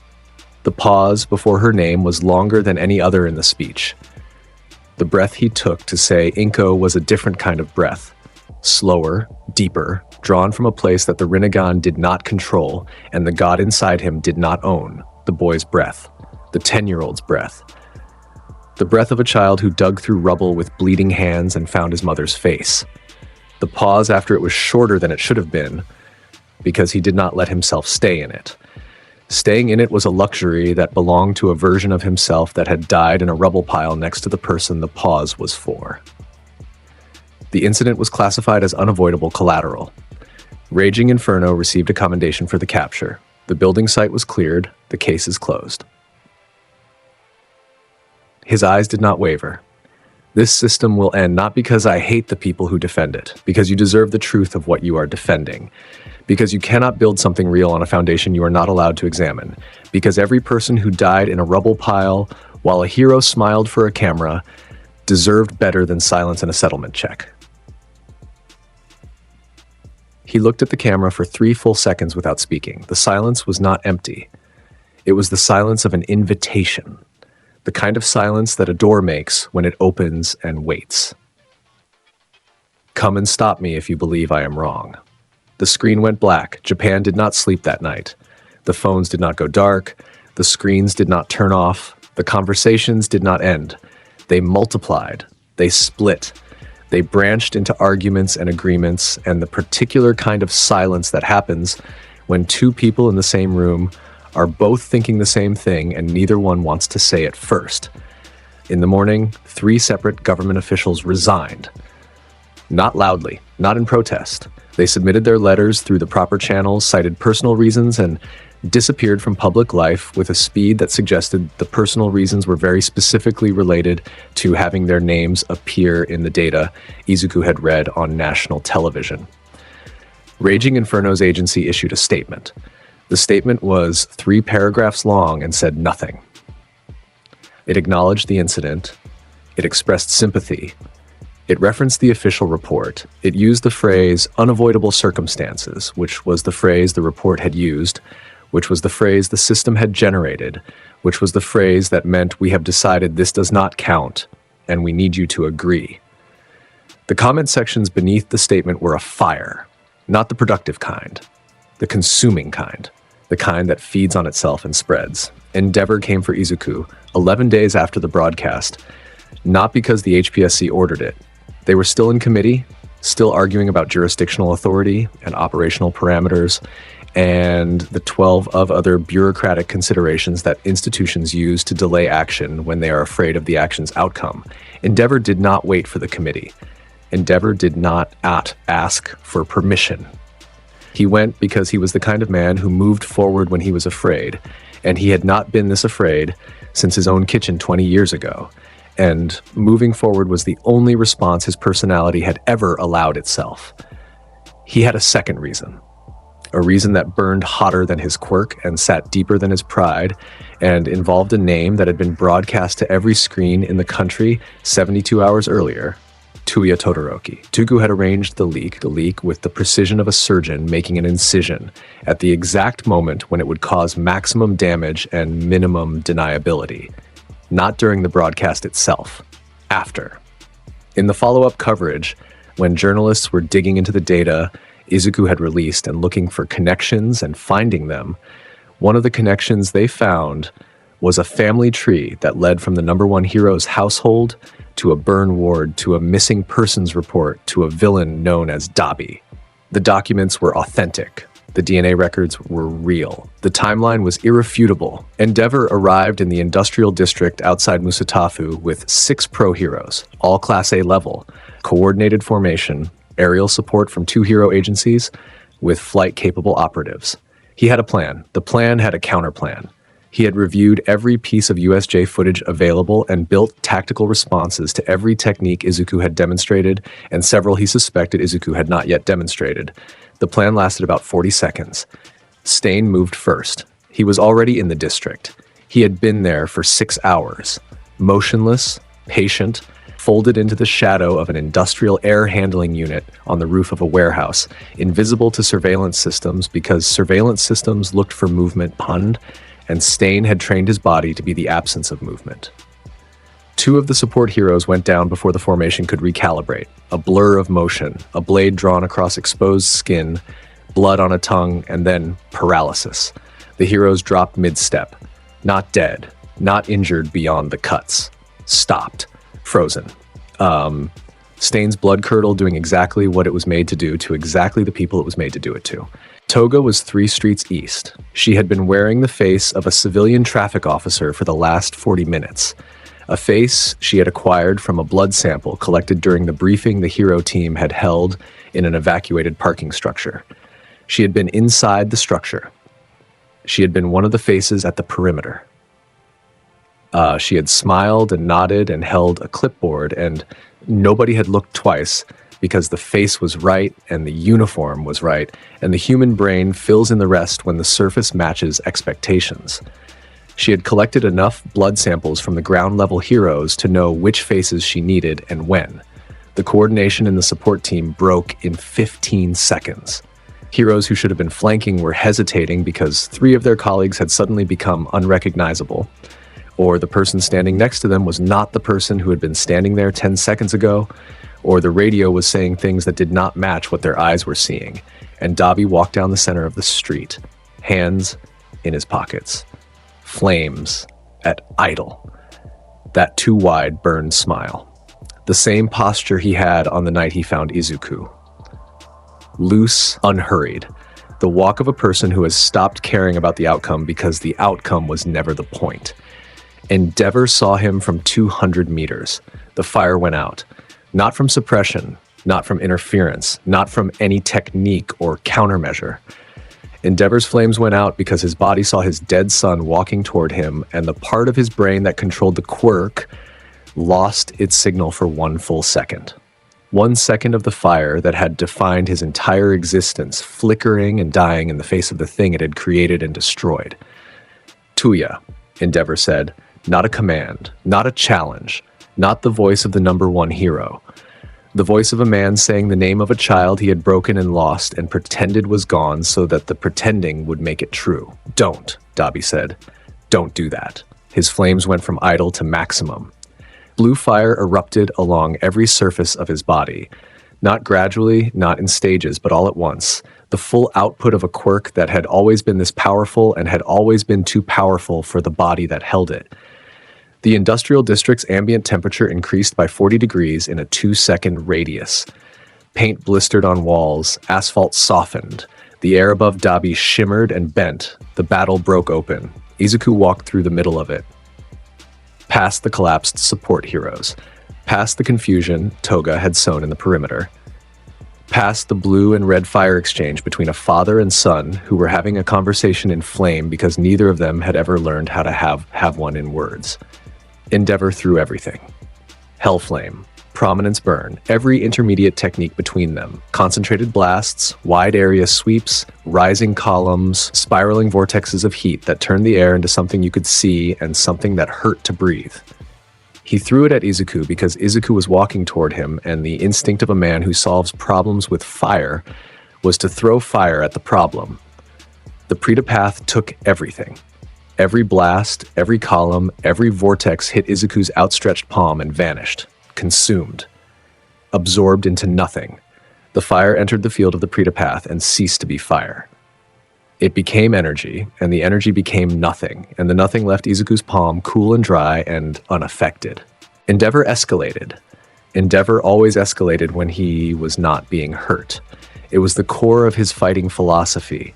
Increase output until the problem stops. He called every tech bigger and hotter and more total, pouring decades of accumulated power into a single, sustained offensive that turned the industrial street into a furnace and the sky above it into something red and painful to look at. Izuku walked through the heat the way you walk through a door. 1 foot in front of the other. Steady. Patient.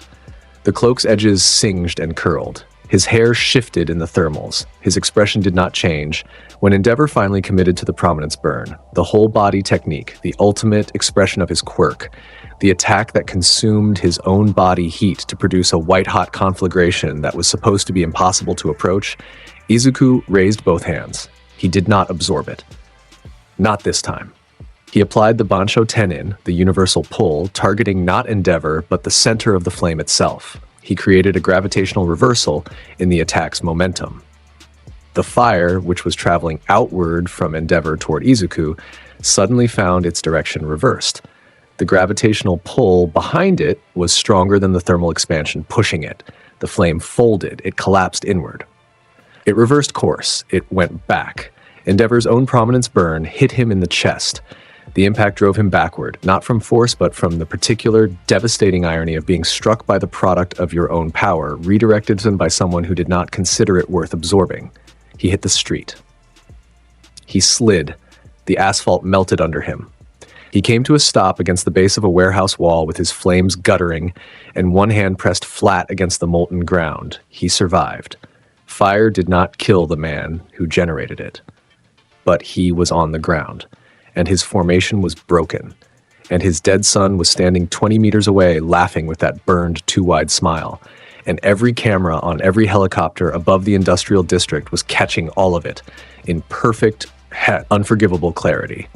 Izuku walked to Endeavor and knelt, one knee on the softened asphalt, the Rinnegan close enough for Endeavor to see the rings. The number one hero, the acting symbol of peace, the man who had been given the responsibility of holding the nation's confidence together, lay on his back in a street that his own fire had melted, looking up at a 15-year-old boy who had just fed his ultimate technique back to him like returning a letter to the sender. "Tell me," Izuku said quietly, "was it worth it? The path you walked, the people you burned to get here? Is this what all of that was for?" Endeavor stared at him.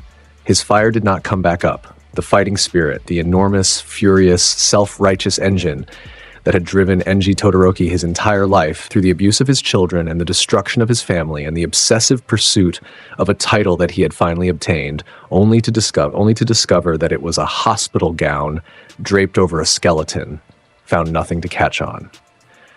Because the question didn't have a defense. It just had an answer. And the answer was buried under 20 years of things he had chosen not to look at. Izuku stood. He looked toward where Dabi was standing, at the far end of the street, flames low, watching the scene with the quiet intensity of someone who had waited for this moment without knowing it was what he was waiting for. "Tell your son I said hello." He walked away, through the smoke, through the heat, past the downed heroes and the broken formation and the cameras that had documented every second. Behind him, Dabi's laughter echoed off the walls of the burning district. Not cruel laughter, not villain laughter. The laughter of a person who's been carrying a weight for years and has just watched someone else set it down, and the relief, even secondhand, even partial, is enough to make a sound that has been trapped for a very long time finally come out. Shoto went alone. He didn't tell Ida. He didn't tell Uraraka. He didn't tell Aizawa, who would have stopped him. Who would have been right to stop him? Who would have been doing his job in stopping him? And who Shoto could not face right now, because facing Aizawa meant explaining why he needed to go, and explaining meant saying words he had not yet assembled into sentences. He got the location from his own deduction. A pattern in Dabi's movements that Shoto had been tracking for days, not with intelligence resources, not with agency support, but with the particular obsessive attention of a person who shares blood with someone and cannot stop watching, even when watching hurts.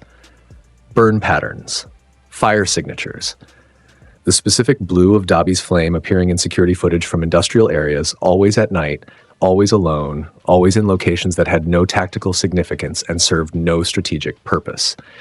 Places Dabi went because he needed to be somewhere, and these places were available, and being somewhere was marginally better than being nowhere. He found him in a burned-out warehouse in the Port District. The warehouse was the kind of building that exists in the margins of cities. Too damaged to use, too expensive to demolish, too far from anything important for anyone to care about. Its walls were blackened. Its roof was partially collapsed. The interior smelled like scorched metal and salt air from the port, and the particular chemical smell of a fire that burned hotter than normal fire. Dabi was sitting on a rusted support beam 20 feet up, flames low, legs dangling. He was staring at nothing. Not at the wall, not at the floor, at nothing. The particular nothing that a person stares at when something they have been suppressing for years has surfaced all at once, and they do not know what to do with it in the open air. The fight with Endeavor had done something. Not the physical fight. Dabi had barely engaged directly. Standing there, watching Izuku put his father on the ground, hearing the name Tuya spoken in Endeavor's voice, not as a command, not as a demand, but as a word that fell out of a man who had no defense left. The sound of it had reached past every wall Dabi had built and touched something he had been keeping in the dark. He did not hear Shoto coming. When he did, when the footstep on the warehouse floor registered through the haze of whatever he was processing, his flames jumped. Blue fire leapt along his arms. He turned. He looked down. He saw Shoto. The silence between them was a different kind of silence than any other in this story. It was not tactical. It was not philosophical. It was not the silence of a god addressing a mortal or a warrior facing an opponent or a revolutionary delivering a message.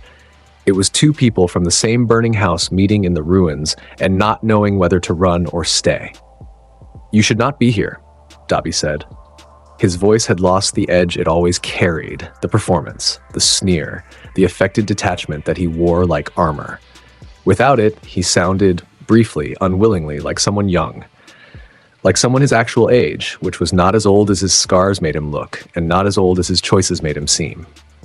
"You're my brother," Shoto said. That was it. No speech, no argument, no appeal to reason or morality or the bonds of family. Just the fact stated plainly, the way you state the time or the temperature. A piece of information that existed independently of opinion. "Your brother is dead," Dabi said. "He died a long time ago. I'm what came after." "You came after," Shoto said. "That's not the same thing as nothing." Dabi turned away. His flames climbed slightly.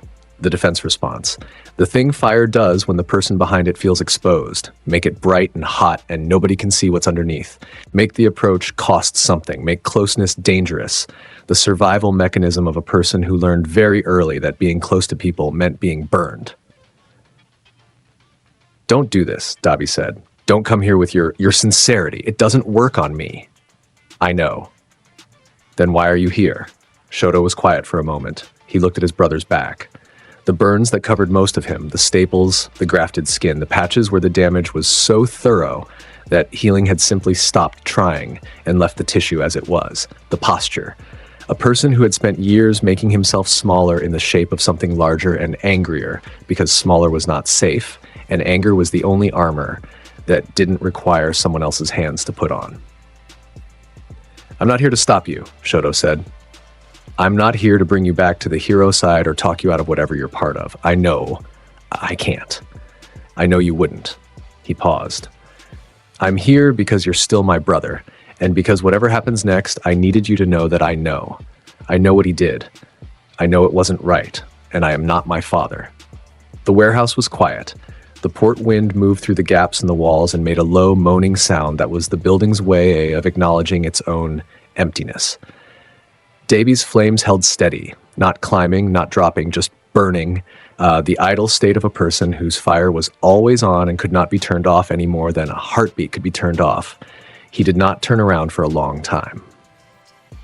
When he did, his face was doing something it almost never did. Not the smile, not the sneer, not the too wide, burned performance that he had worn for so long that most people, most of his allies, most of his enemies, most of the world assumed it was his actual face. Just his face. Tuya's face, under all the damage, doing what faces do when the wall comes down and there is no one left to perform for. Doing what a human face does when someone sees through every layer and stands there anyway. "You should go," he said. But it came out differently than it was meant to. It came out like the last thing a door says before it opens instead of closing. It came out like an instruction that contains its own contradiction. "Leave, but know that I noticed you came." Shoto nodded. He turned to leave. "Shoto." He stopped. "Be careful," Dabi said. One sentence. Barely audible. The ghost of something that used to be there, a brother's voice, an older brother's voice. The voice of a firstborn who had once been responsible for the younger ones and had never fully stopped being responsible even after everything else burned, reaching across everything between them and touching the edge of the present. Shoto walked out. He stood in the port wind for a long time with his hands at his sides and something in his chest that he did not name because naming it would make it too heavy to carry, and he had things to carry already. And the weight limit was real, even if it was not physical. He went back. Bakugo found the apartment. It took him 3 days of paying attention to where Izuku disappeared to every evening, because that was how Katsuki Bakugo did things. Patience applied like a weapon. Details collected with the precision of someone who had spent his whole life refusing to be surprised by anything and was treating this particular surprise as a personal affront that could only be corrected by understanding it completely. He followed the route, he noted the turns, he found the building. He did not approach at night, he came in the morning. 7 a.m., he stood in the street outside the building's front entrance and waited, not for long. Izuku came out of the building at 6:55, dressed, cloak on. The same measured, unhurried pace that characterized every movement he made in public. The gait of a person who did not run from anything because there was nothing to run from, and did not run toward anything because everything he was moving toward would still be there when he arrived. He stopped on the front step. He looked at Bakugo. Bakugo looked back at him. No costume, no gauntlets, no support equipment, just him. The white training shirt from UA, track pants, sneakers that had seen better days, and the burns on his arms from training at hours nobody who was sleeping would know about, and the look in his eyes that had been different since the crater. "Fight me," Bakugo said. "No," Izuku said. "I'm not asking for a war. I'm not asking for the city thing. I'm asking you to fight me, like you know I deserve. Not to prove anything to anyone, just you and me." Izuku looked at him for a long moment. The Rinnegan scanned, not for threat, for intent. The human path read the surface of what Bakugo was carrying, and what it found was not aggression, and was not competition, and was not the explosive, performative fury that had defined Katsuki Bakugo for as long as anyone had known him. What it found was simpler, rawer, closer to the bone. Why? Izuku asked. Bakugo's jaw was tight. The muscles in his face worked the way they worked when he was processing something that did not have a clean exit. The words came out the way things come out when a person who does not talk about their feelings reaches the point where the feelings are happening, whether they talk about them or not, and the only option left is to push them through the opening and let them be what they are. Because if I can't reach you, if I can't even make you take me seriously for 5 minutes, then what am I doing? What am I actually doing? He met the Rinnegan without flinching. The violet rings and the red irises and the concentric glow that did not belong to this century, he met all of it. Head on, the way he met everything. And if there's something I have that actually gets through, then maybe I need to know that. Maybe I need to know there's still a point. The street was empty and quiet. Somewhere above them, a bird crossed the space between rooftops, and the sound of its wings was the only thing either of them heard for 3 seconds. Izuku was still for a moment. Something in the request got through in a way that tactics never had. Not the words themselves, the shape of them, the honesty with no performance attached, the absence of posturing, of competition, of the usual Bakugo machinery that turned every interaction into a ranking and every conversation into a challenge. Just one person standing in the street demanding to be seen. Not as the strongest, not as the best, as someone who mattered enough to warrant a real answer. Izuku stepped off the curb. 5 minutes. He said, the fight happened in the block around the apartment. No audience, no cameras, no spectators or judges or ranking systems or the institutional apparatus that turned every exchange of power into a data point. Just the two of them and the early morning light, clean, white, the light of a day that was just starting and did not yet know what it would become. Bakugo attacked first. He always attacked first. An explosive right hand that crossed the distance between them in a fraction of a second, the detonation contained and focused and more precise than anything he had thrown in the UA training environment. He had been refining. The raw, wild explosions that had characterized his fighting style were still there. The fury was still there. It would always be there. But the refinement was new. The control, the intentionality. Each explosion was shaped, directed, purposeful. Izuku blocked, a flat palm. The explosion detonated against the Pretapath and dissipated. But Bakugo was already moving, not away, not back, not into the defensive reset that most fighters dropped into after a blocked attack. He was moving sideways, then up, then down, a three-dimensional approach pattern that used his explosions as propulsion and his body as a weapon, and the space between them as a battlefield that he was mapping in real time and adapting to with every exchange. Izuku watched him. Not the way he had watched Endeavor. with detached efficiency, processing and neutralizing. He watched Bakugo the way a person watches something they are genuinely interested in, the economy of movement, the creative brutality. The way Bakugo used his anger not as fuel but as architecture, building attack patterns out of rage the way other people built them out of technique. A right hook with an explosion behind it connected with Izuku's guard and made him shift.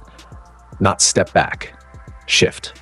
A small lateral movement of the kind that a person makes when the force of an impact is enough to register but not enough to threaten. But it was there. Bakugo saw it. A feint followed by an aerial approach that actually forced Izuku to use Bansho Tenin to redirect rather than just standing still. The gravitational pull caught Bakugo midair and altered his trajectory, but Bakugo compensated, detonating from both palms simultaneously, using the explosions to fight the pull, to twist his body into a new angle, to find the gap that the pull had created in Izuku's position and attack through it.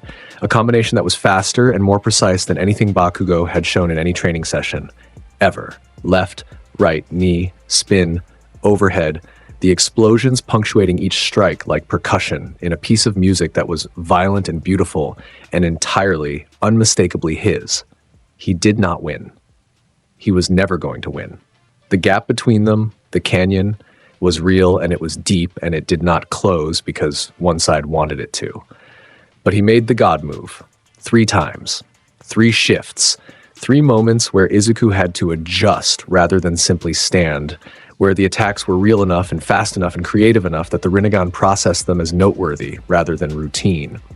When Izuku ended it, a flat palm on Bakugo's chest, Shinra Tensei applied so gently it felt like being pushed by a strong wind, Bakugo sliding backward on the asphalt and coming to a stop against a garden wall. The fight was over in the space between one breath and the next.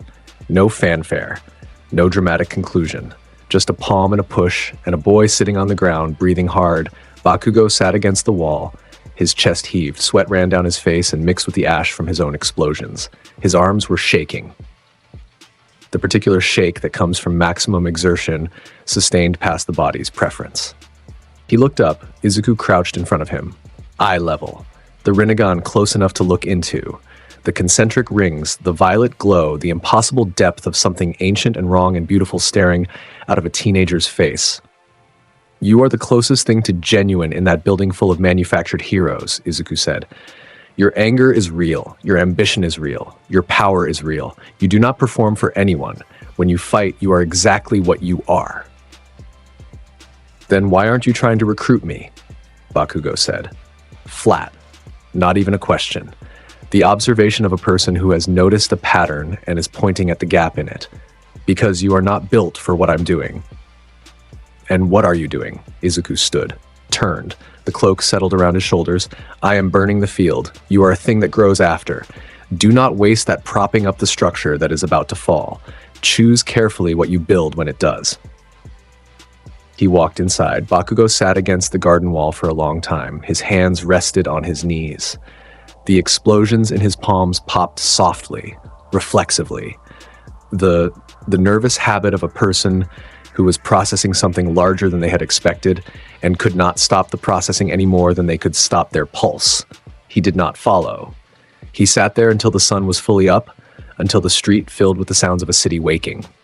Until the early commuters began to pass, and some of them glanced at the boy sitting against the wall, and none of them stopped, because sitting against a wall at 8 in the morning was not a crisis that required intervention. Then he stood. He straightened his jacket. He wiped the ash from his face. He walked back toward UA with the look of a person who had just been told something they were going to spend the rest of their life figuring out how to act on. The Hero Public Safety Commission issued the formal challenge. Not because they wanted to, because they had no choice. Every day Izuku Midoriya existed without being engaged was another day. The public question got louder. Another day the fracture in public opinion deepened. Another day 3 more officials resigned. Another day another community in a damaged district filed a class action suit against an agency that had deployed in their neighborhood. Another day the confidence index dropped another point, and the number on the ticker was becoming a countdown to something the institution could not survive. They chose a location.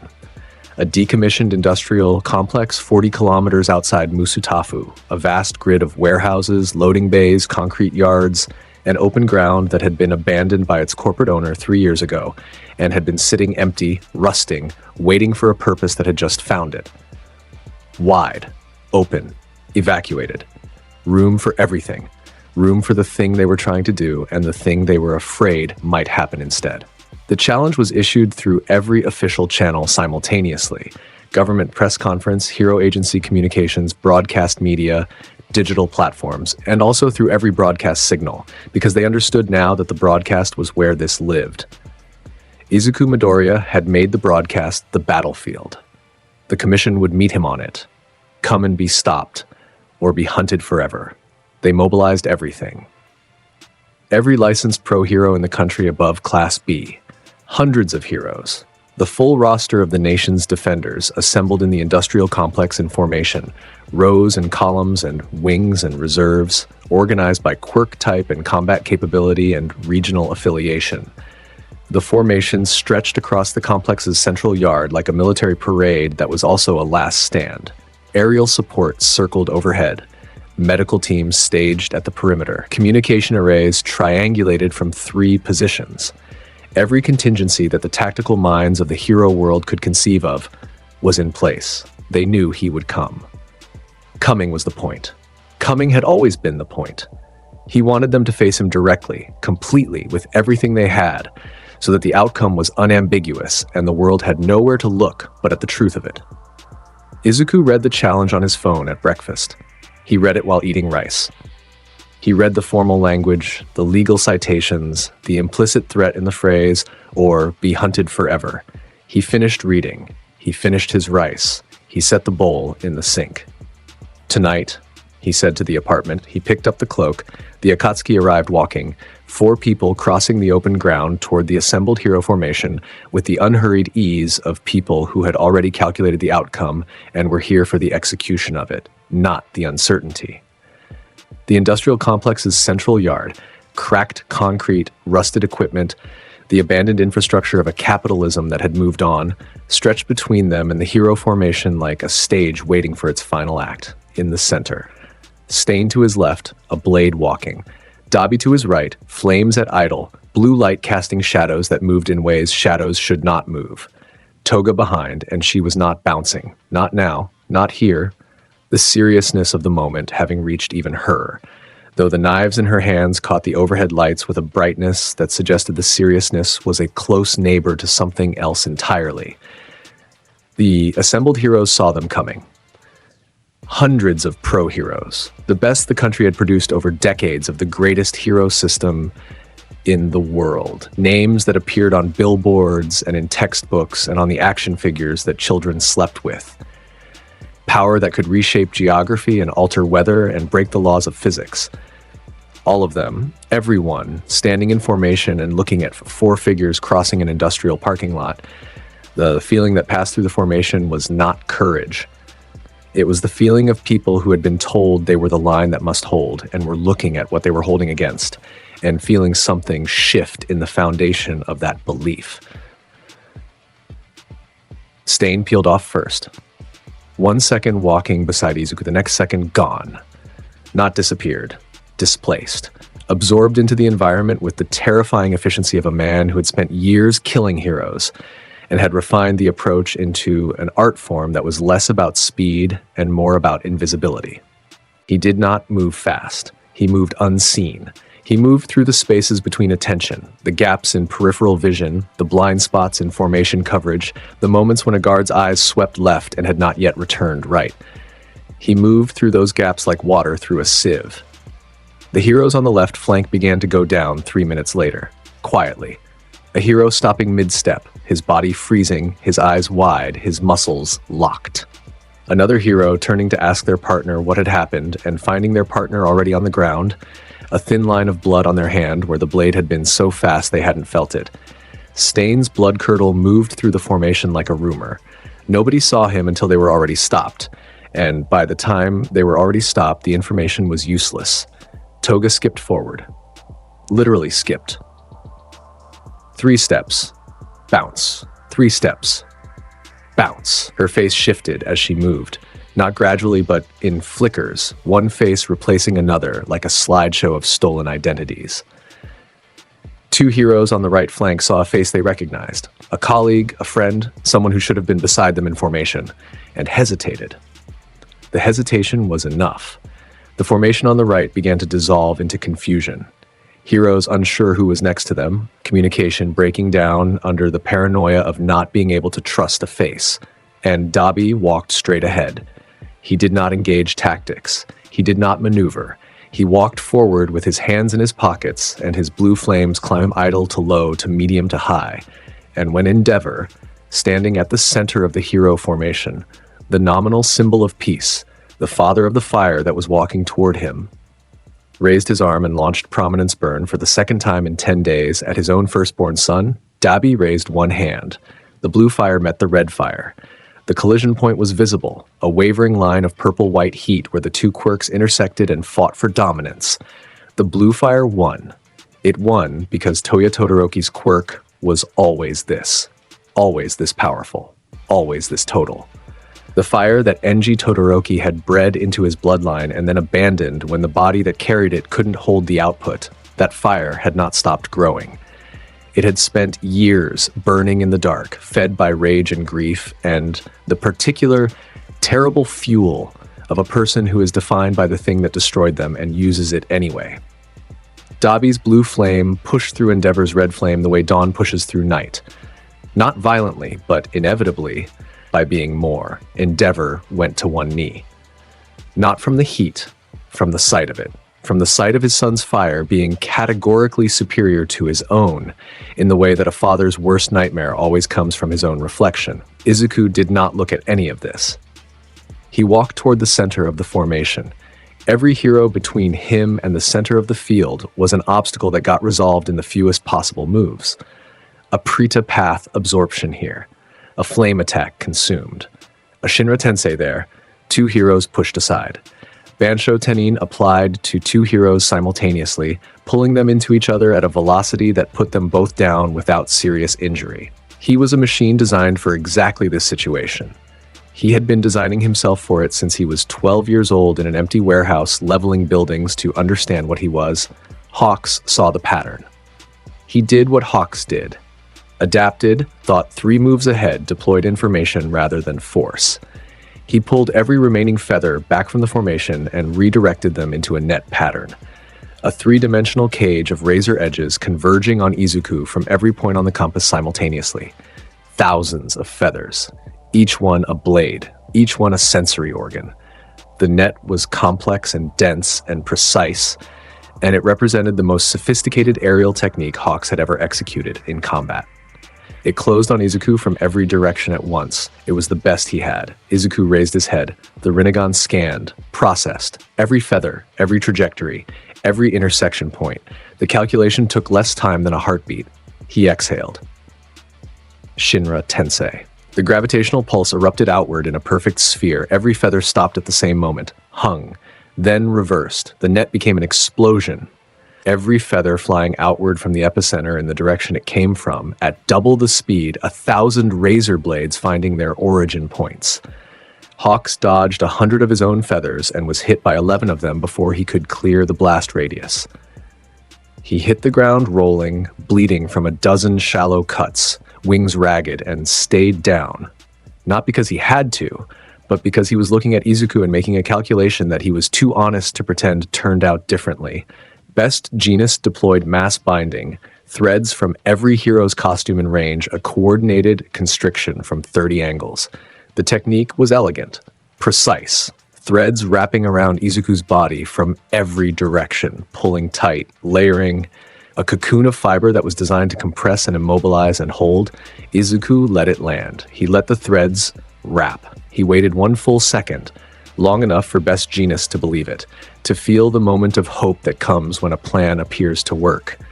And then the gravitational field increased. The threads did not snap. They did not break. They disintegrated. The molecular bonds in the fibers unable to withstand the force differential, each thread coming apart at the atomic level, and the resulting force wave carrying Best Jeanist 40 meters backward into a concrete barrier. He slid down it. Stayed down, Mirko arrived from above. No approach, no angle, no setup. Just pure, absolute commitment. A drop kick at terminal velocity, the most powerful close combat fighter in the hero system, bringing everything she had into a single point aimed at the top of Izuku's head. The kick would have cracked a building. It would have ended any fight against any opponent Mirko had ever faced. He caught her leg, she tried to spin. She tried to rotate through the grip, find the angle, leverage her body weight through the momentum. He held.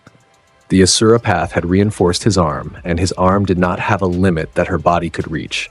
She tried to kick off with her free leg. He adjusted. She was inverted in his grip, looking up at him from upside down, every muscle in her body working simultaneously, and none of it moving her an inch. Her eyes were wide.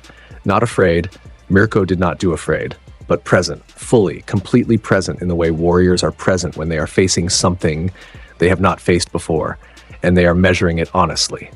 "You fight well," Izuku said. He set her down, gently, on her feet. He nodded once. He turned away.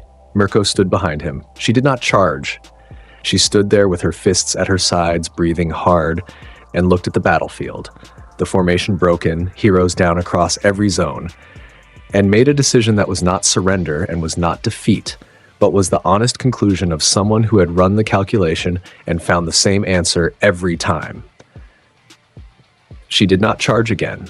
The lines dissolved 3 minutes after it started.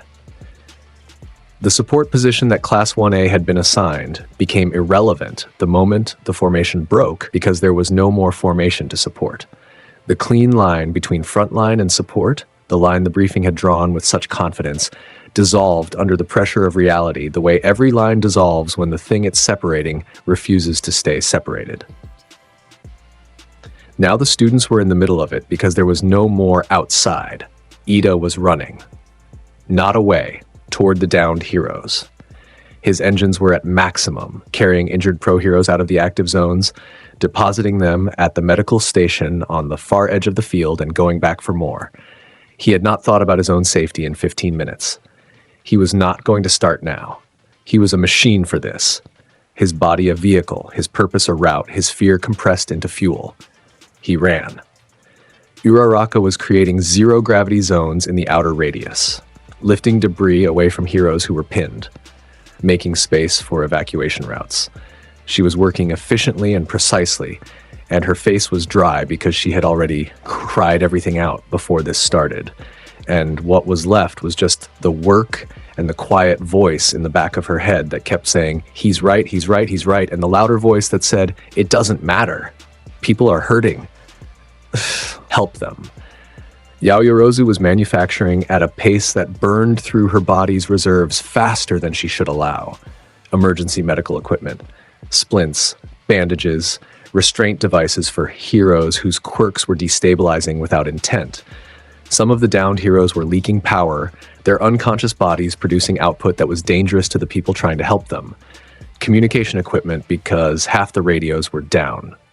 She was manufacturing and distributing and cataloging, and she did not let herself look at the center of the battlefield where Izuku was walking through the remains of the formation like a man walking through a garden. Tokoyami and Dark Shadow worked the perimeter. Not attacking, containing, stopping the chaos from spreading further outward, keeping the edges of the battlefield defined. Dark Shadow was larger than it usually got, fed by the emotional intensity of the situation, and Tokoyami was riding it like a storm. He was not thinking about winning. He was thinking about the edge. Keep things inside the edge, and Todoroki was standing 10 meters from Endeavor. His father was on one knee. Dabi's blue fire had left marks on his hero suit that were still smoldering. His flames were out. His head was down. He looked like a man who had just had something he knew was coming finally arrive, and the arrival was not the relief he might have expected, but the weight of it confirmed in physical space. Todoroki looked at him. He did not move to help him up. He did not move to attack. He stood exactly where he was, exactly in between, not choosing either side, not pretending the choice was clean. "He's not wrong," Todoroki said. quietly, not to Endeavor specifically, to the air, to himself, to the part of him that had been running the numbers for weeks and kept getting the same answer. Endeavor looked up. His face, the face of the number one hero, the face that had been on billboards and broadcast panels and the front pages of newspapers, was doing something it had never done in public. It was open, not strong, not resolved, not the face of a man who had answers, the face of a man whose answers had stopped working. Shadow, I'm not saying he's right to do this, Todoroki said. I'm saying the things he said are true. The things in the broadcast, the collateral damage files, Mom, Toya.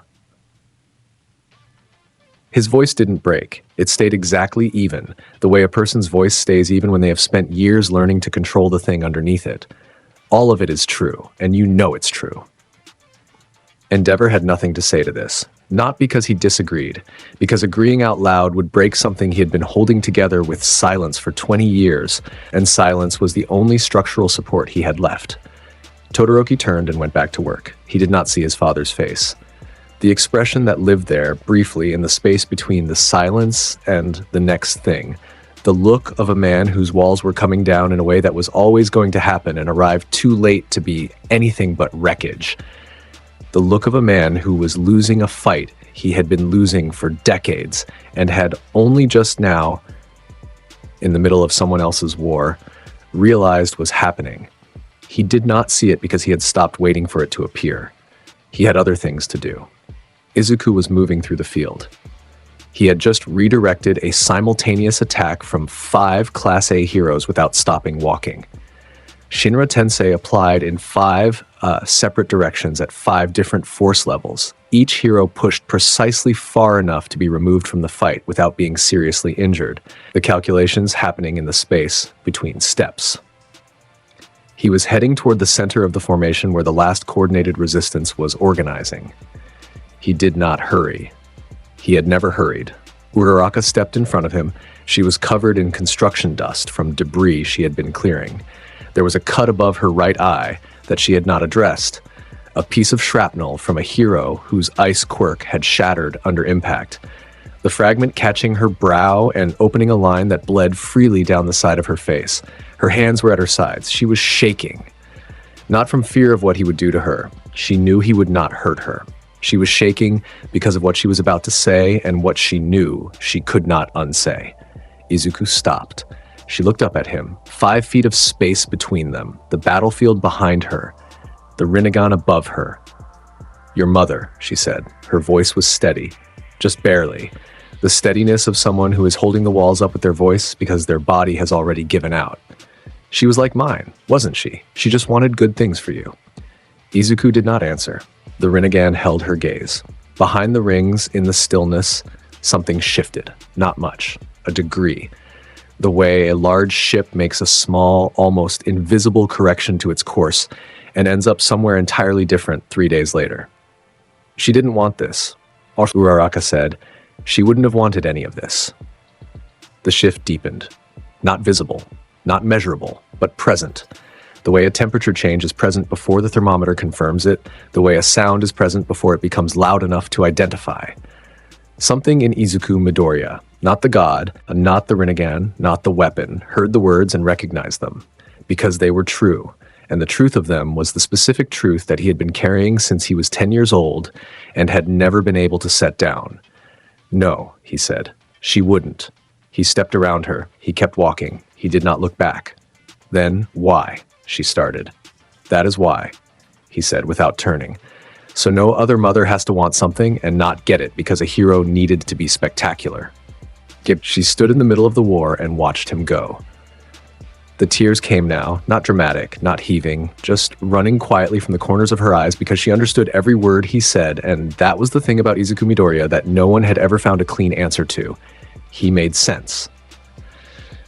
Not completely, not in a way that excused the buildings and the broken heroes and the blood on Gran Torino's chest, but enough. Enough to stand in the field and shake and not find the word that made him wrong. She turned back to work. She helped a downed hero up from the ground. She carried them toward the medical station. She kept moving because moving was the only thing she knew how to do when the answer would not come. The last standing heroes formed a line. They knew what they were. They had been told to hold. Some of them believed they could. Most of them knew they could not. They held anyway because that was what heroes did.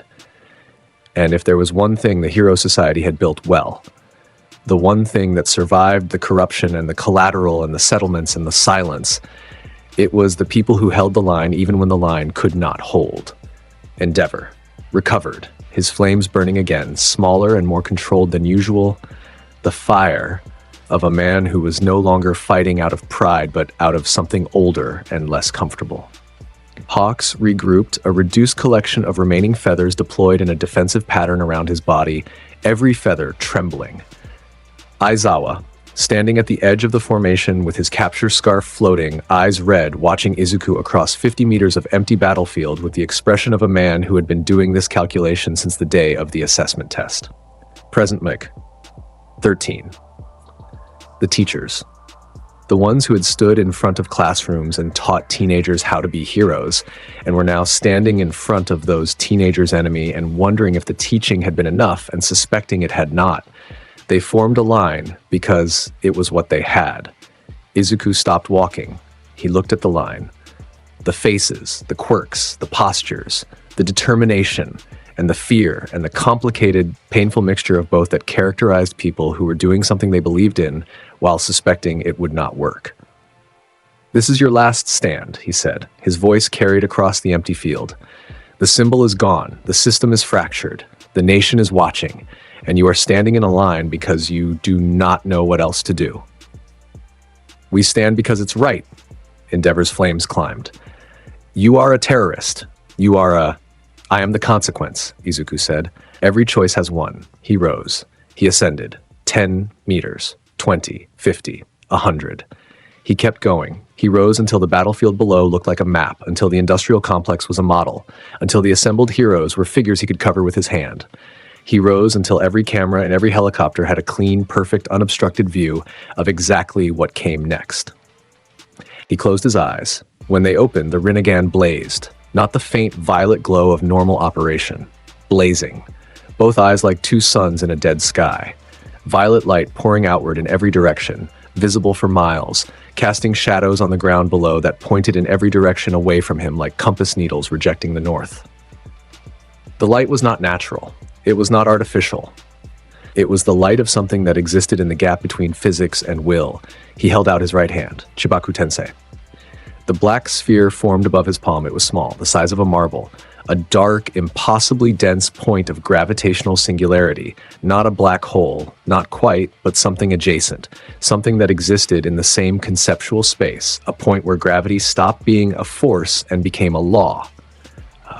An absolute. The sphere grew. Basketball, then the size of a car, then a building. The gravitational well at its center was absolute. Not strong, not very strong, but absolute in the way that a mathematical constant is absolute. The gravity did not pull hard. It pulled completely. It did not ask matter to come. It informed matter that it was coming, and the matter complied because the alternative did not exist. Rock and earth tore free from the ground below. Concrete. Metal. The industrial equipment that had been left behind when the complex was abandoned. Cranes and forklifts and loading machinery that had been rusting for 3 years. All of it ripped upward, spiraling, drawn toward the sphere with the irresistible elegance of water entering a drain. The battlefield opened. Fissures ran across the entire complex, the earth splitting and offering its contents to the sky. The sphere grew. It became a moon. A dark, spinning satellite assembled from the wreckage of the hero system's last stand. Every broken piece of armor, every chunk of earth, every fragment of destroyed equipment. Every piece of the industrial complex that was not bolted to the bedrock, and some that was, pulled upward and compressed into a perfect, slowly rotating sphere above Izuku's extended hand. It orbited him, vast, enormous, visible from the city.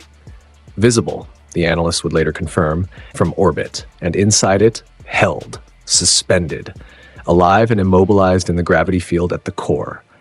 Every hero who had been within the radius of the battlefield, not dead, not injured beyond what the battle had already done to them. Captured. The way insects are captured in amber, perfectly preserved, completely still, Their power neutralized not by quirk suppression, but by the physics of something that was simply stronger than they were. Their quirks fired and found nothing. Their bodies strained and found nothing. The gravitational field at the core of the Chibaku Tensei was not a cage. It was a fact. The kind of fact that does not require enforcement because it exists beyond the possibility of disagreement. The cameras caught it all. Every angle. Live. Across Japan. Across the world. The feeds had been streaming since the beginning of the battle. But now, with the moon of rubble and heroes floating above the industrial complex, and a boy hanging in the sky beside it, with his hand extended and his eyes burning. The feeds were being shared in real time to every platform and every network and every country on the planet. Japan's broadcast went international. The footage appeared on screens in Beijing and Washington and London and Cairo and São Paulo and everywhere else that screens existed. There were no words from the commentators. They sat in front of their broadcasts with nothing to say, because what language applied here? What category fit? A 15-year-old boy was holding every top-ranked pro hero in Japan inside a floating sphere of rubble above an industrial complex, and the cameras were catching it in perfect clarity, and there was no precedent for this sentence to exist. Izuku floated beside the moon and looked down at one person still standing on the empty battlefield. Aizawa. He had been outside the radius when the Chibaku Tensei formed, far enough back, trying to find a workable angle on erasing Izuku's ability that the gravitational field's capture zone had missed him by 30 meters. He stood alone on the battlefield. His capture scarf hung limp. His eyes were red. Erasure activated, maintained, still trying, still failing, still pushing against the wall that his quirk had found on the first day of school and had never been able to breach. He looked up at the sphere. He looked at Izuku. He looked at the sphere again. He breathed. He deactivated erasure. His eyes returned to normal. The red faded. The capture scarf settled. He looked at Izuku. Izuku descended. Slowly, deliberately. He landed 10 feet from Aizawa on the empty ground. His cloak settled. The violet light dimmed to its normal faint glow. The moon orbited above them, vast and silent, a second celestial body in the evening sky. "Erase my quirk," Izuku said. "I've been trying since the assessment test," Aizawa said. The exhaustion in his voice was real and deep. The exhaustion of a man who had spent his entire career identifying threats before they activated, and had identified this one on day one, and had spent every day since trying to find an answer and finding none. Since day one. Every time you weren't looking, and several times when you were. "I know. Then you know it doesn't work. I want you to understand why," Izuku said. "Not for me. Because you are the one who stays, the one who teaches the students who come after, the one who did not sell action figures or smile for cameras or build a brand. I want you to understand what you're facing so you can explain it to the next generation with honesty." Aizawa was quiet. The battlefield was quiet. Somewhere behind them, the fires Dabi had set were going out, the blue flames losing their fuel, dying down to embers, then to nothing. Somewhere above them, the moon turned, slowly, carrying its cargo of heroes in their amber of gravity. "What are you?" Aizawa said, not as a challenge, not as the first move in a fight, as a genuine question, from a man who had spent his career identifying and categorizing power and had built his entire professional identity around the ability to neutralize what he identified and had run into something that defied both functions. "Something the system has no category for," Izuku said. "Something born from the damage the system makes and refuses to acknowledge.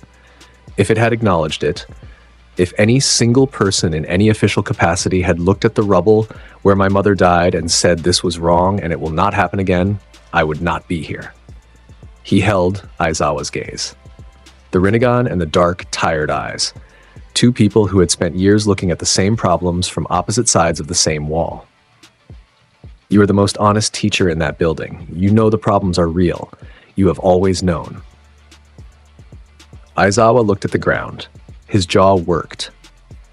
The muscles in his face moved the way they moved when he was processing something he did not want to process and was going to process anyway, because refusing to was not something his character allowed. The words came slowly, the words of a man who was being honest about something in public for the first time when he had always been honest about it in private. Some of what you're saying is right, he said. A lot of it. The collateral damage, the disparity in response, the PR over substance. Yes, it's real and it's wrong, and I have flagged every version of it I have encountered in my career and been told to focus on my students. He looked up. But this, he gestured at the sphere, at the field, at the empty ground between them and the sky full of heroes suspended in gravitational amber. This is not a solution. This is the same cycle you're describing. Pain that creates more pain. Yes, Izuku said simply. It is. That is precisely what it is. And the world will feel it, and the world will ask why, and when it asks why, it will have to look at the answer honestly, without the distraction of the symbol, without the comfort of the lie. Just the question, standing in the open, demanding to be addressed. He paused. That is all I have wanted. Not to rule, not to replace, to make the question unavoidable. He stepped back. Tell them what I said. Tell them what I asked All Might. Tell them his answer. Ask every hero, every student, every person who watched any of this. Ask them how they would confront the hatred in order to create peace. Make them answer it themselves. That is the only thing I cannot do for them. He rose. Izuku turned to the cameras, to the helicopters, to the live feeds and the screens and the millions of eyes that had been watching since the first broadcast. He was 30 meters up. The sphere orbited behind him. The setting sun caught the red clouds on his cloak and made them burn like the last color of a fading fire. He spoke. This is not what I wanted, he said it plainly. Not as an apology, not as justification, as a fact. The kind of fact that exists independently of what anyone thinks about it. I wanted my mother. I wanted the Tuesday afternoon and the leftover katsudon and her voice calling me to wash my hands. I wanted the ordinary life of an ordinary boy in an ordinary apartment. That is what I wanted. He looked at the camera. I got rubble. I got cameras pointing at a hero's smile. I got a system that classified my mother's death as unavoidable and closed the case and moved on. That is what was given to me instead of what I wanted. His voice did not rise. It did not need to. It carried through the evening air with the weight of something that had been compressed for 5 years and was finally being allowed to occupy its actual volume. I do not ask you to agree with what I did here. I am not interested in your agreement. I am interested in what you do next. Because what I have done is remove the excuse. I have removed the wall you have been standing behind while telling yourselves that the problems are too complex to address, or too embedded to change, or too politically difficult to acknowledge. He looked across the nation, across the screens, into every room. The wall is gone now. What stands behind it is just the question. The same question I asked the symbol of peace in the dirt of the first crater I made. How do you confront the hatred in order to create peace?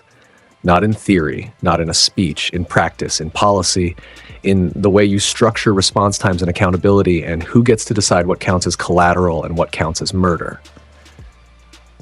His eyes were still. The Rinnegan burned. This system will not be rebuilt as it was. If you attempt to rebuild it as it was, I will return, not because I want to, because the cycle demands it, and the only way to stop the cycle is to refuse to repeat it. A pause. My mother's name was Izuku Midoriya. She was 31 years old. She made katsudon on Mondays so there would be leftovers on Tuesday. She called me to wash my hands before dinner every single time, even though I always forgot. She is in a grave in Musutafu under a stone that the Hero Safety Commission paid for with settlement money, and she deserved so much more than that. He let the name stand in the air for one full breath. The breath you take when you are saying something for the last time in public, and you want the name to live in the air long enough to become permanent. Remember her name. Another breath. Remember why you're watching this. Remember what you were willing to accept before today. And know that I am still here, watching, waiting, and I will always know when you forget. He looked directly into the nearest camera, into every screen in every room in the world, no pain. Then he turned away. Izuku released the Chibaku Tensei. He did not shatter it. He did not drop it. He did not let the sphere fall and crush the field beneath it, which would have been easy, which would have killed everyone inside it, which would have been the act of a villain and the end of a story about destruction. He opened his hand. The gravity well at the sphere's center dissipated in a gradient. Not instantly, not abruptly, but in a controlled, measured sequence. The sphere descended, slowly, deliberately, the compressed debris separating as it descended, the rocks and metal and earth pulling apart from each other with the gentle precision of someone unwrapping something fragile. The heroes inside settled downward with the material around them, cushioned by the diminishing gravitational field, their bodies transitioning from suspension to contact with ground at a rate that was calculated to avoid impact injury. They landed. They were battered. They were broken in places. They were alive, every single one of them. Izuku looked at the sphere completing its descent, at the heroes on the ground, conscious, recovering, breathing, coughing dust, reaching for teammates, checking injuries, alive. He looked at the field, at Stain standing at the far edge, watching with the still intensity of a man who had committed to a path and was seeing the first stretch of it completed. At Dabi with his flames low, hands in pockets, his face doing something that was not quite satisfaction and not quite peace, but existed in the neighborhood of both. At Toga, who had settled cross-legged on a concrete barrier at the edge of the field and was watching the whole thing with her chin in her hands and a thoughtful expression that was unusual for her and suggested she was processing something she did not have words for yet. Izuku landed on the empty battlefield. He stood alone for a moment. The akatsuki behind him, the heroes around him, the cameras above him. He was 15 years old. He did not look triumphant. Not the way it looked in the stories. Not the raised fist. Not the cathartic resolution. Not the peace that was supposed to come when the thing you had been fighting toward finally arrived. He looked like a boy who had been carrying something heavier than anyone should carry for a very long time, and had finally set it down and did not know what to do with his hands now that they were empty. He looked at the sky. The sky was the sky. Blue at the edges, orange where the sun was going, darkening toward violet at the zenith, the color reaching toward the stars that were beginning to appear. The same sky it was this morning. The same sky it was the Tuesday when the building came down. "It's done, Mom," he said, barely above a whisper, not performed. Not for the cameras, they were too far to pick it up and the helicopter's microphones did not have the sensitivity. Just for him, just for the photograph on the windowsill that had been the last thing he looked at every night since he was old enough to understand what he lost. Whatever comes next, it's up to them now. He put his hands in his pockets. He walked. The akatsuki fell into step behind him. Stain first, moving from the far edge to Izuku's left with the quiet, efficient motion of a man who had found his position and intended to keep it. His face was unreadable. His body was a weapon at rest, but something in the way he walked, the length of his stride, the evenness of his pace, the lack of the constant scanning vigilance that had characterized every step he had taken for the last decade, suggested that for the first time in a very long time, Chizome Akagura was walking towards something rather than against it. Dabi, flame, idol, fell in on the right. Something in his posture that was not quite peace, but was the closest he had been to it in years. His hands in his pockets. His face, Tuya's face, under all the burns, still and open in a way that the cameras would not catch and the analysis teams would not identify, but that anyone who had known him before the fire would have recognized immediately. The face of someone who had set down something heavy. Toga fell in behind. She almost said something. Her mouth opened, then it closed, because even she, even Himiko Toga, who had never met a moment she couldn't fill with sound, could read this one, could understand that it belonged to silence, that the silence was not empty but full, the way a cup is full at the top, and speaking would not add to it but overflow it. She walked, quietly. Her knives were in her pockets, her hands were empty. She looked at the backs of the three people in front of her, the boy, the blade, the flame, and she felt something she could not name and did not try to name and would probably never try to name, because naming things was for people who needed to organize their feelings, and Toga preferred to let hers move freely. The cameras followed. The helicopters tracked their path across the empty field, across the edge of the complex, out into the open road. Japan watched on every screen in every room. The world watched. Feeds were being shared. Clips were already circulating. The moment of Chibaku Tensei. the moon of rubble and heroes hanging in the evening sky. The speech. The name Izuku Midoriya, spoken in the voice of a boy who had stopped being a boy a long time ago and had been carrying her ever since, somewhere in a hospital room, in a body that had too many scars and not enough time left in it. Toshinori Yagi watched the broadcast on a small screen mounted to the wall. He watched Izuku walk away from the battlefield. He watched the four figures recede down the road, their silhouettes shrinking against the darkening sky. His hands, still bandaged, rested on the hospital blanket. The IV line in his left arm swayed slightly with the movement of his breathing. He thought about the question. He had been thinking about it since the dirt of the first crater. He had been thinking about it through the surgery that repaired his shoulders and the pain medication that blurred the edges of consciousness and the long, silent hours of staring at a ceiling that had no answers. He did not have an answer. But for the first time, the absence of the answer felt like the beginning of something rather than the end. The absence felt like a space, the kind of space that exists when a wall comes down and what's behind it is not another wall but open ground. He was very tired.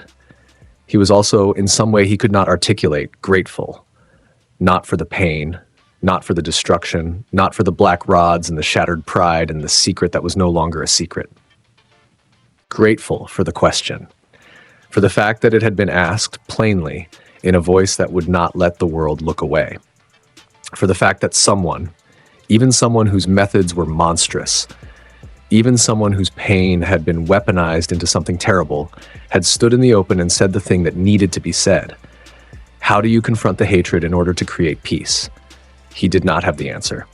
But for the first time in 30 years, he was willing to sit with the question without reaching for a fist. Down the hall in the recovery ward, Gran Torino was alive. Stable. Breathing on his own for the first time since the surgery. The lead surgeon had called it at 3 p.m. His heart was still beating. Stubborn. Slow. The heart of a man who had been too fast his whole life and was learning in the hard way that bodies teach to be still. Toshinori would not learn this until the morning.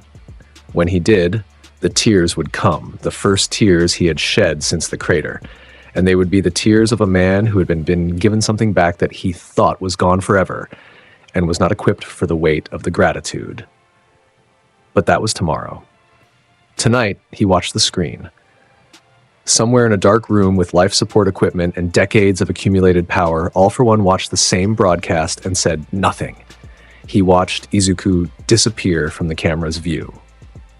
He watched the empty field. He watched the heroes being extracted, the medical teams rushing in, the institutional machinery of the hero system trying to reassemble itself around the absence of everything that had just been removed.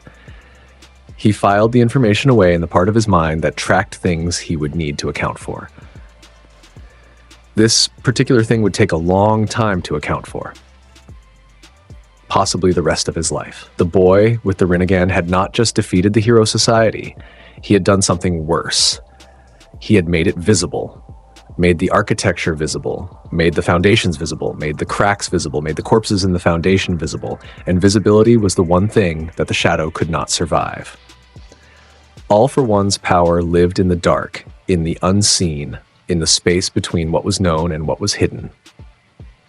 Izuku Midoriya was turning on every light in the building. He found this neither distressing nor inspiring. He found it interesting in the clinical way of a man who had always been the most dangerous piece on the board and was, for the first time, uncertain which board he was on. He turned off the screen. Somewhere in UA, a class student sat in front of a television. Nobody had gone to bed. Nobody was going to go to bed. They sat in front of the broadcast. The field, now empty, the medical teams, the helicopters pulling away, and they were quiet in the way people are quiet when they are thinking something enormous and have not yet found the edge of it. The thing they were thinking was not one thing. It was different for each of them. For some, it was fear. For some, it was grief. For some, it was the beginning of a question that would take years to answer and would change the shape of who they became in ways they could not yet predict. Bakugo was not in the classroom. He was on the roof, standing at the edge, looking in the direction of the road where Izuku had walked.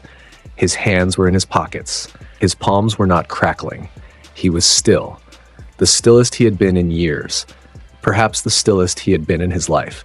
The constant churning engine of competitiveness and fury and ambition that had driven every moment of his existence since he was old enough to know what winning meant.